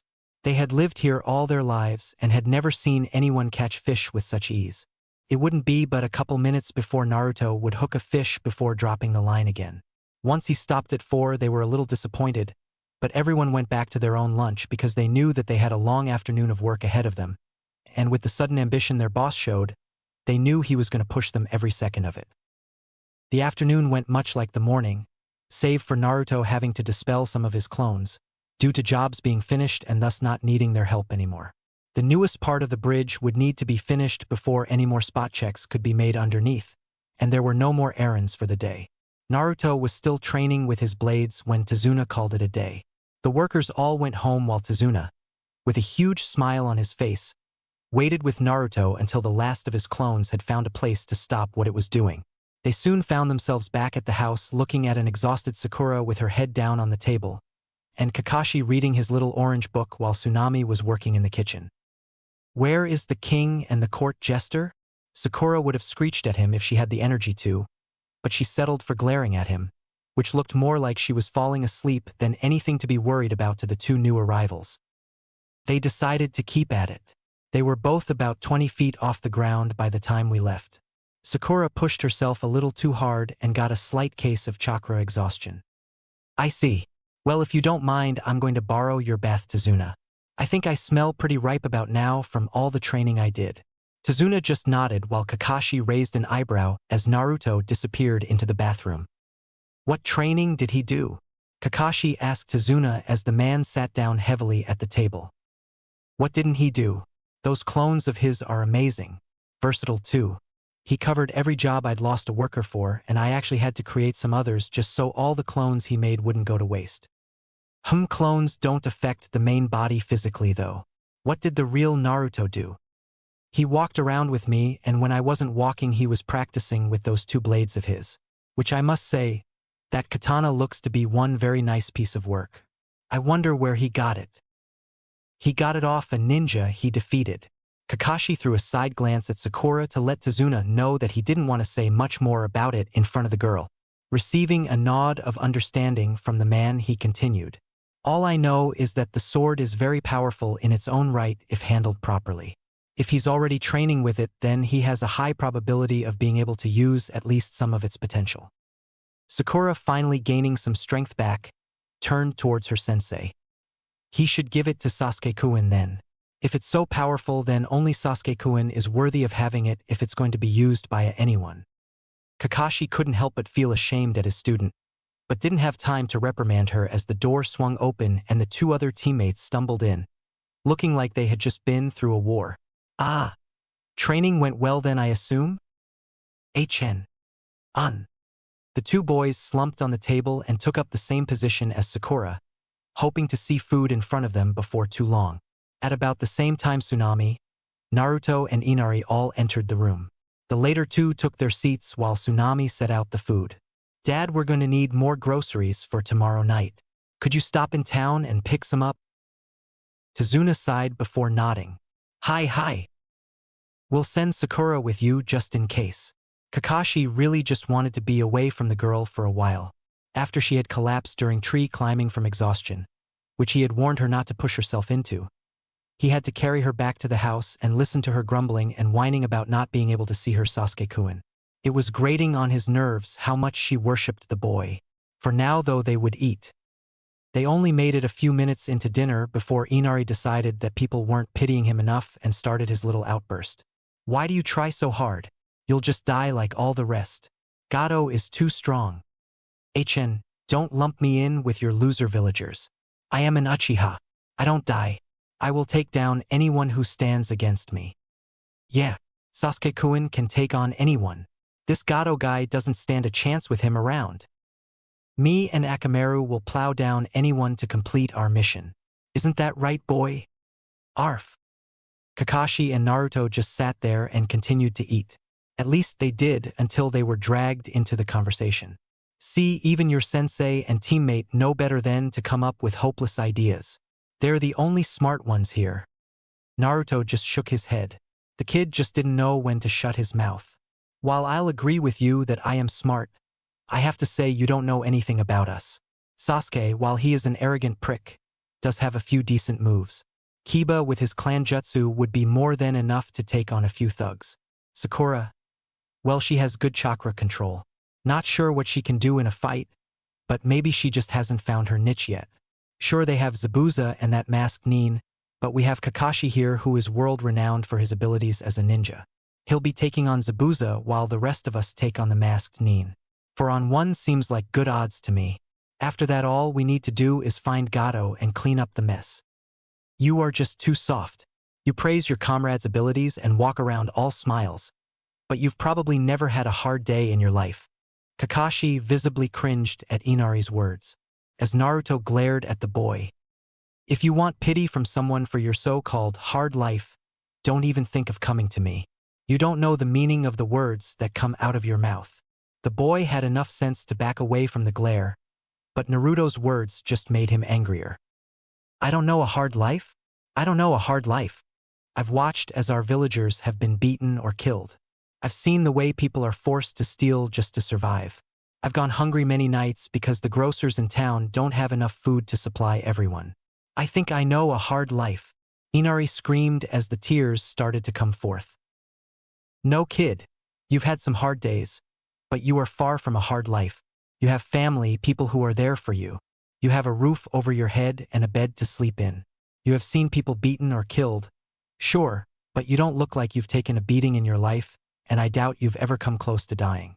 Have you ever wandered the streets, picking through trash to find your next meal? Have you ever slept in an alleyway in the rain because there was nowhere else? The villagers that you see so much of, do they glare at you like you are the bane of their existence? No, huh? I thought not. No, you don't know the meaning of a hard life. The group watched as Inari teared up and ran out of the room. Naruto just grunted and turned back to his meal. Naruto, was that really necessary? He's just a little kid, you didn't need to say such things. Besides, what kind of person would even stand to live like that? Stop making up stories to scare children. Sakura, now the target of Naruto's glare, shrunk back from him. Haruno, don't even think for 1 second that you know me or my life. Appetite now gone, Naruto stood and walked across the room. Stopping at the door, he turned to one of the few reasonable people still present. Hataki, I'm going to train. I'll see you in the morning. Hi. The man watched as the door closed. Achin, where does he get off acting so rough? He doesn't know half of what he was talking about. I've never seen him with even a hint of sadness during the academy. Dobe just thinks too highly of himself. Sasuke was reminded of his own lonely life. He was pampered even after his clan was killed, so the only thing he was really without now was his family. Where did he even come up with half of that? Kiba couldn't imagine living with any of those things, Naruto said. He had always had his clan around, a bed to sleep in and food on the table. Being the son of the clan head had its perks. Money was never an issue, because that was his life. Kakashi would be in for a long night of refusing to answer questions, as he didn't want to broach a subject concerning Naruto's privacy without the boy's consent. After a few hours of getting denied information, Team 7 finally went to bed. Though with the lack of information that they craved, the implications of the pariah's life were quickly forgotten. In a clearing north of Tezuna's house, Naruto was busy reshaping the landscape. Stupid little brats. I would like to see any of them live through one day of my life without curling up into a ball and crying. Trees fell and were quickly shredded as his wrath tore the forest apart. Splintered logs lay in his wake as a gleaming black blade sliced through more wood. He wasn't one for needless destruction, but tonight he used it for anger management. If he'd have stayed in that house tonight, there would have been 3 very bruised genin before he tired out. He stopped after the 50th tree fell to his blade. Looking around and breathing slightly heavy, he sighed. That should be enough for now. No. He took a deep breath and swung his sword again. The next day found Team 7 all talking around the dining room table, acting like last night never happened. Kakashi had talked to Inari about Naruto's past, trusting the boy with a little more information than he gave to his own students.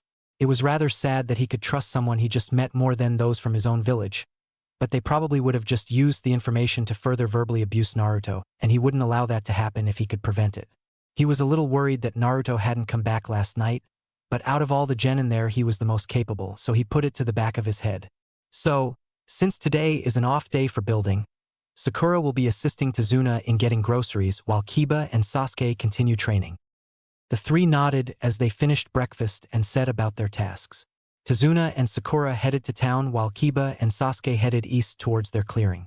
Kakashi stayed in the house, opting to do some indoor training in his room. Being still a bit weak from his overuse of the Sharingan, he was sticking to normal exercises like sit-ups and push-ups. In the fresh cut clearing Naruto had made last night, a young female was picking around the area looking for plants. She hadn't noticed the boy laying in the middle of the clearing, nor the pile of freshly cut wood stacked nearby until she was almost upon them. She was soon brought back to awareness as the body moved, cracking some twigs under his weight. Nearly dropping her basket of herbs, she cautiously walked over to him and leaned down to get a look at his face. She gasped at recognizing him. Now an internal debate raged in her head.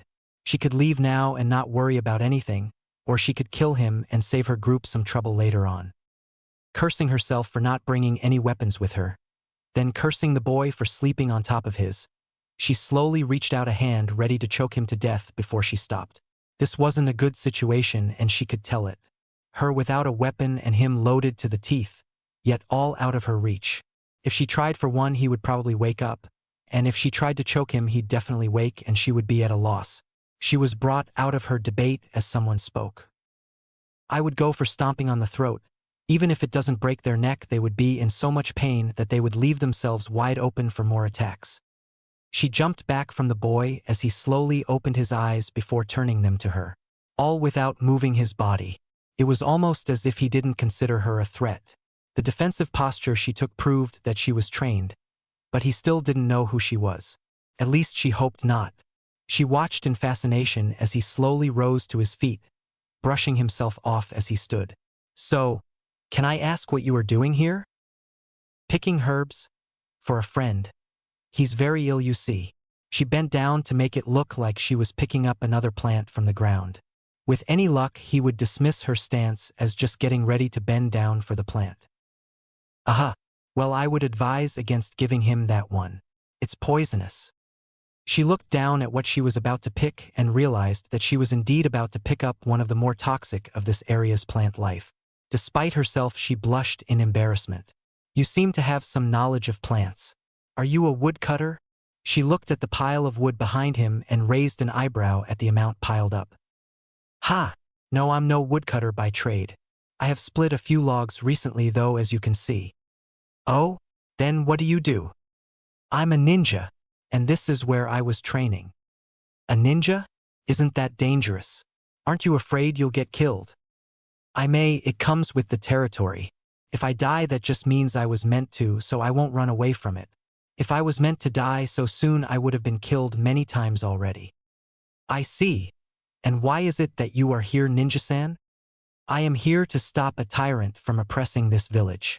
Why are you here, Nurse-san? To protect my precious person.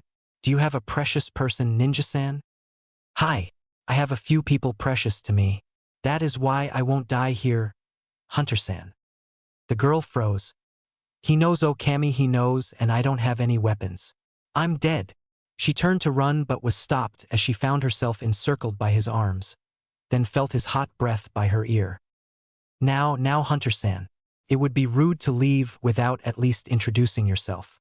I am Uzumaki Naruto, and you are? Haku, Momochi Haku. What was he thinking? Was he going to rape her? If that was his goal, she didn't have any way to stop him. Haku. That's a nice name. Now, Haku, I noticed something when we got close like this, and I want you to tell me about it. Why do you have a seal on you? What is he talking about? Zabuza-sama never said anything about a seal on me, and I haven't put any on. She was lost in confusion as Naruto found the time to examine the seal on the back of her neck. Let me go. I need to get back to Zabuza-sama. She wriggled hard, fighting his grasp until he let her go. She ran to the edge of the clearing before his words made her stop. By the time this is over, you will remember what you lost, Haku-chan. She saw him smile, but was far too distraught to think about it, so she ran. She ran away from his confusing aura and back to her home, to the man who had picked her up from the brink of death and gave her a life. Back in the clearing, Naruto had his eyes closed and was going over the seal he saw in his head. He had seen its likeness before in a scroll on basic sealing and was trying to recall its details. It was a memory modification seal, something to hide a section of someone's past from themselves. It was clear to him that there was someone out there that didn't want the girl to remember a key part of her life, and he was going to find out why. Gathering the rest of his belongings that he had stashed nearby, he made his way back into town. He had plans too, after all, and now they just became a little more difficult. Sakura had never seen a village in such a dire situation. Of course, that wasn't saying much since the only village she had seen was Konoha, which was one of the largest ninja villages. She knew they were wealthy in comparison to most, but to see a village that was so torn by someone's greed was an eye-opener for one as sheltered as her. Tazuna had led her down the dusty streets as she peered into alleyways which were crowded with those that could no longer afford to pay the living taxes put on them by Gado's regime. It was clear that the man would have to be stopped, but just how to do that was the difficult part. From what she gathered, he was not one to openly confront people, choosing to stay behind closed doors instead and let his thugs and mercenaries do the legwork. By the time they reached the grocer, Sakura already had a knot in her stomach while Tazuna chose to keep his eyes on the ground. Upon entering the building, she soon realized just why everyone here was so thin. The shelves barely had anything on them, and those food items that were there looked like they had to fight for survival just as hard as the villagers. shriveled up vegetables, half-dried out fish, and crumpled boxes. The only good thing she saw was that there were no mice scampering around, but that was probably due to the lack of food as well. The rodents would rather choose to live in the wild and scavenge than stay in a poorly stocked building. They quickly got what they could from their list, checking off only 5 of the items as available. Paying the outrageous prices without one word from Tazuna, they headed back to the house. Sakura couldn't stand seeing people live this way, so she followed Tazuna's lead and kept her eyes on the ground, barely hearing the familiar voice as she passed someone, but not placing it as she tried to block out what she saw. Feels almost like home. When she turned her head to see who had spoken, she was met with the closing door of a building. At this point, she no longer cared what anyone said. The atmosphere here was too depressing, so putting it to the back of her head, she fell back into step behind Tazuna. The old man beside her, however, used to the ways of the village, was not so blind. He knew that an unguarded purse here meant no food, and no food meant no life. People here learned the hard way that even when you look like you're not looking at anything, you still need to be aware of everything. Thus it came as a surprise when the boy that was passing them had spoken. Sure, they had found out that he'd had it rough, but to hear someone make such a comment as if they would have rather lived here was a bit more than he'd expected. He would leave the boy to his peace though. He knew the building that Naruto had entered and knew he was up to something, but at the moment just didn't want to think about it. He had far too much on his mind already. Behind them in a small store stood Naruto, looking around at the available supplies. Oddly, this store was well stocked, unlike everywhere else in the village. Seed packets and tools lined the shelves while an old man stared at him, perplexed, from behind the counter. Naruto went around picking through the items on the shelves as the man got up and walked over to him very cautiously. Sir, if you are here for money, I am sorry, but I don't have enough for the payment this week. Please let me off this one time. My business isn't doing well with all of Gado's restrictions and WL. Naruto was for the most part ignoring the man until he heard Gado's name. So Gado is restricting farming here too. No wonder this place is so stocked. When he talked, the man realized that Naruto was not with Gado and quickly got excited. So you are here to buy something then? His hopes had risen exponentially with his revelation.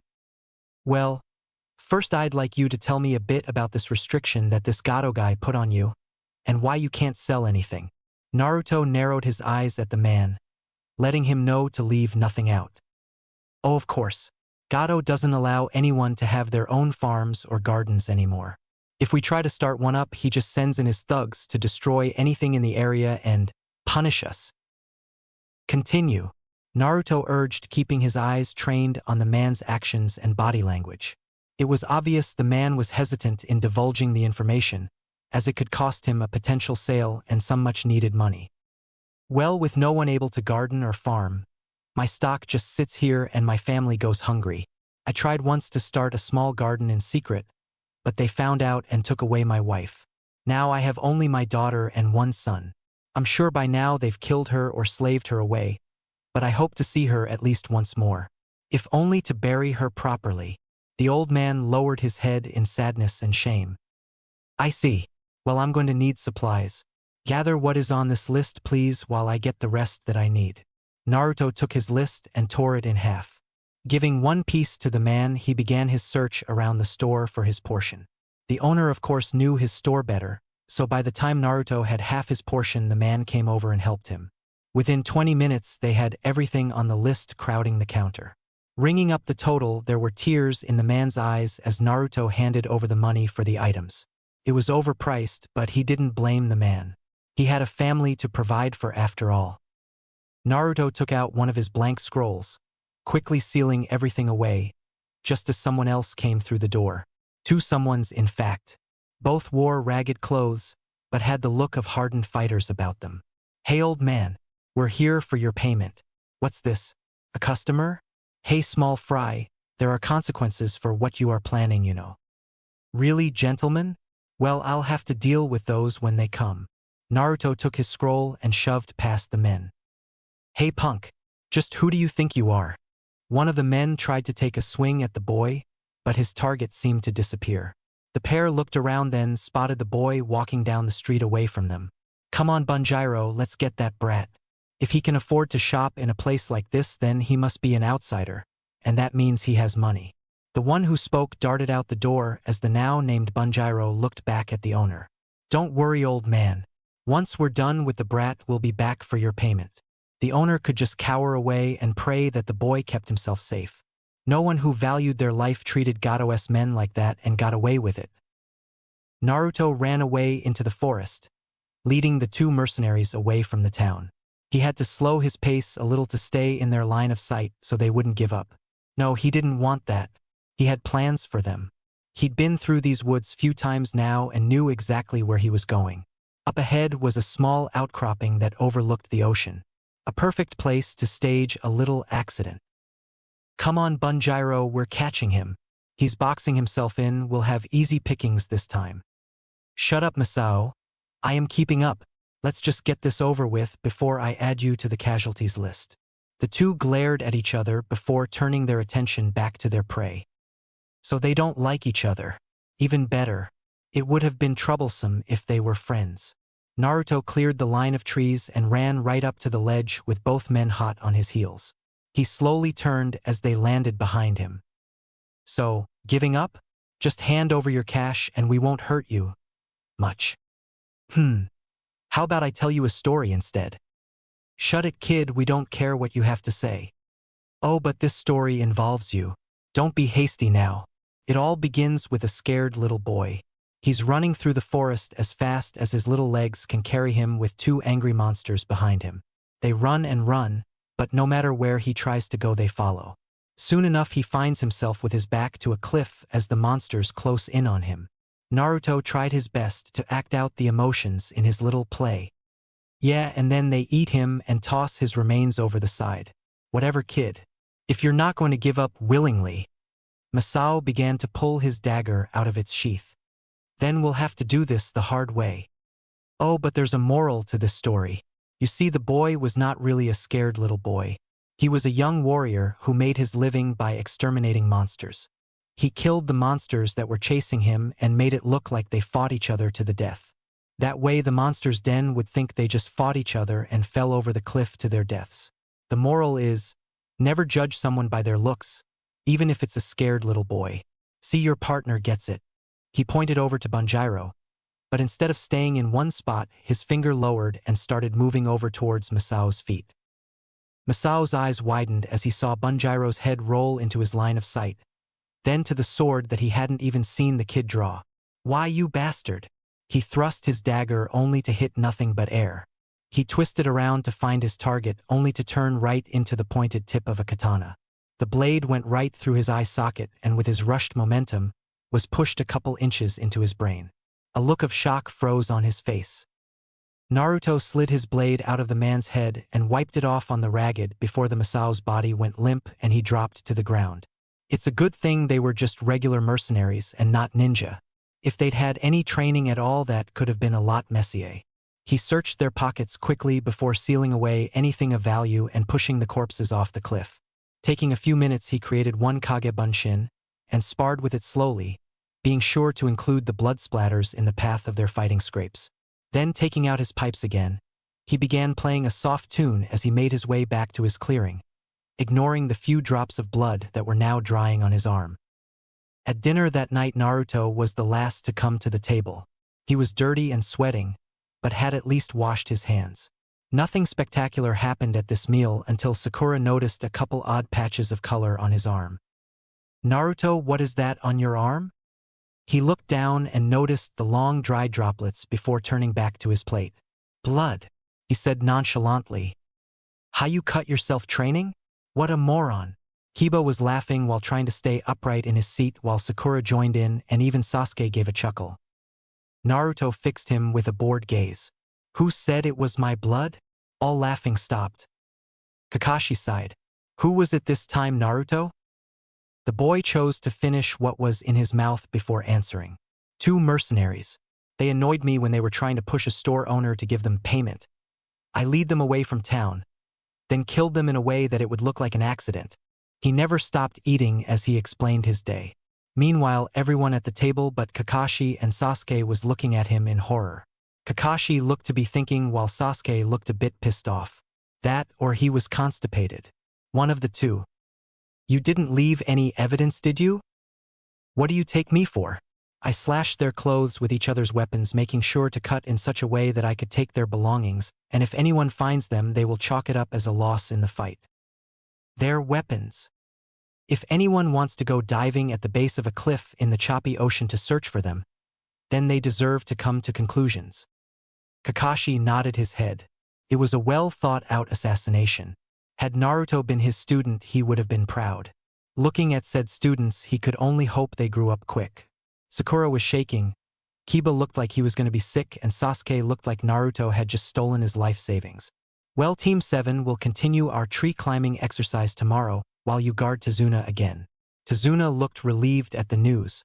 If the boy could kill, then he had the best chance of protecting the bridge aside from Kakashi himself. When are we going to protect the bridge, Kakashi? That is our mission too, and we were the ones originally assigned to it. Why let the dobe take all the glory? Sasuke spat. Because you are still in training and I am your sensei. Until you complete the tree climbing, you will continue with that exercise. Now eat. You need to rest before tomorrow. It's going to be a long day. Kakashi had no idea just how right he was. That night Naruto was up much later than everyone else, going over the seal he saw on Haku. He had sheets of paper spread out in front of him with numerous seals drawn on each.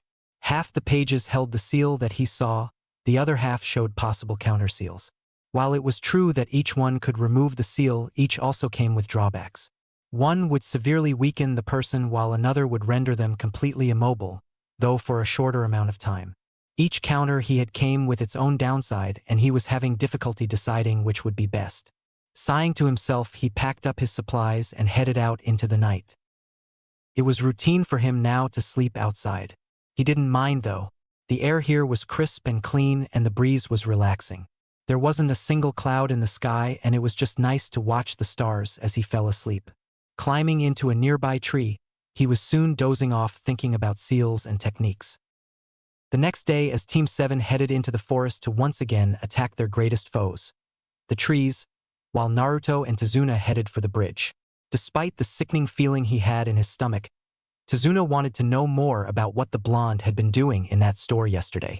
No one in this town was dumb enough to go there. Though if anyone had the ability to do that, it was his companion for the day. Naruto, what were you doing in a farming supply store yesterday? The same thing anyone who goes to such a store does. I was buying supplies. But why? You don't really strike me as the gardening type. I don't really strike you as the killing type either, I am guessing, yet I have done so on numerous occasions. That's true, but I feel I should warn you that growing anything won't go without consequence around here. Gato won't stand for it. Anyone who has tried to grow anything has been punished. I could say the same about building bridges, Tazuna-san. Tazuna laughed hard and scratched his head. That is true, isn't it? You will know why soon enough. Until then, I ask that you keep my business a secret from my peers. This is just one of many things in my life that I don't want them knowing about. I understand. I won't tell a soul. And Naruto, thank you. Hi. The two arrived at the bridge to see all the workers from 2 days ago already at their stations. Without being told to, Naruto made his Kagebunshin army to fill in the gaps. The day went by much like the previous time, with Tazuna leading his men and Naruto doing what exercises he could. It wasn't until late afternoon that they called it a day. Due to their new progress, with Naruto's help, they were going much faster than previously, and the timetable for completion was shortening much faster than any of them had hoped. Everyone left in high spirits that day, and for the first time in months their families would see them come home with smiles plastered on their faces. Dinner at Tazuna's was a bit more of a spectacle. It seemed that the two other boys were finally able to make it to the top of the tree, and Sakura was able to make it without a break. Sticking to his word, Kakashi promised that they would be on guard duty as well the following day, making them all a little happier. Well, at least Team 7's genin were happier. The rest were resigning themselves to having to deal with the three all day. As they were cleaning their plates, there was a knock at the door. Naruto went to open it with his hand on his ninjutsu, but was caught off guard when a spear was shoved right through the door and into his stomach. Tsunami and Sakura screamed as Naruto fell backwards onto the floor holding his wound. Kakashi was on his feet the moment he heard metal meet flesh, and he rushed to the door taking a defensive position in front of his downed comrade. Kiba and Sasuke meanwhile shook themselves out of their shock as they took up guard positions in front of the family, both trying but failing to hide their smiles. The door burst open and showed a man in his early 20s with a long spear held out in front of him. When he saw Kakashi, though, his eyes widened and he dashed out into the night. Kakashi yelled over his shoulder as he pursued. "Sakura, tend to Naruto. The rest of you stay on guard." The three genin just stood there and stared after their sensei. Seeing no one moving, Tsunami pushed past the boys and rushed to Naruto's side to check his wound. She was no doctor, but right now they didn't have a choice since none of the boys' comrades seemed to care one bit about him. Out in the forest, Kakashi had already caught up to the man and gave him a quick death. It was just a random mercenary that Gato had sent to try and take the old man out. The orders were written out in a letter in the man's back pocket. Grabbing the letter, Kakashi made his way back to the house and met with a sight that filled him with rage. Naruto was still on the floor being tended to by Tsunami while Sakura stood off to the side glaring down at the boy. Her two teammates were actually trying to pull Tsunami away from the boy, but were being held back by Tazuna and a pissed-off Inari. "What the hell is going on here?" Kakashi's booming voice stopped all action in the room. "Sakura, why aren't you helping Naruto instead of Tsunami?" I froze up. "I was scared. I'm sorry." Though she said the words, she didn't look the part one bit. "And why are you two keeping the client away from his daughter?" He leveled his glare on Sasuke and Kiba, who flinched a little. "You told us to protect them. We were trying to keep them out of harm's way. And you didn't think it would be easier to protect them if they were all together. Our mission is to keep Tazuna and his family safe. That includes his daughter. You should have brought them over to her and guarded them here. All three of you get out of my sight. I don't want to see you again until tomorrow. You make me sick." The three genin rushed out of the room, happy to be away from their sensei's harsh glare. Meanwhile, Kakashi rushed to Naruto's side to help Tsunami. He urged her hand away so he could get a better look at the wound. His eyes widened when he saw it. "It's healing itself from the inside out. This must be the demon's doing. It's not going to let its host die if it can help it. For once, I thank its existence." He pulled out his medical kit and began to bandage the wound up before taking Naruto to his own room. He wasn't about to risk leaving him in with the other two boys. Fox or not, there were still ways to kill him. None of those in the house had noticed that through the whole ordeal Naruto had never made a sound. No cries of pain, hardly any twitching muscles. Barely a sign that anything was wrong at all. The next morning, Kakashi was in a very bad mood. He hadn't gotten much sleep as he was watching over Naruto. It was only when Tazuna came in and offered to be on guard that he allowed himself to close his eyes. The enemies he was worried about were no longer just outside the house. No, he was worried about those inside the house now as well. Should they show any sign of foul play, Tazuna would be able to at least wake him up, if not deter them himself from entering. When he awoke the next morning, Tazuna had confirmed his suspicions that something was amiss when he was told that the other genin had tried to see how Naruto was doing. But they were easily turned away with a terse "he's fine" from Tazuna and a promise to wake their sensei if they didn't go back to their rooms. Currently, he was sitting across from said genin and glared at them through the whole meal. Once breakfast was over, he told them to meet out front in 10 minutes. As much as he would have loved to make them train all day, he didn't trust to leave them alone. Naruto was out of commission for now, which meant someone had to guard Tazuna. This meant Kakashi himself would go along with his team. Leaving any of them behind would result in some questionable circumstances. Of that he was certain. He followed closely behind them as they went to their rooms, making note of how many times they looked between him and the room the Naruto was currently resting in. He broke off into that room while they got ready, and didn't come back out until he saw them standing out front from his window. Making a quick check of their rooms, he grabbed Sasuke's weapon pouch, which he most likely accidentally left behind, and went outside. When he arrived outside, Sasuke was about to say something but didn't have time as he had to catch the pouch that was headed for his face. Looking down at the bundle, he realized what it was that he caught. He glared at his sensei before turning and heading off towards the bridge. Apparently Kiba and Sakura had been in on the plan too, as they scowled a bit before heading off as well. Tazuna brought up the rear with Kakashi. He had seen the exchange and was slightly confused. What was that all about, Kakashi? He whispered so the kids wouldn't hear him. They are planning on doing something to Naruto. I don't know what yet, but I have a hunch. Naruto is kind of the village pariah. It wasn't until recently that he showed anything that would show he had any kind of intelligence. I think the boys are threatened by it, and Sakura is so blinded by her crush on Sasuke that she'd go along with anything he said. Would they really do that? Harm their own friend? Kakashi snorted and almost burst out laughing, causing said genin to stare back at them in confusion. Kakashi waved them off and they turned back forwards. They are no friends to each other. I don't know the extent of it, but Sasuke was the rookie of the year. Sakura was the top kunoichi and Kiba is a possible clan heir. Naruto, on the other hand, was the dead last, thus their disrespect for him. I think now that he's showing his true abilities, they can't comprehend it. They were all so used to being so far ahead of him that now that it's him over them they can't handle it and would rather be rid of him and call it an accident. So it's jealousy then? I thought that type of thing would have been discouraged in ninja at a young age. Normally yeah, but anything that involves Naruto is far from normal. He's hated by most of the village, so it's only natural that the hate the older generation has towards him got passed down to the younger generation. Such a waste. I would love to have 3 of him over the group I have now. I see. It's a good thing you are in charge of them then. Oh. If it's as bad as you say, then another team leader may have let them go forward with their little plan. True. I hadn't thought of it that way. By this time they had made it to the bridge to find workers scattered everywhere. Some bleeding, others barely conscious. Tazuna ran up to one that looked to still be alive. Fujio, what happened? Tazuna, demon. The group heard evil laughing as a thick fog began to roll in over the bridge. So I guess our little present last night didn't do too much damage. Oh well, at least he got the worst of the little pests it seems. Out of the mist in front of them walked Zabuza and Haku. And it looks like they're still afraid. Rooster head over there is shaking in his shoes. Sasuke scowled at the man.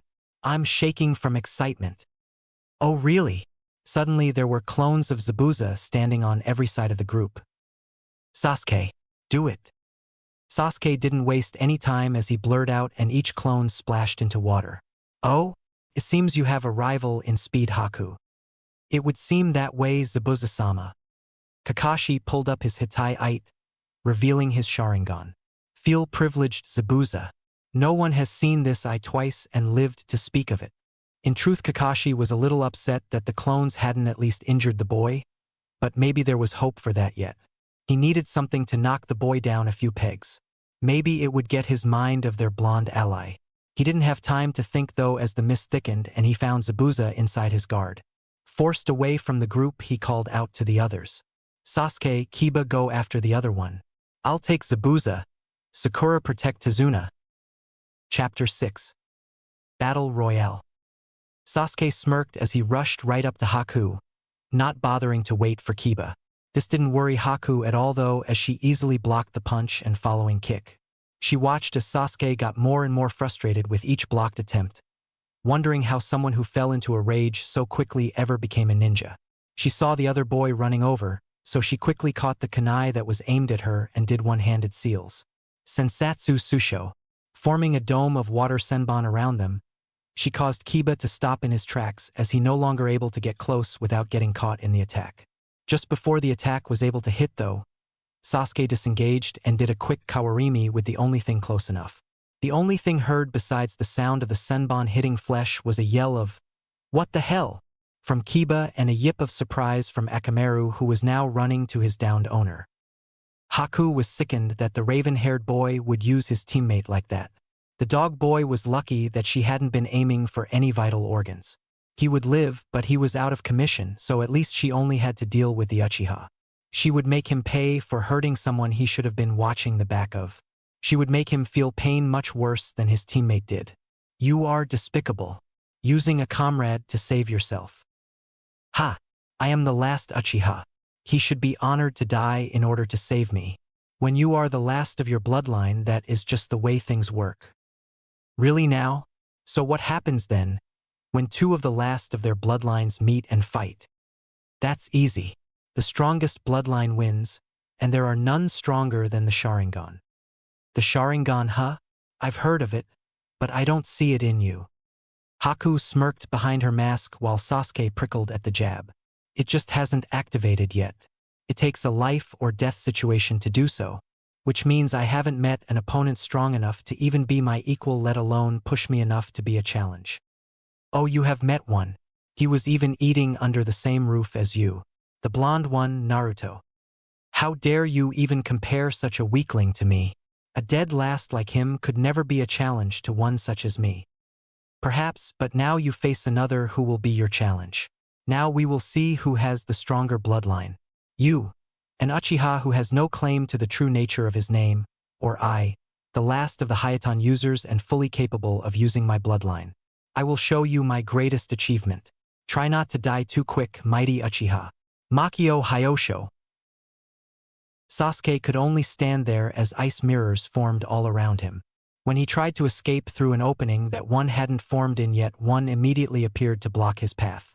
Smirking, he gathered his chakra and performed his favorite jutsu. Katan Gokakyu no Jutsu. The fire blazed against the ice with Sasuke pouring as much chakra as he could into it.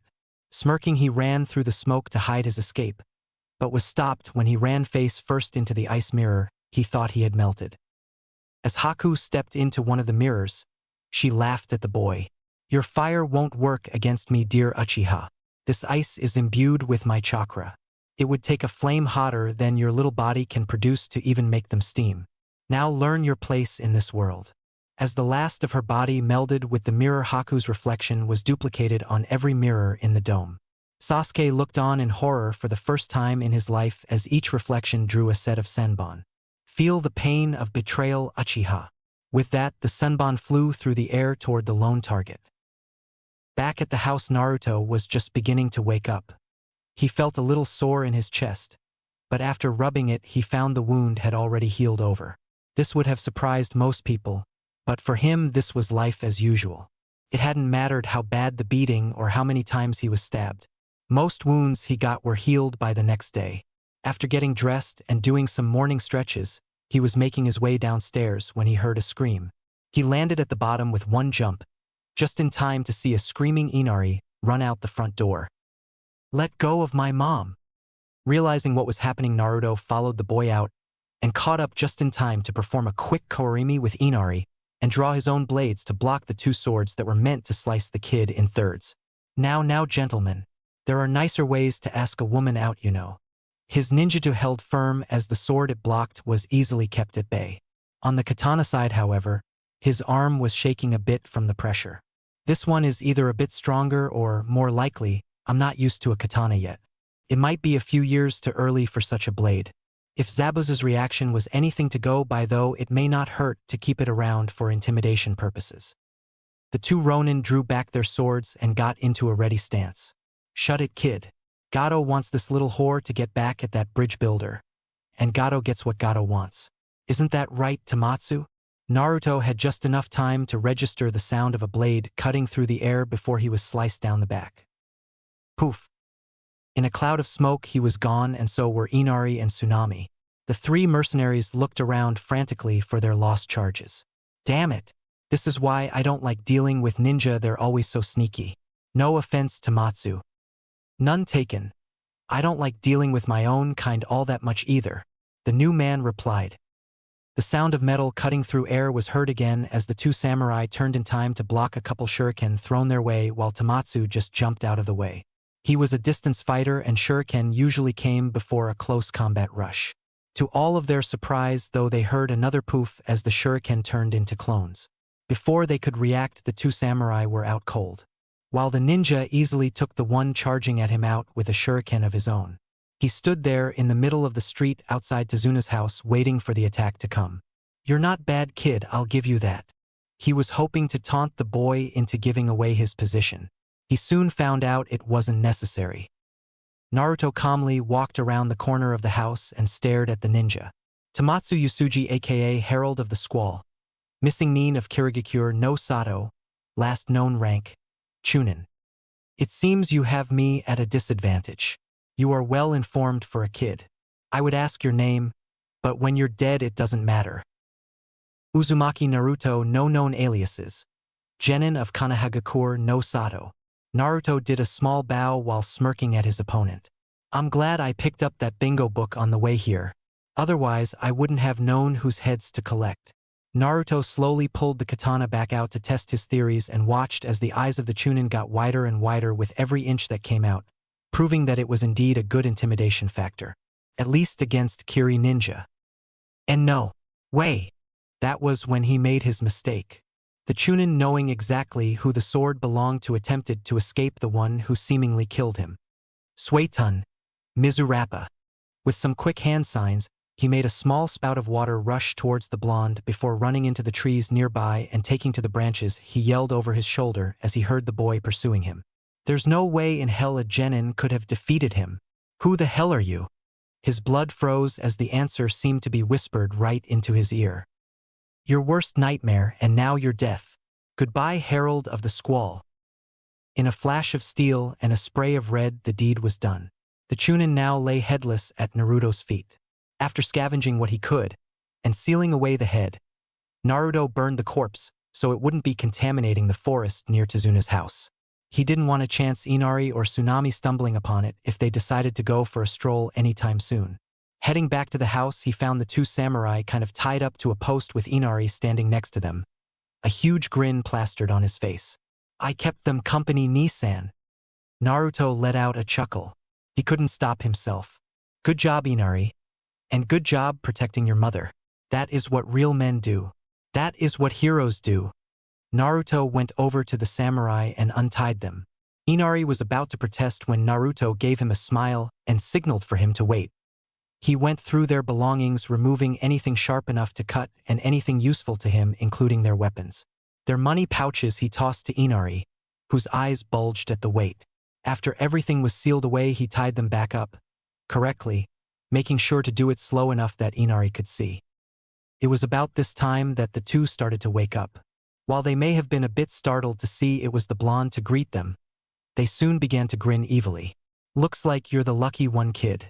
By now your friends at the bridge are dead. And so is that builder. Inari was on the verge of tears as Tsunami ran out and clutched him to her in a mother's attempt at protecting her child no matter what the enemy was.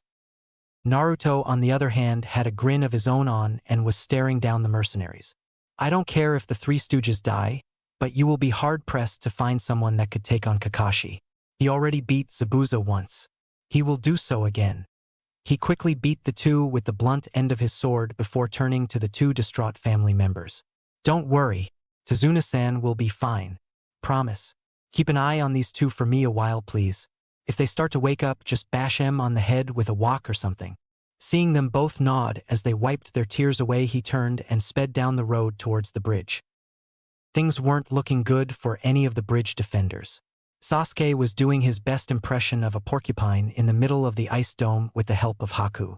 He had partially activated his Sharingan, but after sustaining so many injuries it was pointless. He was in so much pain that even breathing hurt like hell. Haku, on the other hand, was having the time of her life.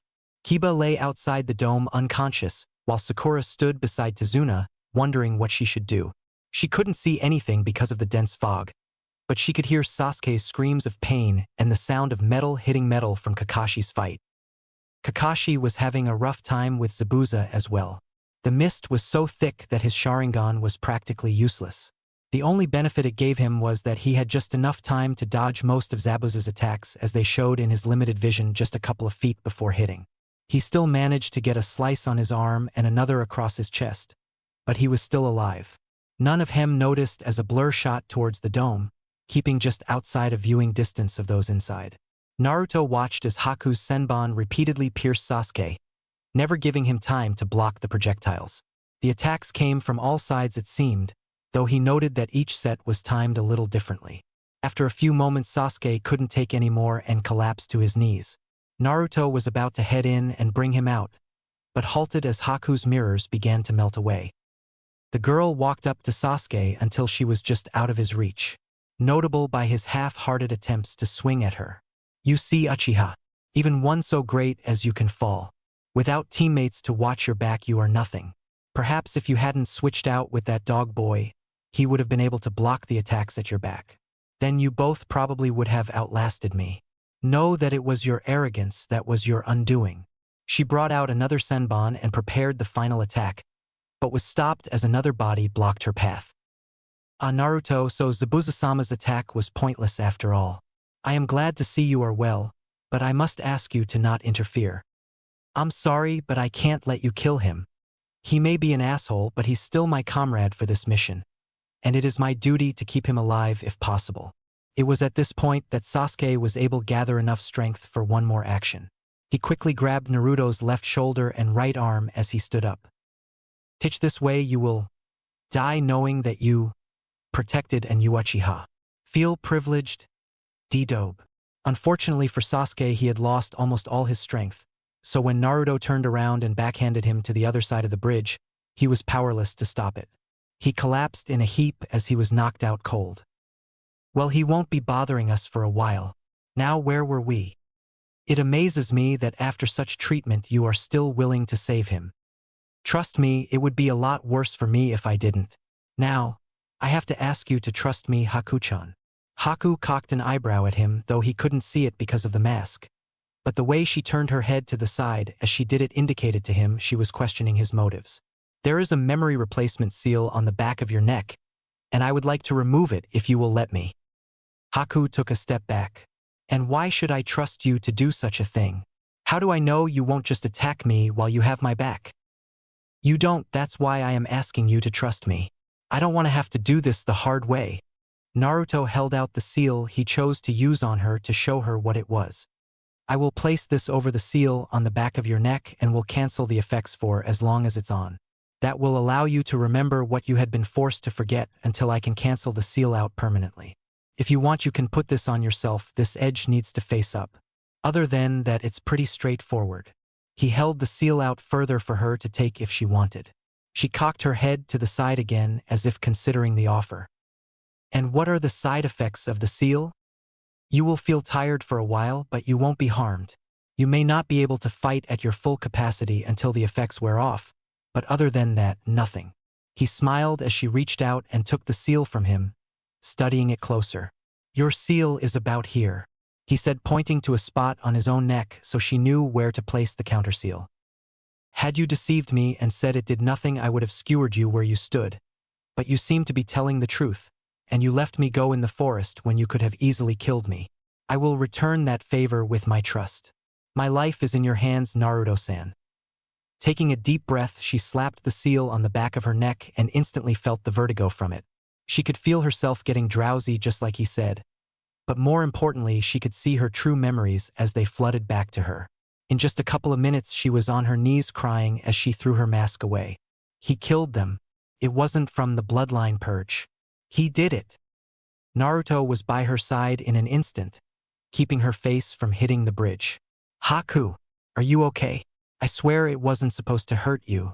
Let me see it. I'll fix it. She slapped his hands away from her. No, I have to have this. I won't allow him to control me anymore. Who was it, Haku? Who was controlling you? He already had a hunch, but he needed to get her to say it. Zabuza, in seconds, she was on her feet again with determination in her eyes as she weaved her way unsteadily over to where they could hear metal clashing. As they neared, they heard the new sound of dogs growling as the two jonin talked. Then through the fog they saw light crackling nearby, accompanied by what almost sounded like a flock of small birds chirping. Another few seconds and the mist started to dissipate, showing a wounded Zabuza being held down by numerous dogs as Kakashi stood in front of him, a crackling ball of chakra in his hand. Zabuza looked over at Haku and smiled. Looks like you don't get to kill me today, Kakashi," said. Jonin ignored him as he rushed forward, intending to end Zabuza's life. He was stopped short as a hand grabbed his wrist and held him fast. He followed the arm to see a familiar face. Naruto, what the hell are you doing? Naruto just shook his head and looked over to where Haku was advancing on the immobilized Zabuza. Haku, get rid of these mutts so I can get this show over with. Then we can kill the old man and get our payment. Haku just walked closer. Haku, did you hear? It was you. Zabuza looked at his partner as she advanced on him. Her dangerous undertone was easily apparent. It wasn't my father that killed my mother. It was you. Zabuza now saw the corner of the paper sticking off her neck. He glared over at Naruto. So you figured it out. I admit I'm impressed. Haku continued as if he hadn't said anything. You killed my father when he refused to hand us over. Then my mother right in front of my eyes when she refused to help you with your plans. I couldn't do anything to stop it back then. I was barely able to make more than a ball of water. You covered it all up and trained me to be your tool. Using me all this time knowing that you were the one who killed my parents. Haku was now standing in front of the missing Nin glaring at him. You are sick. She once again created a dome of senbon, this time around her at one time father figure. With no way for the man to get away, Kakashi's dogs dispersed. You never did have the heart to kill Haku. Cold as ice, but still too soft. Zabuza began laughing up until the senbon closed in on him.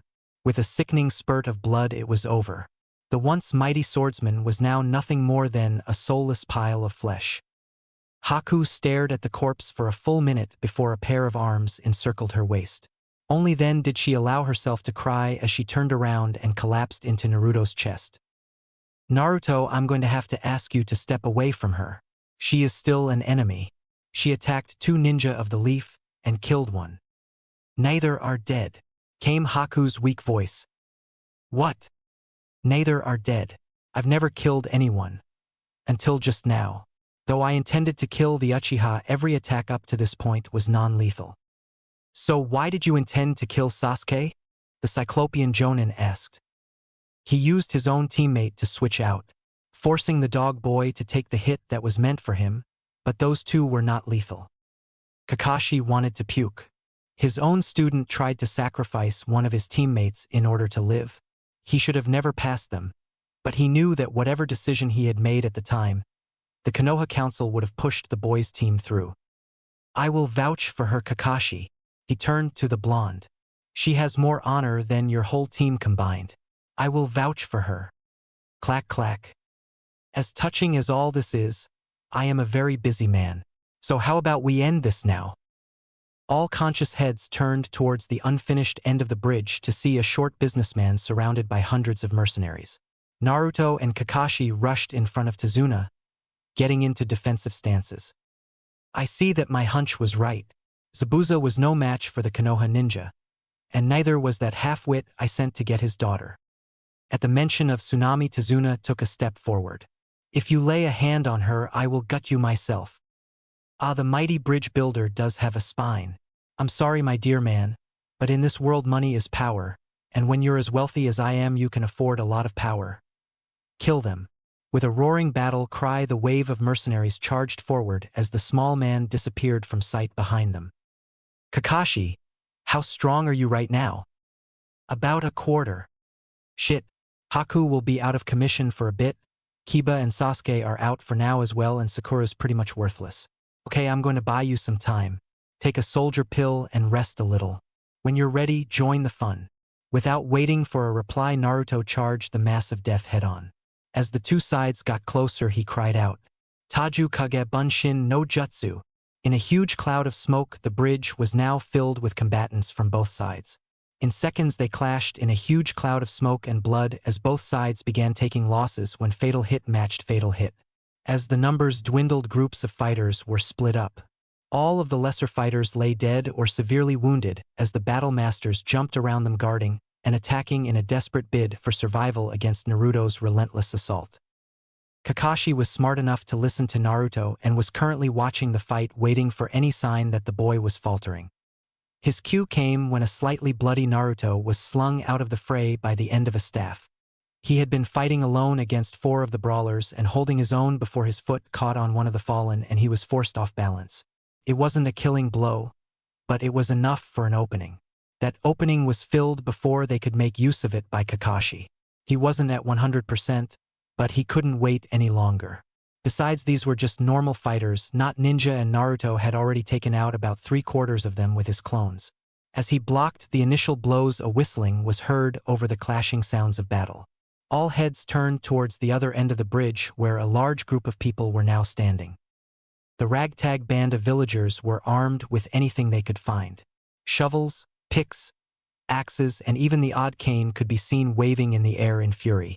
Naruto, now recovered from his spot on the ground, smiled at the sight and nodded to Inari, who was holding a miniature crossbow. He turned back towards the fight and glared at those still living that caught his eye.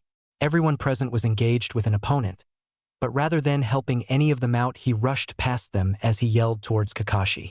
"I'm going after Gato. Keep the villagers safe." Kakashi only grunted in response as he blocked another sword strike with his kunai.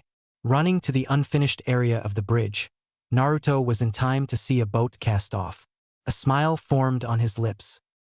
Gato was on the boat smirking up at them, reveling in the cries of the dying. When this day was done, the ninja and the bridge builder would be dead. Even if they managed to win, it wouldn't matter. Where there was money, there were also reserves. People would always be willing to fight for money. As he looked up at the bridge once more, he saw a lone figure looking down at him. He smirked at the boy who seemed to have been with the ninja side before. It was too late, though his boat had already cast off from the base of the bridge. There would be no stopping the inevitable. His eyes widened, though, as he watched the figure walk over the edge, but refused to fall. Instead, it bolted down the side of one of the pillars holding the bridge up. He expected the boy to try to swim towards him futilely, but cursed his luck when the kid just ran on the water's surface instead of splashing into its depths. Naruto ran towards the boat at full speed, dodging or knocking away the few arrows that came towards him from the boat's few defenders, creating a few more bunshin as he closed in. He watched the boat's defenders draw out their close combat weapons, getting ready for him to board. He wasn't one to disappoint and jumped high in the air, causing the boat to rock when he landed on the railing. A few of the fighters lost their balance, and soon their lives followed as Naruto stuck to the planks with chakra, allowing him easier movement on the now unsteady ride. Gato saw the boy leap and cursed as his defenders fell one by one. He turned to those that were rowing and yelled at them to get up and fight too. He offered mountains of money to the one that could bring him the blonde's head. It was pointless, however. Those on the boat were the least skilled of his fighters, since he was so sure of victory, or at least a safe escape. His personal guard was sent to get Tezuna's family, but it seemed that had fallen through as well. Now he had his back up against the bow of the boat, gibbering at the kid like a fool as he offered him more money than he'd offered anyone, just to let him live. He promised to give money to Wave to live in poverty, but his crimes outweighed his bank account. "Come now, boy. I am rich beyond imagining. I could give you enough money to buy your own village. You could have any woman you want. Nothing would be out of your reach. I could give you everything you ever dreamed of and more." Naruto spat at the thought of it. "You talk about buying anything as if everything were for sale. What I want you can't afford. What I desire isn't any material possession. What I dream for is respect." "Ha! Respect. You can easily buy that. With as much money as I have, people respect me or they fall. No one respects you, Gato. Fear you sure, but respect no. Respect is earned, not bought. You have earned the respect of no one here, and now you will no longer have the chance to right those wrongs." Naruto drew his ninjutsu one more and, in a single fluid motion, sliced across. "Whether you kill me or not, it doesn't matter. This village will still fa. Cock. Cock." Gato's words were cut off as the blade sliced through his throat. As he laid there choking on his own blood, he looked up and smiled at the blonde. Even through his pain and dimming vision, he had evil thoughts on his mind. Thoughts about the men positioned nearby. Men who had already been paid, and would attack tomorrow even if no word was heard from today's attack. He would have his revenge on this pathetic town. As the boat floated lazily past the bridge, no longer having oarsmen to push it upstream, Naruto jumped off and tied it up where it had been before Gato had tried to run away. He took his time climbing back up since he didn't hear the sounds of fighting anymore. Reaching the top, he was finally able to see the aftermath of the battle. No mercenaries were left standing, and it looked like only a couple of the villagers had been either severely injured or dead. But all in all, the fight was a success. He saw the bodies of Kiba and Sasuke side by side with Kakashi, pulling the numerous senbon from them with Haku's help, while Sakura stood nearby crying at the sight. Haku still looked weak, but at least she was helping, and that was a good sign since Kakashi wasn't objecting. By the time he made it to them, they were finishing up with the last of the senbon. "I see things seem to have gone well up here." "Gone well? Can't you see that Sasuke-kun was hurt? And it was that bitch there that did it?" Sakura pulled a kunai out, fully intent on skewering Haku where she was kneeling as she checked Kiba for any more injuries. She ran forward but was stopped by a hand grabbing her wrist. When she struggled to get free, she was picked up and tossed backwards away from the weakened ninja. Looking up at her attacker, she found Tazuna glaring down at her. Why? Why won't you let me kill her? She attacked Sasuke-kun. Because she was being manipulated. Maybe if you opened your eyes a little to see more than your precious Uchiha, you would see the world for what it really is instead of the sunshine and rainbows world you live in. Tazuna looked at the girl in disgust. Never had he seen someone so obsessed with another human before. Sakura Haku didn't kill either of them. In fact, she went against her leader in going out of her way to make sure they didn't die. She may have attacked us, but at the time she didn't know exactly what she was doing. She only believed she did what she thought was right. To Kakashi's ire, Sakura just let out a humph and turned the other way, pouting. Yes, that is very mature. Sighing, he turned back to the now awakening pair. Ugh, where am I? Kakashi-sensei? The bridge? The fight? Kiba shot up before putting a hand to his aching head and falling back down. His head turned to the side and he saw Sasuke. You bastard! You tried to get me killed! Kiba wanted to punch his teammate, hurt him more than anything he wanted to hurt before, but he could barely lift his arms, let alone shift himself to a striking position. Instead, he settled on trying to glare the boy to death. Kakashi looked down at the boy in pretend confusion. What do you mean, Kiba? It was a smug Sasuke who answered him. I used a kawarimi to get out of an attack. The closest thing I could see was Kiba, so I switched with him. He should be honored that he was so useful. Kakashi had enough of the brat. He drew his fist back and rammed it into Sasuke, much to the shock of everyone there that didn't know of the tension in the group. A sensei just knocked out his own student. They were brought out of their staring when Kakashi turned to them, rubbing the back of his head. What? He gave a big-eye smile at them, causing a few sweat drops. Kakashi, I'm taking Haku back to the house. I'll leave some clones to clean up this mess. I need to see about getting rid of her seal. I also need to talk to you as soon as you're able. Getting a nod from Kakashi, he made his clones before picking up Haku bridal style and set off for Tazuna's house, never noticing the blush covering the girl's face. Later that night, there was one extra place setting at the table as everyone sat at a celebration dinner for their victory. Most people there were happy and talking animatedly. The only ones who weren't were the Team 7 genin. Sakura was still pissed at Haku, but she was happy that Sasuke was alive. Kiba was pissed at Sasuke but happy that he himself wasn't dead. Sasuke was pissed at everyone. He was pissed at Kiba for not being of more use, Sakura for hanging all over him and being even more useless than Kiba, Kakashi for punching him after a valid explanation, but most of all he was furious with Naruto.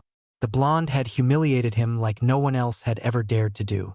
Not only had he found a way to beat Haku by seeing something that no one else had, but he killed off most of the mercenaries and Gato himself.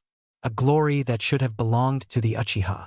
Now he was going to have another special meeting with Kakashi about information that he apparently was not privy to.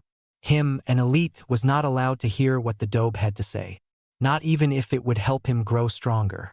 Not even if it got him closer to getting his revenge. Then Kakashi went so far as to tell him he couldn't go through the gear that Naruto and he got off the mercenaries that they killed. He was told that since he had acted in such a way to destroy the teamwork they had been working on, that he would be denied those items that he should have gotten.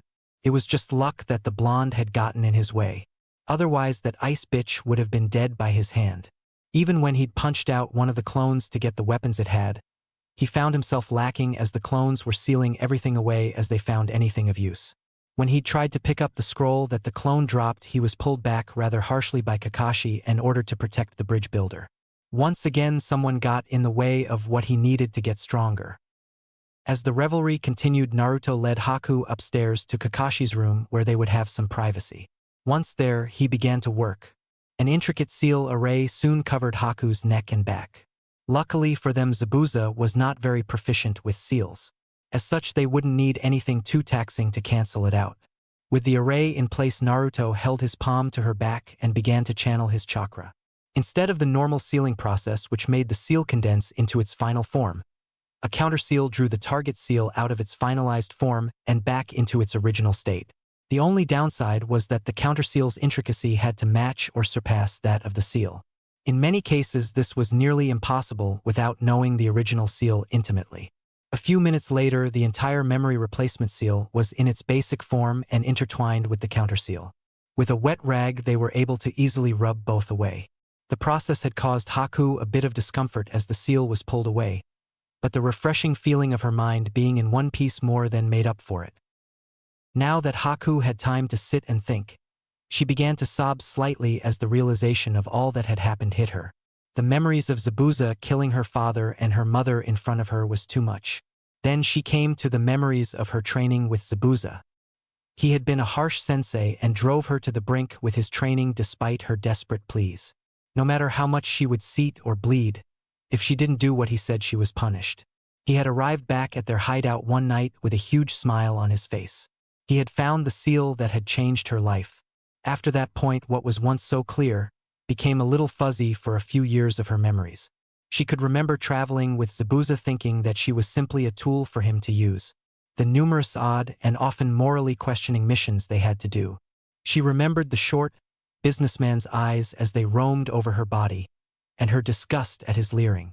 She remembered her first encounter with Team 7. How everything was going well until a blonde boy showed up and ruined it. The meeting with the blonde in the woods where they had learned each other's names. How he knew exactly who she was and didn't attack, which still confused her a bit. She saw the fight on the bridge. How she had seen the Uchiha use his own teammate. Then how she trusted Naruto to help her, going so far as allowing her to put the seal on herself. As soon as the seal hit her, she had been overwhelmed by all the memories she had lost. It had to be real too, since Naruto, for all she knew, had never seen her parents and would have had no knowledge of her training. She cried then, for the first time in years, but at the same time she felt a need burning inside her. Today was the day she had taken her first life, and it was that of her so-called father figure. She had taken it willingly and didn't feel remorse for him, but it was still her first actual kill. The first time she watched as the life left someone's eyes by her hand. She had watched the disdain in his gaze turn to surprise when her needles pierced his flesh. Then the look of realization that followed when he knew that it would be his last breath. Suddenly overcome with grief, she turned in Naruto's arms and cried openly into his chest. He didn't push her away. He didn't call her weak. Didn't sneer at her or laugh. He just held her close, rubbing her back and trying to soothe her. The only other effect on him was that he was now blushing brightly. They had taken the top half of her battle kimono and her shirt off in order to draw on the seal, and now she was pressing her uncovered front against his chest. It took the better part of an hour until she finally settled down. She was out of tears and out of energy as she fell asleep in his arms. Gently, so he wouldn't wake her, Naruto lay her down in his futon. He blushed a bit at her exposed chest, but tore his thoughts away from it as he covered her up and crept out the door. As he rejoined the party below, Kakashi walked up to him and grabbed his shoulder before motioning Naruto to follow. Once they were in a secluded room alone, they sat down facing each other. "What is it this time, Naruto?" As I slashed Gato's throat, he was mentioning something. I wasn't able to stop my blade in time, but I can guess. I'm betting he has other men waiting somewhere to attack should the bridge attack fail. Starting tonight, we will have to be on guard. If I'm right, they could attack at any time. Good assumption. We'll have to take shifts until the bridge is finished. We'll do it in pairs and alternate every 8 hours. One team with Tazuna, one at the house, the other resting. Teams will be me by myself, you with Sakura, and Sasuke with Kiba. That should keep us decently even. No, teams should be you with Sakura, Kiba, and Sasuke, and Haku with me. I don't trust the others to be alone with her, and Sakura is the weakest of us, so she should be teamed with the strongest. Kakashi smiled at this. I'm so glad you think I'm the strongest, Naruto. How humble of you. Naruto smiled back. Well, maybe strongest is pushing it, but you do have the most experience. The two laughed as they traded jibes back and forth until Naruto felt a chill go up his spine. Without warning, he rushed out to the party and looked around the room. There were people missing who shouldn't be. He leaped up the stairs, barely touching any before he hit the landing before sprinting down the hall towards Kakashi's room where Haku lay sleeping. The door was already open, not a good sign. He barely registered Kakashi catch up as he crashed into the door frame, using its opposite to swing into the room. They were just in time to catch the two blades that were swinging down on the unconscious body in the middle of the room. You just don't know when to quit, do you, team? Naruto kicked Sasuke back away from Haku as Kakashi lifted Sakura off the ground by her weapon-wielding arm. You disgraced yourself, you disgraced your team, and you disgraced your village. Now, even though you've wiped us through the mud, we still won the battle, and yet you are trying to stomp your boot on us, trying to drive us further into the muck. Just what did you hope to accomplish here? What do you care, Dobe? She is the enemy, and I will kill all my enemies. Sasuke attempted to throw his kunai at Haku, but it was intercepted. The loud clang of metal on metal waking the sleeping girl. Haku looked around the room in confusion for a couple seconds, taking in the scene. Kakashi was holding the pink-haired girl off the ground while Naruto stood between her and Sasuke with his ninjutsu held out to the side. A kunai lay half buried in the floor mats a few feet from her. Realization hit her as she began to back away into a corner away from the hostile couple that were glaring down at her. Get out of the way, Dobe. I will kill my enemy. She isn't your enemy anymore, Uchiha. She has her memories back and she will not attack us unless we attack first, which you obviously don't seem to understand. Once an enemy, always an enemy. Now move. Sasuke, the boy glared over at his sensei. You are attacking an unarmed ninja that is cooperating with us. She has the potential of holding valuable information. Killing her would be in violation of mission objectives. As it stands, simply attacking her will have to be brought up to the council once we return to Konoha. If you want to make this harder on yourself, then keep this up. I will restrain you and toss you on the floor at the council's feet myself unless you cease this action. You dare talk to me like that, Hatake? You go right ahead and tell the council. I've had people do that before, and you know what it got them? Nothing. I'm far too valuable to risk, so I can do as I please. You keep thinking that, team. The new voice from the doorway came to them just as Sasuke was hit from behind. After he fell over unconscious, Kiba was revealed standing in his place. Kami, that felt good. Sakura was livid. How dare you use such a sneaky attack on Sasuke-kun? But I can see why. You're so weak and pathetic that if you... She never got to finish as Kakashi knocked her out as well with a quick chop to her neck. Kiba walked over to the now mostly aware Haku, making all three of those still conscious tense. They had no need to worry though as Kiba looked at Haku. I want to thank you for not killing me on the bridge. I know it was well within your power. I also want to thank you for putting the Uchiha team in such pain. He deserves more than you could have made him feel.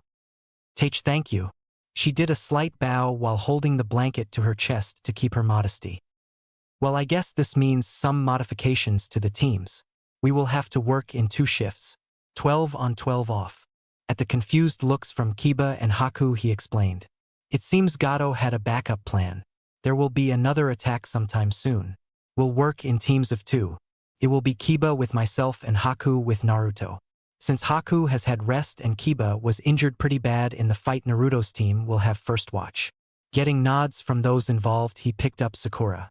Kiba, get Sasuke and follow me. These two are too much trouble to let roaming around free. Naruto, when you are ready, you may start your patrol. After Kiba and Kakashi left with Tweedledee and Tweedledum, Naruto addressed his new teammate. Well, Haku-chan, looks like we have work to do. Meet me out front and we'll get to work. Hi, Naruto-kun. She waited until he was out of the room before uncovering herself and getting dressed. Her gear had been stripped, but since she could make weapons out of water, it wouldn't matter much. Cautious of another attack, she took the window to get out of the house instead of going through the crowded first floor. When she got to the front of the house, Naruto was already there waiting for her. Seems he takes his job seriously. That makes at least 2 of them, maybe 3 since the dog boy. Kiba, they said his name was, had enough sense to know I had aimed to disable and not kill. She walked over to him, making sure that he could hear her presence. You don't have to stomp, Haku-chan. I have very good hearing. He hadn't even turned towards her to talk. So you have a bloodline that enhances your senses? Something like that. She could hear the undertone saying that it was something he didn't want to talk about. I see. Without another word, the two headed off into the night to start the first patrol. Took 4 more days until the bridge was finished. The ninja kept up their teams of 2. Naruto and Haku patrolled at night and guarded Tazuna in the morning. Afternoon, Kakashi and Kiba took over while the other two rested and ate. After dinner, Kakashi and Kiba would do some searching until returning at midnight to switch over. Sasuke and Sakura were bound in a room all to themselves, formerly Sakura's room, only freed for meals and bathroom breaks. They had made a few attempts of getting free, but Naruto had put suppression seals on them to keep them somewhat under control. With their weapons gone and their chakra locked up, they were of little use, but at least this way even Tazuna could muscle them around if needs be. This ended up being a major benefit for Naruto and Haku, as they didn't trust to leave the two unattended as they slept. When a couple villagers came and offered their help, they were readily placed on guard duty while everyone slept. They were more than happy to help after hearing why the two ninja were subdued. In a village where everyone was working hard together for the goal of saving their country, little was more valuable than teamwork.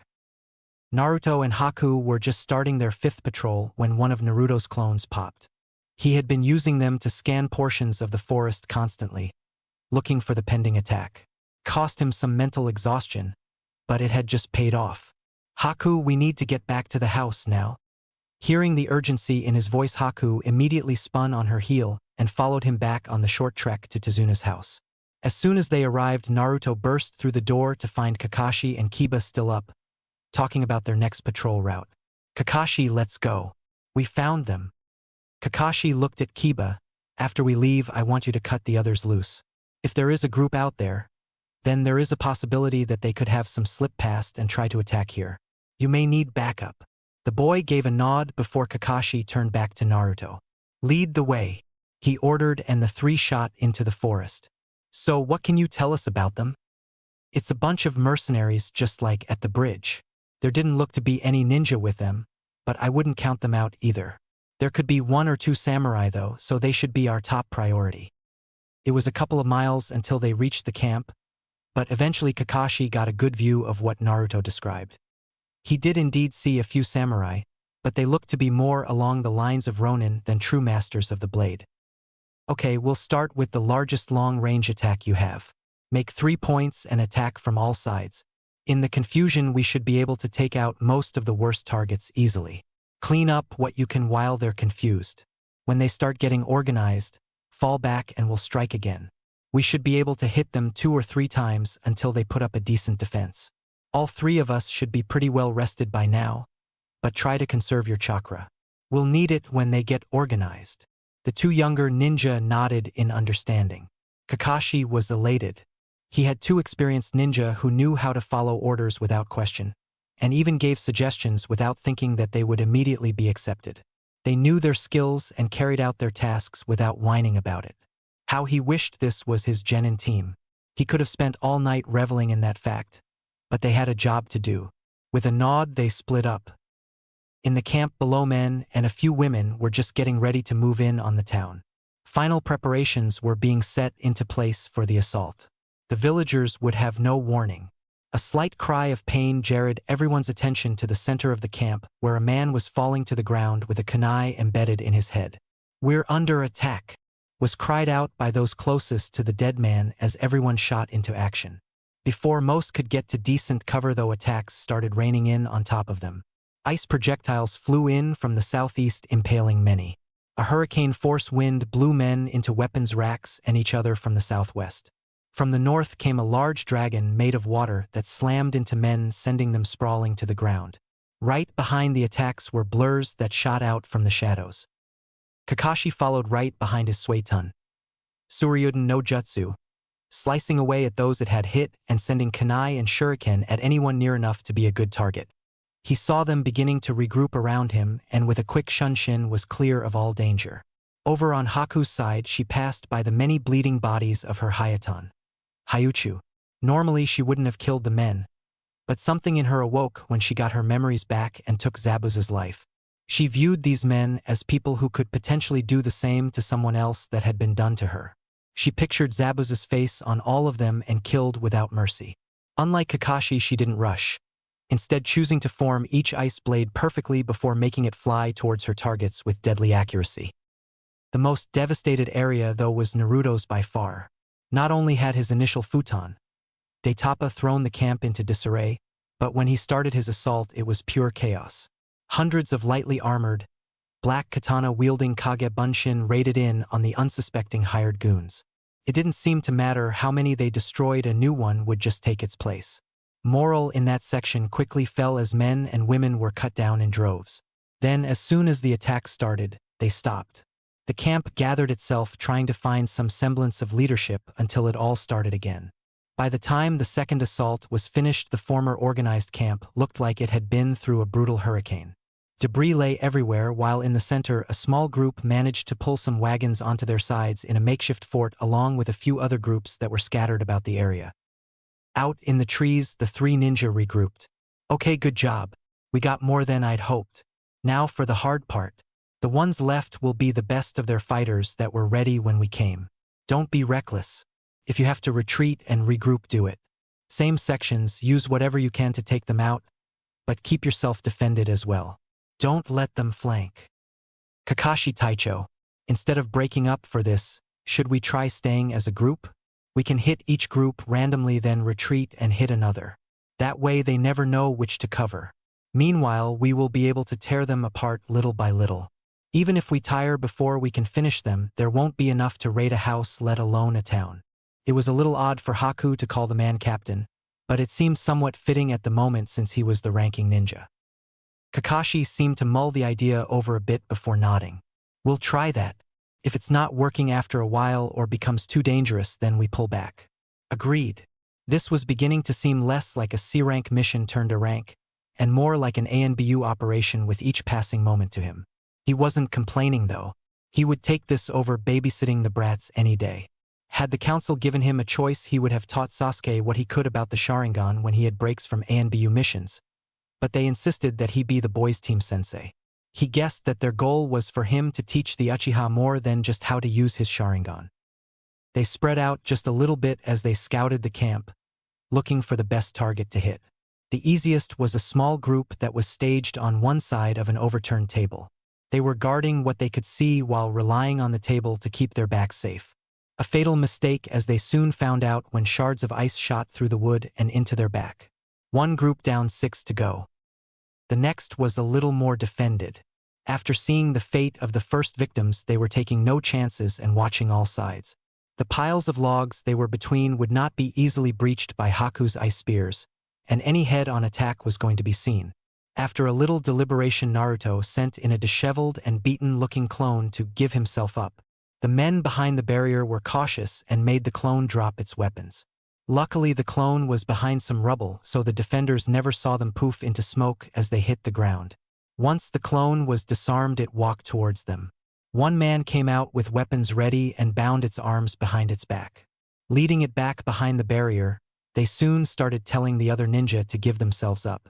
All they got in response, though, was a word from the clone. Boom! It was a spectacular display of fire and smoke, and when it was over, there was a good-sized crater with a red-tinged edge. 2 down, 5 to go. Since the former defensive point had guarded 2 other sides, those were now open on a new front, leaving them slightly more accessible. Running through the smoke from the exploding clone, the 3 ninja advanced on the 2 targets. Haku and Kakashi went to the left while Naruto went to the right. It seemed a clash of fire and ice as Naruto used a couple weak Ketan jutsu to burn down the wagon that was being used as cover, burning those inside alive before throwing kunai at their flailing bodies, mercifully killing them. At the other side, Kakashi was pulling water out of the ground, still drenched from his dragons, for Haku to create a cloud of senbon to rain down into the ditch that held a group of 3 defenders. For down, 3 to go. The last 3 defensive positions were strategically aligned. Each was able to guard the other's back while still looking towards the outside of the camp. It was going to be difficult to rush these survivors. They would have no doubt braced the structures they hid behind to protect them against the first assault method, while keeping enough openings to see if attackers were coming. Any ideas? Kakashi looked at the 2 hopefully. Haku was panting slightly while he was bleeding from a few cuts and sweating. Naruto seemed the least affected. He was covered in blood, but none of it was his own. At least that's what he surmised from the lack of wounds. He was still a little drained though. Even with a villager guarding the dynamic duo, he had kept his senses open as he slept in case they slipped by, making him slightly exhausted. Haku, can you make any ice mirrors? Naruto turned towards Haku, watching her as she seemed to be figuring out if she could. Maybe a few. How many can you make? 10? I can make about 13, but they would only be up for a few seconds once fully formed, and I would need water wherever they need to be made. That will have to be good enough. Kakashi, I need you to put as much water as you can between two of their little forts. Once you have enough there, Haku, start making mirrors in 2 lines about 3 feet apart and as close as you can between each of them. Once they are up, we will rush through. Since they are able to watch all directions between the 3 of them, they shouldn't be guarding their middle as much if at all. We each take a pile and hope for the best. I'll send a few clones with each of us once we're close. It was ballsy but about the best option they had aside from a siege or getting backup, neither option appealing to any of them. Alright, we'll give it a shot. As soon as the water hits the ground, start making your mirrors, Haku. We won't have a whole lot of time before they figure out what's happening. Ready? The 2 teens gave a nod as he stood up and started his hand signs. Suten, Mizurappa. A jet of water shot out from Kakashi's mouth and right between 2 of the forts before he ducked back down. They could hear the jeers from behind the walls. Ha! Losing your aim, ninja. Are the sneaky little bastards getting tired? Haku was the next to stand and, concentrating, she began to form the mirrors up as thin and close together as possible. The tunnel would be short, but it should be enough. With Naruto and Kakashi blocking any projectiles coming towards her, she was able to put her full attention into her jutsu. When the last of the mirrors was in place, she whispered to her comrades, "Go." They were off and sprinting the distance to the tunnel as projectiles flew at them from 2 sides. Then they were in. They could hear a few more pangs as spears and arrows hit the ice behind them, and the clattering as the jutsu started to crumble. Just as the last mirrors fell, they were out the other end and immediately split off to their designated shelter. The confusion was evident in the hushed murmurs inside each post as the 3 ninjas snuck up to the easiest entrance point. They signaled to each other with their fists clenched around small cylinders to 3. On 3, the cylinders flew over the blockades and into the midst of the defenders, exploding in a cloud of thick smoke as the ninja jumped over and unleashed hell. Screams echoed once more into the night as more mercenaries fell in the confusion and chaos that ninja thrived in. It took only minutes, but by the time the smoke was clear enough to see once more, 3 ninjas stood facing each other, breathing heavily and dripping with blood. Some theirs, most not. They simply stood there facing each other down before one cracked a smile. As Naruto showed off his blood-stained teeth, the other 2 couldn't help themselves. In the adrenaline-filled aftermath of the battle, they stood there and laughed like madmen. It was more of a mental defense than anything. They had ended hundreds of lives since the mission started, and had found a trusted ally in each other. Someone that they could trust with their back and would watch the backs in turn. After a few minutes of reflection, they walked off into the forest, limping and exhausted, but alive. So, Kakashi, what are you going to do with the team and the dits when we get home? The man sighed. He really didn't want to think about the fiasco he would have to deal with in Konoha. A C rank turned B rank turned A rank mission. It's true that this could have gone a lot better, but it also could have gotten a lot worse. Without Naruto's help, and through him Haku's help, they wouldn't have pulled this off. There would be hell to pay for someone, but the 3 in his charge were going to be the biggest issue. I'm not sure. More than likely the council will brush it off and worship Sasuke so he stays content. I know there will be issues that come up, but I don't think I really care right now. I'm half tempted to add them to tonight's body count and call them casualties. Well, you still can, we won't tell. Naruto grinned at him while Haku gave an animated nod. Kakashi laughed. Ha! As much as I'd like to. If I went back and told them I got the last Uchiha killed, if they didn't send me to be interrogated for suspicion, they would probably just execute me out of spite. Yeah, I guess you're right. Guess that means we'll just have to drag them all the way back with us, kicking and screaming. Kakashi lifted an eyebrow as he looked towards the blonde. What? You think I'm going to trust them to walk back nicely without trying to stab Haku or me in the back? Forget it. They're staying tied up until we get to the Hokage's office. I don't care what kind of repercussions we have to deal with. Kakashi sighed again. This was definitely going to be one of his least favorite returns to the village. He did have to agree with Naruto though. Those 2 would be far too much of a handful to just let them run loose.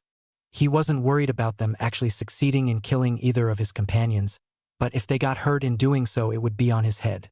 Sasuke, as the last Uchiha, got extra special treatment, and the Haruno's mother was on the council.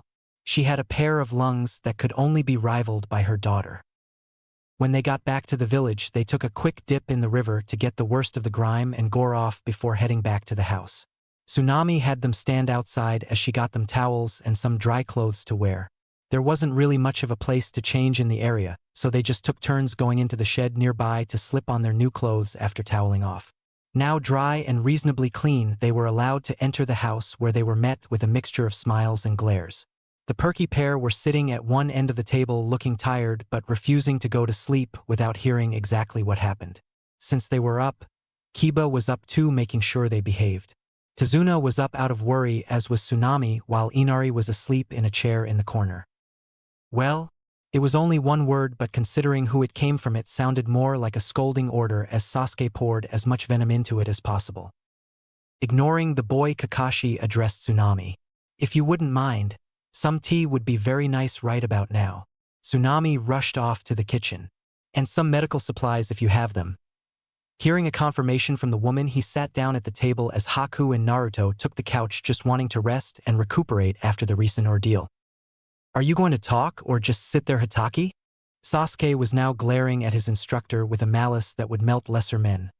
But for someone like Kakashi who had seen hell, it was little more than a gnat. Annoying, yes, but harmless.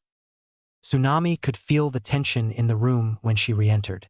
Being a civilian from a non-ninja village, she wasn't used to the amount of killing intent that was being thrown around the room. By the time she made it to the table, tea was spilling out of the cups from her shaking. Sasuke just smirked at her as Kakashi glared at him.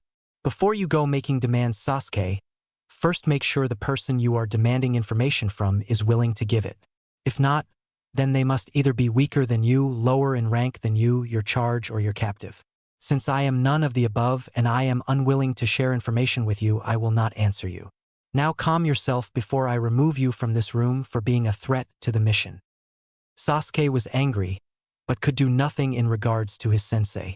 No matter, there were other ways. "Dobe, tell me what happened." "No, team. Tell me now, Dobe. I am an Uchiha and I demand to know." "Yeah, tell him, Naruto Baka. He deserves to know anything that goes on more than your worthless self." Sakura shrieked, causing Kiba to plug his sensitive ears from the pain as he put some distance between them. Naruto looked between Sasuke and Sakura before laughing in their faces. "Team, you don't outrank me, nor are you stronger. Which also means it'll be a cold day in hell before I'm your captive. There is no way I am going to give you anything you want so you can piss off." Sasuke was quickly losing his cool and they all knew it. Kakashi shifted in his seat to get a better push-off should he need it. "Gore. Fine then. You, girl, tell me what happened." "No, I don't think I will." Sasuke pounded his fist on the table, which only succeeded in Naruto getting ready for action as well. "I demand you tell me what I want to know. You are our captive and you are outranked. Now tell me before I torture it out of you." He got up from his place at the table and started moving towards Haku, only to have Naruto step in front of him. "Move, Dobe. I am questioning my captive, just as your little guidelines said I could. Now get out of my way." "No, you have no rights to question her either. She is not a captive. I have freed her from her bindings and now she has already assisted us on this mission, even going so far as to kill her former partner. She is now a companion and under my care, not yours." Naruto narrowed his eyes dangerously. "I still outrank her, so she must answer my question." Kakashi answered this time, keeping his bored tone. "Actually, she is not a registered ninja. That makes her a civilian. No ninja outranks a civilian unless it's the Hokage, or we are in a time of crisis. The crisis for this mission has passed, and you are far from being the Hokage." Sasuke gave up trying to reason with the others and instead attempted to force Naruto out of his path as he pulled a knife off the table. He only made it half a step though before he was forced back into his seat by a very pissed off Kakashi. "Get the fuck off me." He struggled against the Jonin for a few minutes before settling with glaring at him as hard as he could, willing the man to burst into flames. "I told you to calm down, you spoiled brat. If your parents were still alive to see you like this, they would be ashamed to call you an Uchiha." If Kakashi was hoping that would calm the boy down, he was sorely mistaken. "How dare you even think you know what my parents would say? I should kill you for even uttering my clan's name. You stole our eye and suddenly think you are better than us. Smack. Kakashi glared at the boy, making him cringe a bit despite his intentions. Listen here, you little prick. I knew your family far better than you ever have. I had friends, teachers, teammates that were Uchiha. None of them behaved like you are now. If you had half the humility most of them did, you might make a decent human being. Kakashi shoved him back into his seat before turning around. With any luck, after this mission is through, I will have enough reason to send you back to the academy, if not take you out of ninja service completely. Sakura looked horrified. Why, you can't do that, Kakashi-sensei. When he fixed his gaze on her, she backed into the corner as he slowly walked towards her. You Haruno, you should have never even been accepted as a ninja candidate. Book smarts get you nowhere if you can't apply them in the real world. Sakura looked on the verge of tears. Out of all the members of Team 7, I would say that Kiba has improved the most. He was able to engage in a fight, and the thought of using his own teammate probably never crossed his mind. He still needs to learn a lot, but he is on the right track to being a true ninja of Konoha. Sasuke couldn't stand it. He'd been humiliated more than ever before in his life. Back in the academy days, he was the best of the best, and now his sensei was telling him it all meant jack shit. What happened between then and now? What changed so much to make someone think he was less than the greatest? Sasuke looked around and his eyes fell on one person. Naruto. If you were still the dead last dobe from before, no one would care a bit about you. You turned people against me that should have been helping me get stronger. Well, two can play that game. An eye for an eye. Sasuke jumped from his seat with the forgotten table knife in his hand and rushed towards Naruto. Seeing the blonde getting ready to engage him, he smirked and ducked to the side. Now heading for his real target, Haku, who, though still tired, had begun to make her way over to provide him backup should he need it. Took all of 5 seconds, but it seemed to last an eternity. The dull blade gleamed in his hand as it shot forward. Tearing cloth was heard as silver disappeared in a spurt of red, and woman's scream could be heard throughout the surrounding area. Chapter 7. Celebrations. It had been a close call the previous night. As it was, everyone was walking on eggshells in the house. Kakashi went over the events in his head, wondering how he could have let it get so out of hand. He remembered himself yelling at his students when a chair clattered to the floor. Then all hell broke loose. Flashback. Next thing he knew, Tsunami was screaming, and he was watching Sasuke plunge a table knife into Naruto's chest. It was obvious that Sasuke was after Haku, since he was still grinning into her eyes as he felt the blade sink deeper. Unfortunately for him, it was Naruto whose eyes he was now looking into, and fortunately for Naruto, it could have been worse. Naruto, knowing he had no time to turn and block the Avenger, managed to pull off a kawarimi with Haku just before Sasuke struck. As soon as he realized he'd stabbed the wrong target, he tried to pull the knife back out but was stopped as Naruto grabbed his wrist. Red chakra seemed to swirl around the two boys before Naruto punched Sasuke in the face hard enough to send him crashing through the front door. Naruto stalked out of the house after his target with a pissed-off look on his face as he pulled the blade from his chest and threw it towards Sakura. It sank halfway into the beam beside her head, barely managing to nick her ear. Kakashi was the only one that seemed able to move besides Haku, who didn't even look fazed by the evil aura in the area. He didn't think, he just acted as he dove out of the door and stood between the predator and his prey. Naruto, you have to calm down. You are going to lose control. The blonde looked at him with slitted red eyes, his gritted teeth showing 2 long canines through his sneer. Naruto. It was no good, the boy just walked towards him. Naruto stopped suddenly as 2 arms wrapped around him from behind. He took another step forward, dragging his captor another foot. A brunette head of hair rested on his shoulder as Haku whispered something into his ear. He shook his head and took another step. The arms gripped him tighter, making him falter. He no longer moved forward, but the oppressive aura was still there and he was still snarling at Sasuke. The Uchiha was starting to regret his decision as he desperately tried to crawl backwards until he found himself against a tree, leaving an odd wet trail behind on the ground. Haku was still talking into Naruto's ear and Kakashi could see his eyelids start drooping and the oppressive aura slowly dissipated from the air. After another minute, it had lessened considerably to the point that Kakashi walked cautiously up to him and tried calming him down as much as possible. But when he got close enough that he was just about to hear what Haku was telling him, Naruto suddenly dropped over unconscious, with Haku's hold being the only thing keeping him from slamming into the ground. Kakashi sighed in relief. That was one thing he didn't want to see on this mission or any other point in his life for that matter. He turned his attention back to his student, who was pale white from fear. Kakashi didn't even spare the boy words as he knocked him out and tied him up before dragging him inside, not caring anymore what the council did because of the injured remnant. In the kitchen, he saw Tsunami unconscious in Tezuna's arms from fear, while the man himself was deathly pale. Kiba was flat against the wall farthest from the door with Akamaru under his jacket whimpering, but they were both recovering. Sakura, on the other hand, was unconscious like Tsunami, but unlike her, no one had bothered to catch the pinkette. He signaled for Kiba to grab the girl and follow, which got a slow nod and a shaky H-hi from the boy. When they arrived at the room for the boys of Team 7, Kakashi threw Sasuke on the floor before getting some rope and tying him up to a stock. Using excess of the same rope, he tied up Sakura before taking her to her room and tying her to a stock as well. Each stock was nothing more than a couple boards of wood that would make it impossible for either to get out of the room quickly, if at all. Each arm was bound to one side of the horizontal post, with the hands bound as well, so they were unusable. One leg was bound to the vertical post while the other was securely tied to a rafter to keep them from going too far without a chaperone. They could move around a little, but with their chakra suppression seals back in place, they were even less than a threat than before. Shutting the door as he walked out, he found Kiba waiting for him in the hall, trying to calm a still slightly whimpering Akamaru. "Kakashi-sensei, what was that?" "Don't worry about it. Try to get some sleep.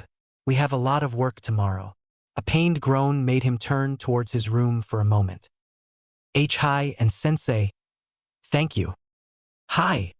Kiba went back into his room while Kakashi tried not to cringe as another groan traveled down the hall. Heading downstairs, he barely hit the first floor before Tsunami was in front of him, grabbing his vest. "Is he all right?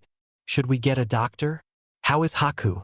It amazed him that even though she had fainted from sheer terror from the aura the boy put out, she was still concerned for him. "He'll be fine. He heals quickly. Are you two all right though? That must have been a bit of a shock." "We'll be fine. Inari just thought it was a nightmare. He's already asleep again." "I see. Well, we are still on a mission, but Sasuke and Sakura will be sitting out the remainder. If you see them about without one of the rest of us, I need you to come find one of us right away. Neither of them is to be trusted for the remainder of the time we are here." Both of them nodded to Kakashi, still a bit stunned at everything that was happening. "We will see you in the morning. Hey, I'm kind of hoping the bridge doesn't get finished now. I'm really not looking forward to facing the council when we get back. Well, that's life, I guess. Good night." Flashback end. Tsunami put a plate down in front of him, bringing him back from his daydreams as the smell hit his nose. Thanking her, he finished his plate quickly before Tezuna, Kiba and he made their way to the bridge to start the day's work. Without Gato around, and with the immediate threat of attack gone, many of the workers who had quit were now waiting patiently at the work site.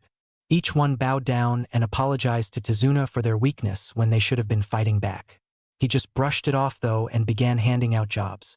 The day passed as if nothing ever happened. The blood and grime from the battle was washed away days ago. The only sign that anything had happened being the patched scrapes from weapons and a couple bloodstains that had seeped in too deep to clean in one go. Back at the house, things were a little less smooth. Sasuke could be heard throughout the house yelling for someone to untie him. In the next room over, Sakura was sobbing to herself, wishing that she were free so she could answer his cries for help. Meanwhile, down the hall, Naruto was still asleep, but his wound had healed over. Haku doted over him like a mother would a sick child, even though he just seemed to be suffering minor chakra exhaustion.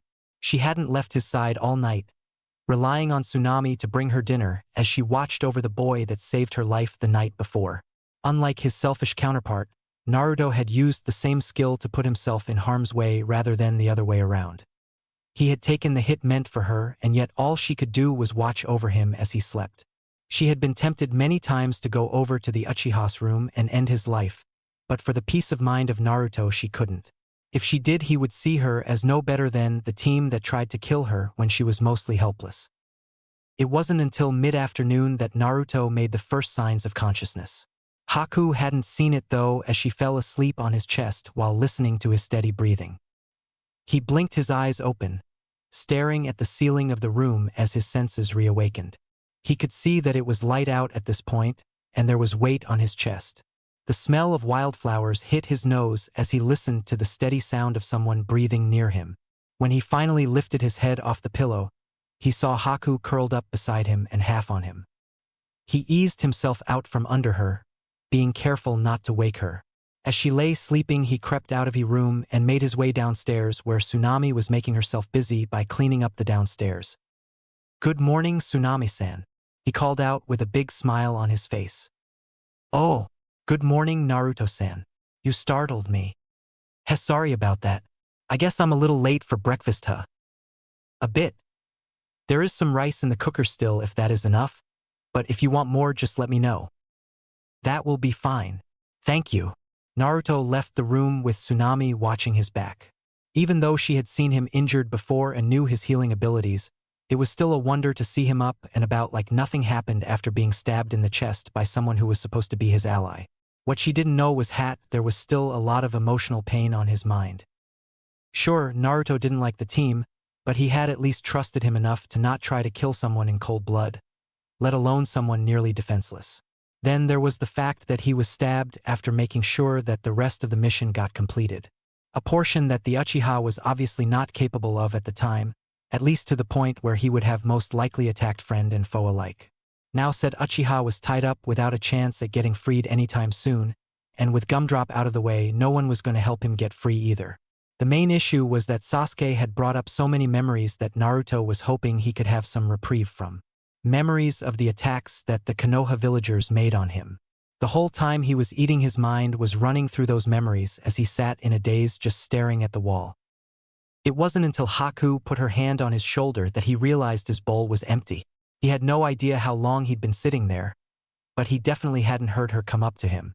He mentally berated himself for being caught unaware. "Oh, hey Haku, did you sleep well?" He stole a glance at her off to the side as she sat down next to him. He could see the worry and a bit of confusion on her face. Hi. I'm fine, Naruto-kun, but how are you? You got stabbed in the chest yesterday. Then you seem to have lost it and went after the Uchiha. To be honest, you scared everyone in the house, probably everyone in the neighborhood too, with the amount of killing intent you were putting out. Haku was looking very uncomfortable by this point. He had scared all of them last night. That much was true. But what bothered her was the pure primal feeling that was sent out. She had felt killing intent before many times, but she had never felt it so raw, and that was just the overflow. She didn't even want to think about what was aimed at Sasuke. "Don't worry about my injuries. I heal quickly, always have. Consider it a gift from a friend of mine. Along with rapid healing, I also have heightened senses, and though I've been to the hospital numerous times, I've never actually been sick a day in my life. I know what you're thinking, and no, it's not really a bloodline. I can't tell you exactly what it is though. I'm just not comfortable sharing that information yet." Apparently Haku wasn't going to push the matter as they sat there in silence for a while, just taking comfort in the company of someone who seemed to understand them. After a couple hours of general chatting, when a topic popped into their heads, the pair turned towards the door when they heard the knob turn. They were greeted by the sight of the bridge crew making their way home for the day. "You guys are early. Did you finish already?" After setting his safety helmet on a stand near the door, Tazuna turned towards the pair with a wide smile. "Not yet. I decided to spread the last bit over 2 days so we wouldn't end a day with only 2 feet to go. Would be a waste to call everyone out early only to be done in an hour, so we're just going to have 2 early days." His grin changed to one a little more sinister. "Since you're both up, I'll assume you have been keeping each other company?" A quick wink that the two told them all they needed to know about what he might be insinuating. Despite how innocent their conversation was, the two still couldn't help but blush a little at the insinuation. When Kiba saw this, he of course got his hopes up once more. Maybe Naruto will go for this new chick and that will leave Hinata free for the taking. Even if he doesn't, this girl doesn't seem half bad. "Oi, Tazuna-san. There's nothing like that. We were just talking about ninja stuff, mostly. Besides, I have a girlfriend at home, so it's not like I'm really free or anything." As much as he hated to hurt others, Naruto felt he had to make that clear. He had seen how well Haku and him were getting along, and he was looking for a way to break the news to her. He didn't feel right just coming out and saying it to her face just in case he was reading into it too much. Tazuna just provided the perfect opportunity though, and by the look that flashed across the young girl's face, he was right on the money in his assumption. Haku had quieted down considerably on the outside, but on the inside she was in utter turmoil. She was wondering if all the nice things Naruto said to her and did for her was just that. He had saved her from a life where she was more or less a slave, and he had saved her life from his own comrade. Was he just a naturally overly nice guy? Not many people in their line of work would go so far as though throw themselves in the line of fire for the sake of someone they just recently met. By the time dinner came, her mind was utter chaos. She hadn't even realized that everyone was sitting around the table chatting while she debated with herself inside her head. As Tsunami once again began to pass the food around, Haku found herself not having much of an appetite. Instead of digging in, she opted to take a bowl of rice for herself and feed the two upstairs. Kakashi and Naruto both told her to be careful as she walked away with a food-laden tray. She decided to get the worst of the two out of the way first and went in to where Sasuke was bound. Upon opening the door, she couldn't help but laugh at the Avenger as he glared at her. She had a feeling that it wouldn't have mattered who walked into the room at that time. Anyone would have gotten the same glare. Unfortunately for him, it came out as little more than a child's futile attempt to stare down their parent. Being hopelessly bound to a beam will do that, but she still gave him a B for effort. So the serving bitch came at last. How about loosening these ropes and I show you how to truly serve an Uchiha? It's somewhat of a tradition for us to take strong women as our own, as they provide strong offspring. His smirk alone sickened her, but the offer he suggested actually made her retch much to his annoyance. What? Does the thought of being bred sicken you? Don't worry then, because once word spreads that you turned away an Uchiha, no one will want you anyway. I would rather live my life alone and locked in a cave than spend one day under the name Uchiha. Do not think you can threaten me into anything. I have lived my life and grown stronger because of threats many times worse than anything you can dream up. Besides, wouldn't it be beside the point, dear Uchiha, to wed someone stronger than yourself? It was an unnecessary retort, she knew, but she just couldn't help herself. His yells ran through the room until he had to stop from lack of breath. As he sat there breathing hard and glaring at her more, she got to her real reason for being there. Now, if you're a good boy and quiet down, I will feed you. Know that I won't enjoy this, so if you don't behave, I have no qualms about leaving the food here for you to figure out a way to eat it. She set the tray down and picked up one of the food items before offering it to him. He begrudgingly ate it as he knew she had no reason not to make good on her threat. He may be the last Uchiha in Konoha, but they weren't in Konoha. They were alone in a room in Wave. So what is the real reason you're here? If you despise me as much as you say you do, then you wouldn't be here right now unless you had a reason for doing so, Sasuke said between bites. As Haku shoved another portion of food in his mouth, she sighed. She was hoping to get through the whole meal before he figured that part out. I want to know what you know about Naruto. You went to the academy together, so you must know at least the past few years of his life. Humph. I don't know why you're so interested in that dope, but fine, I'll shatter this illusion you have about him. He was the dead last in class. He did poorly in every subject there was. He couldn't even do a simple bunshin and made a barely passable henge. His test grades hovered around barely passing, and his practical skills with weapons and taijutsu and projectiles were even worse. How he managed to pass, I don't know. But he should have quit trying to be a ninja. What about his life outside of school? What, do you think I was all buddy-buddy with him? I'm one of the elite in Konoha. I wouldn't associate with his kind of trash for anything. Nor would any self-respecting person. And yet he has outperformed you on every task so far this mission. This only served in earning her another string of curses, but she had learned all she was going to from him. She left him yelling warnings and threats behind her as she closed the door on him and made her way to the next target. She took a deep breath before entering the room of Sakura. This wasn't going to be pleasant. Even if Sasuke's room would have been sealed in a sound barrier, the pinkette would have found some way hearing his yells. As it was, she opened the door and steeled herself as the expected wall of noise hit her. "What were you doing to Sasuke-kun? You were torturing him, weren't you, you bitch?" Just because you're jealous of us doesn't give you the right to damage him so others can't have him. Why don't you just kill yourself? You should have died last night anyway. You're just lucky that Naruto got chivalrous and saved you. Otherwise Sasuke-kun would have torn you to shreds. Haku finally got a chance to get a word in when Sakura decided breathing was a good thing. Do you want to continue or do you want to eat? Haku rose the tray a little more to emphasize her point. Sakura only glared as her stomach answered for her, which seemed to only worsen her already bad mood, but at least she shut up. Unlike Sasuke, Sakura was silent the whole time she ate. For someone who Naruto said was the biggest, known, brain of the kunoichi, she didn't seem to be able to figure out or care why Haku was the one feeding her. It wasn't until the last bit of the meal was in the girl's mouth that Haku broke the silence. She would have done it sooner, but she was too busy marveling that the girl could actually keep her trap shut so long. Sakura, I want you to tell me what Naruto was like back in the academy, and if possible, before that. Huh? Why would you want to know about a loser like him? Wouldn't you rather talk about Sasuke-kun? He's so much better than that baka. Sasuke-kun was the rookie of the year and he. Sakura began as her eyes filled with dreamy stars. I don't care about the Uchiha. I've seen all I need to see of him to come to my own conclusions. The one I want to know more about is Naruto.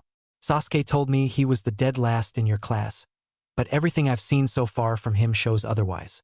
Was he really dead last, or is the Uchiha just trying to smear his name more? That baka should have just quit his first year. We could tell already that he was no good as a potential ninja. He slept more in class than he was awake, and that's when he actually showed up. He was lucky he didn't stab himself with his own kunai, and he should have just forfeit his taijutsu matches.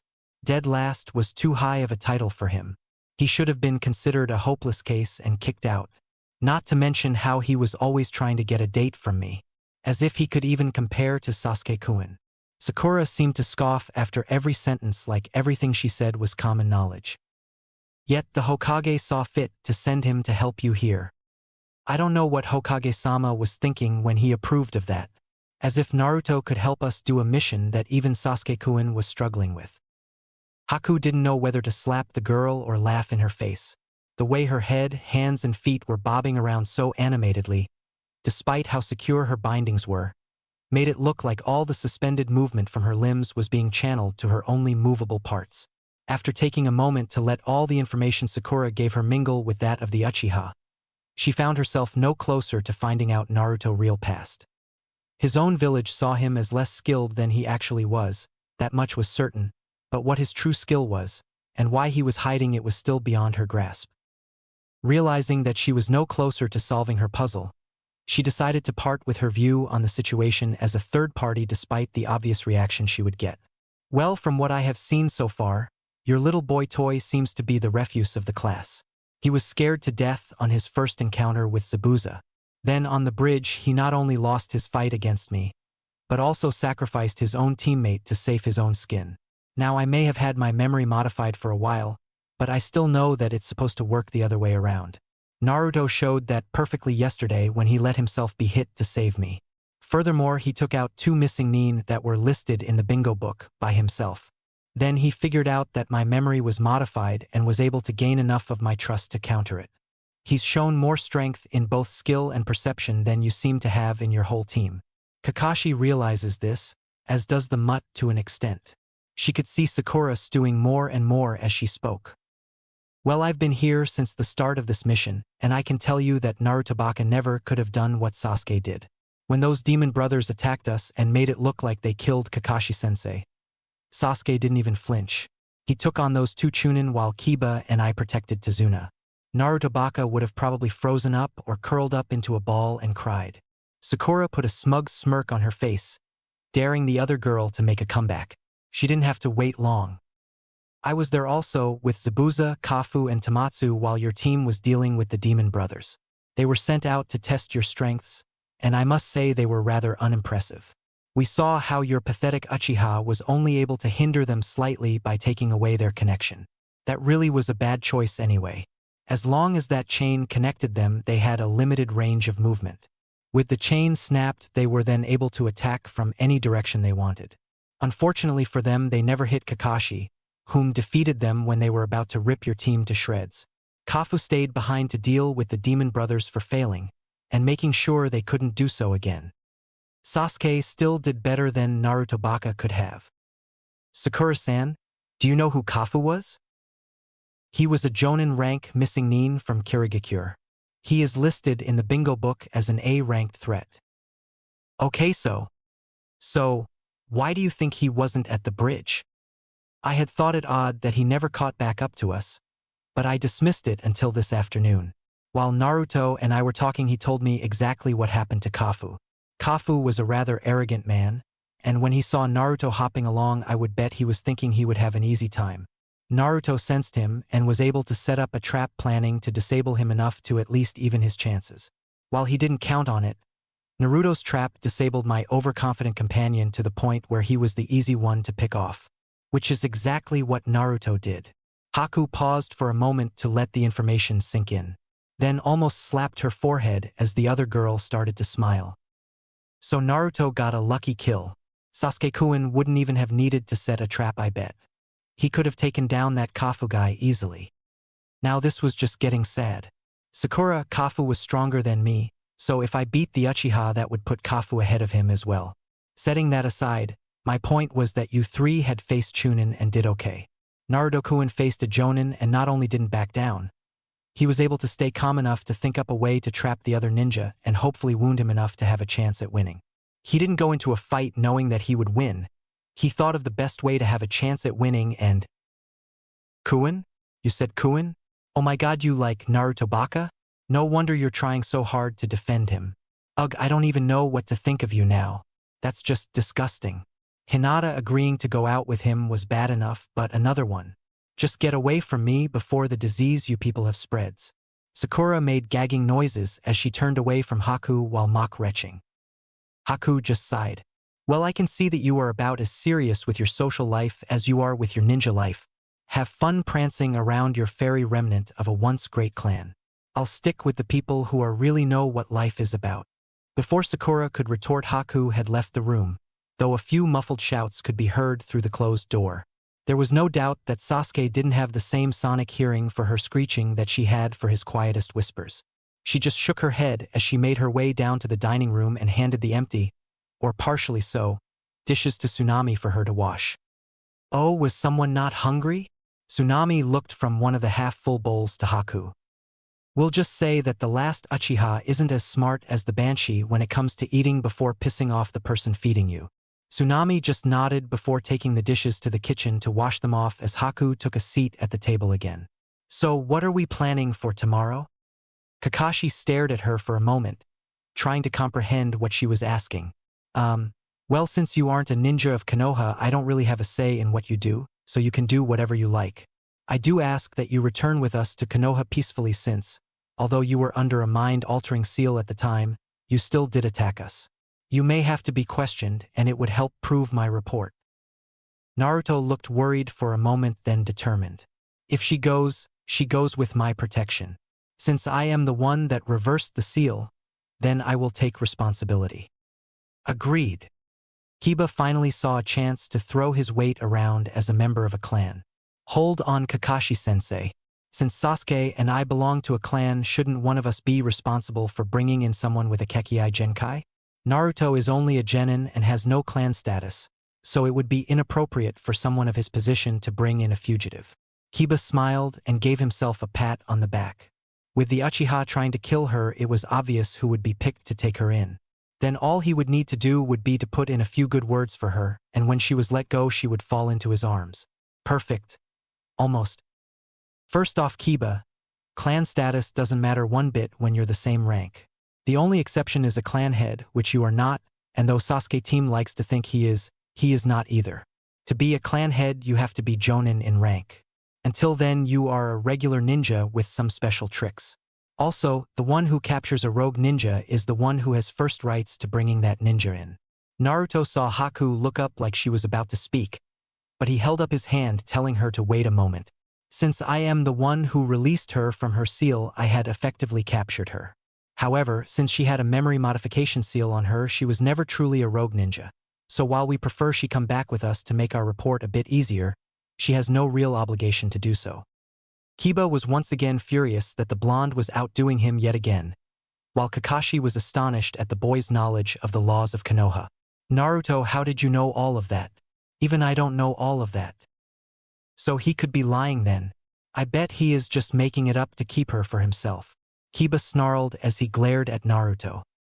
Just when I was starting to see a glimmer of hope in you, mutt. The reason I know, Kakashi-san, is because I studied the Konoha laws constantly, so I knew exactly what I could get away with during my pranks. When I did get caught and they found out they couldn't do anything to me, they gave me an up-to-date law book and forced me to read it as punishment. I'm probably more knowledgeable about Konoha's laws than most of the council. Naruto smiled as fumes came from Kiba's ears at the fact that his sensei was going to allow this to happen.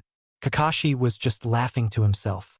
He always wondered how the boy everyone loved to hate always got out of harsh punishment. Well, at least the punishment that the council would have wanted anyway. Well, then it's settled. Haku will be under Naruto's care, if she decides to come back with us, that is. Kiba will be with me guarding the other two and making sure they don't do anything too stupid. First we have to get through tomorrow though. Not that it should be too difficult. Once the bridge is finished, our mission will be officially over. The following morning we'll head back to Konoha and report in. Any questions? When no one answered, Kakashi bid them all a good night before making his way upstairs. After which Tazuna, Inari and Tsunami left to turn in for the night as well. With Kiba, Haku, and Naruto now left alone, the tension was palpable. Kiba had his yearning to prove he was top dog over Naruto in front of Haku, and Haku, with her mixed-up feelings for the blonde, was trying to think of what to do. Meanwhile, the target for both of their conflicts seemed to be oblivious to it all as he brought out a small scroll and began to read. Kiba took this as an opportunity to make another jab at him. Hey Dobe, you're turning out to be more of a bookworm than Sakura. Keep reading all those scrolls and I'm sure you'll both be huffing and puffing at the back of the line together. Naruto just ignored him as Haku shuffled a little closer and began reading over his shoulder, which of course only made Kiba all the angrier. I know you have a deep need to know the basics, but is it really necessary to go over them at every free moment? Again he was ignored and further infuriated when Haku rested her head on Naruto's shoulder as she continued reading. Hey, listen to me when I'm talking to you. You worthless piece of trash. Kiba grabbed the scroll and threw it across the room as he glared at the boy. What he didn't expect was to see two sets of eyes glaring back at him. Kiba, I suggest you go get some sleep to cool off your temper before you do something you will regret. His voice was calm yet cold as ice as the words slipped from Naruto's mouth. The hidden threat so well underlined that it sent a chill down Haku's spine, making her shiver. But grin. Don't think you can scare me off. I'll prove I'm your better soon enough, and I hope you're here to see it when it happens, Haku-chan. I want you to see me rub his face in the mud. Then you'll know what true strength is. Haku rose an eyebrow at the boy. Please don't call me Chan, Kiba-san. We do not know each other well enough for that familiarity.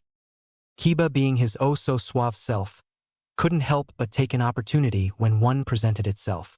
Well, we can change that right now if you'd like. I am always more than willing to become more familiar with any specimen as gifted as yourself. He began to strut his way around the table towards her seat, but was stopped before he made it halfway. With a bored tone, Naruto addressed Kiba without even looking at him as he picked his scroll up off the floor. And that, Kiba-san, is why you will not have a specimen as gifted as her. I told you before that women are not objects. They are not here just to please you, or for you to parade around and show off. Believe it or not, they do have brains and souls inside that flesh that you seem so attracted to. Maybe once you are able to see past that, you will actually be able to find someone who will see you as more than a dog of men. As if to pour salt into an open wound, Haku leaned into him more. Well said, Naruto-kun. I only say what I feel is true, Haku-chan. Just who does he think he is? That should be me she's cuddling into. Kiba was mentally ready to rip out someone's throat, but was only able to grab at straws, as he knew this wasn't a time that he could take on the blonde. So it's fine for you two to be that familiar, but not me. What's so special about him? Well, for starters, he's respectful. He has never pushed me to be near him. I came on my own. Nor did he ever talk down about others to put himself in a better light. Jumping in and taking a knife to the chest for someone without expecting anything in return never hurts either. She felt bad that she got such a nice feeling from such a horrible event, but it was still a precious memory. Something that she found she had very few of in her newly recovered memory. Fine, so he's nice. I can be nice too. How about I be nice right now?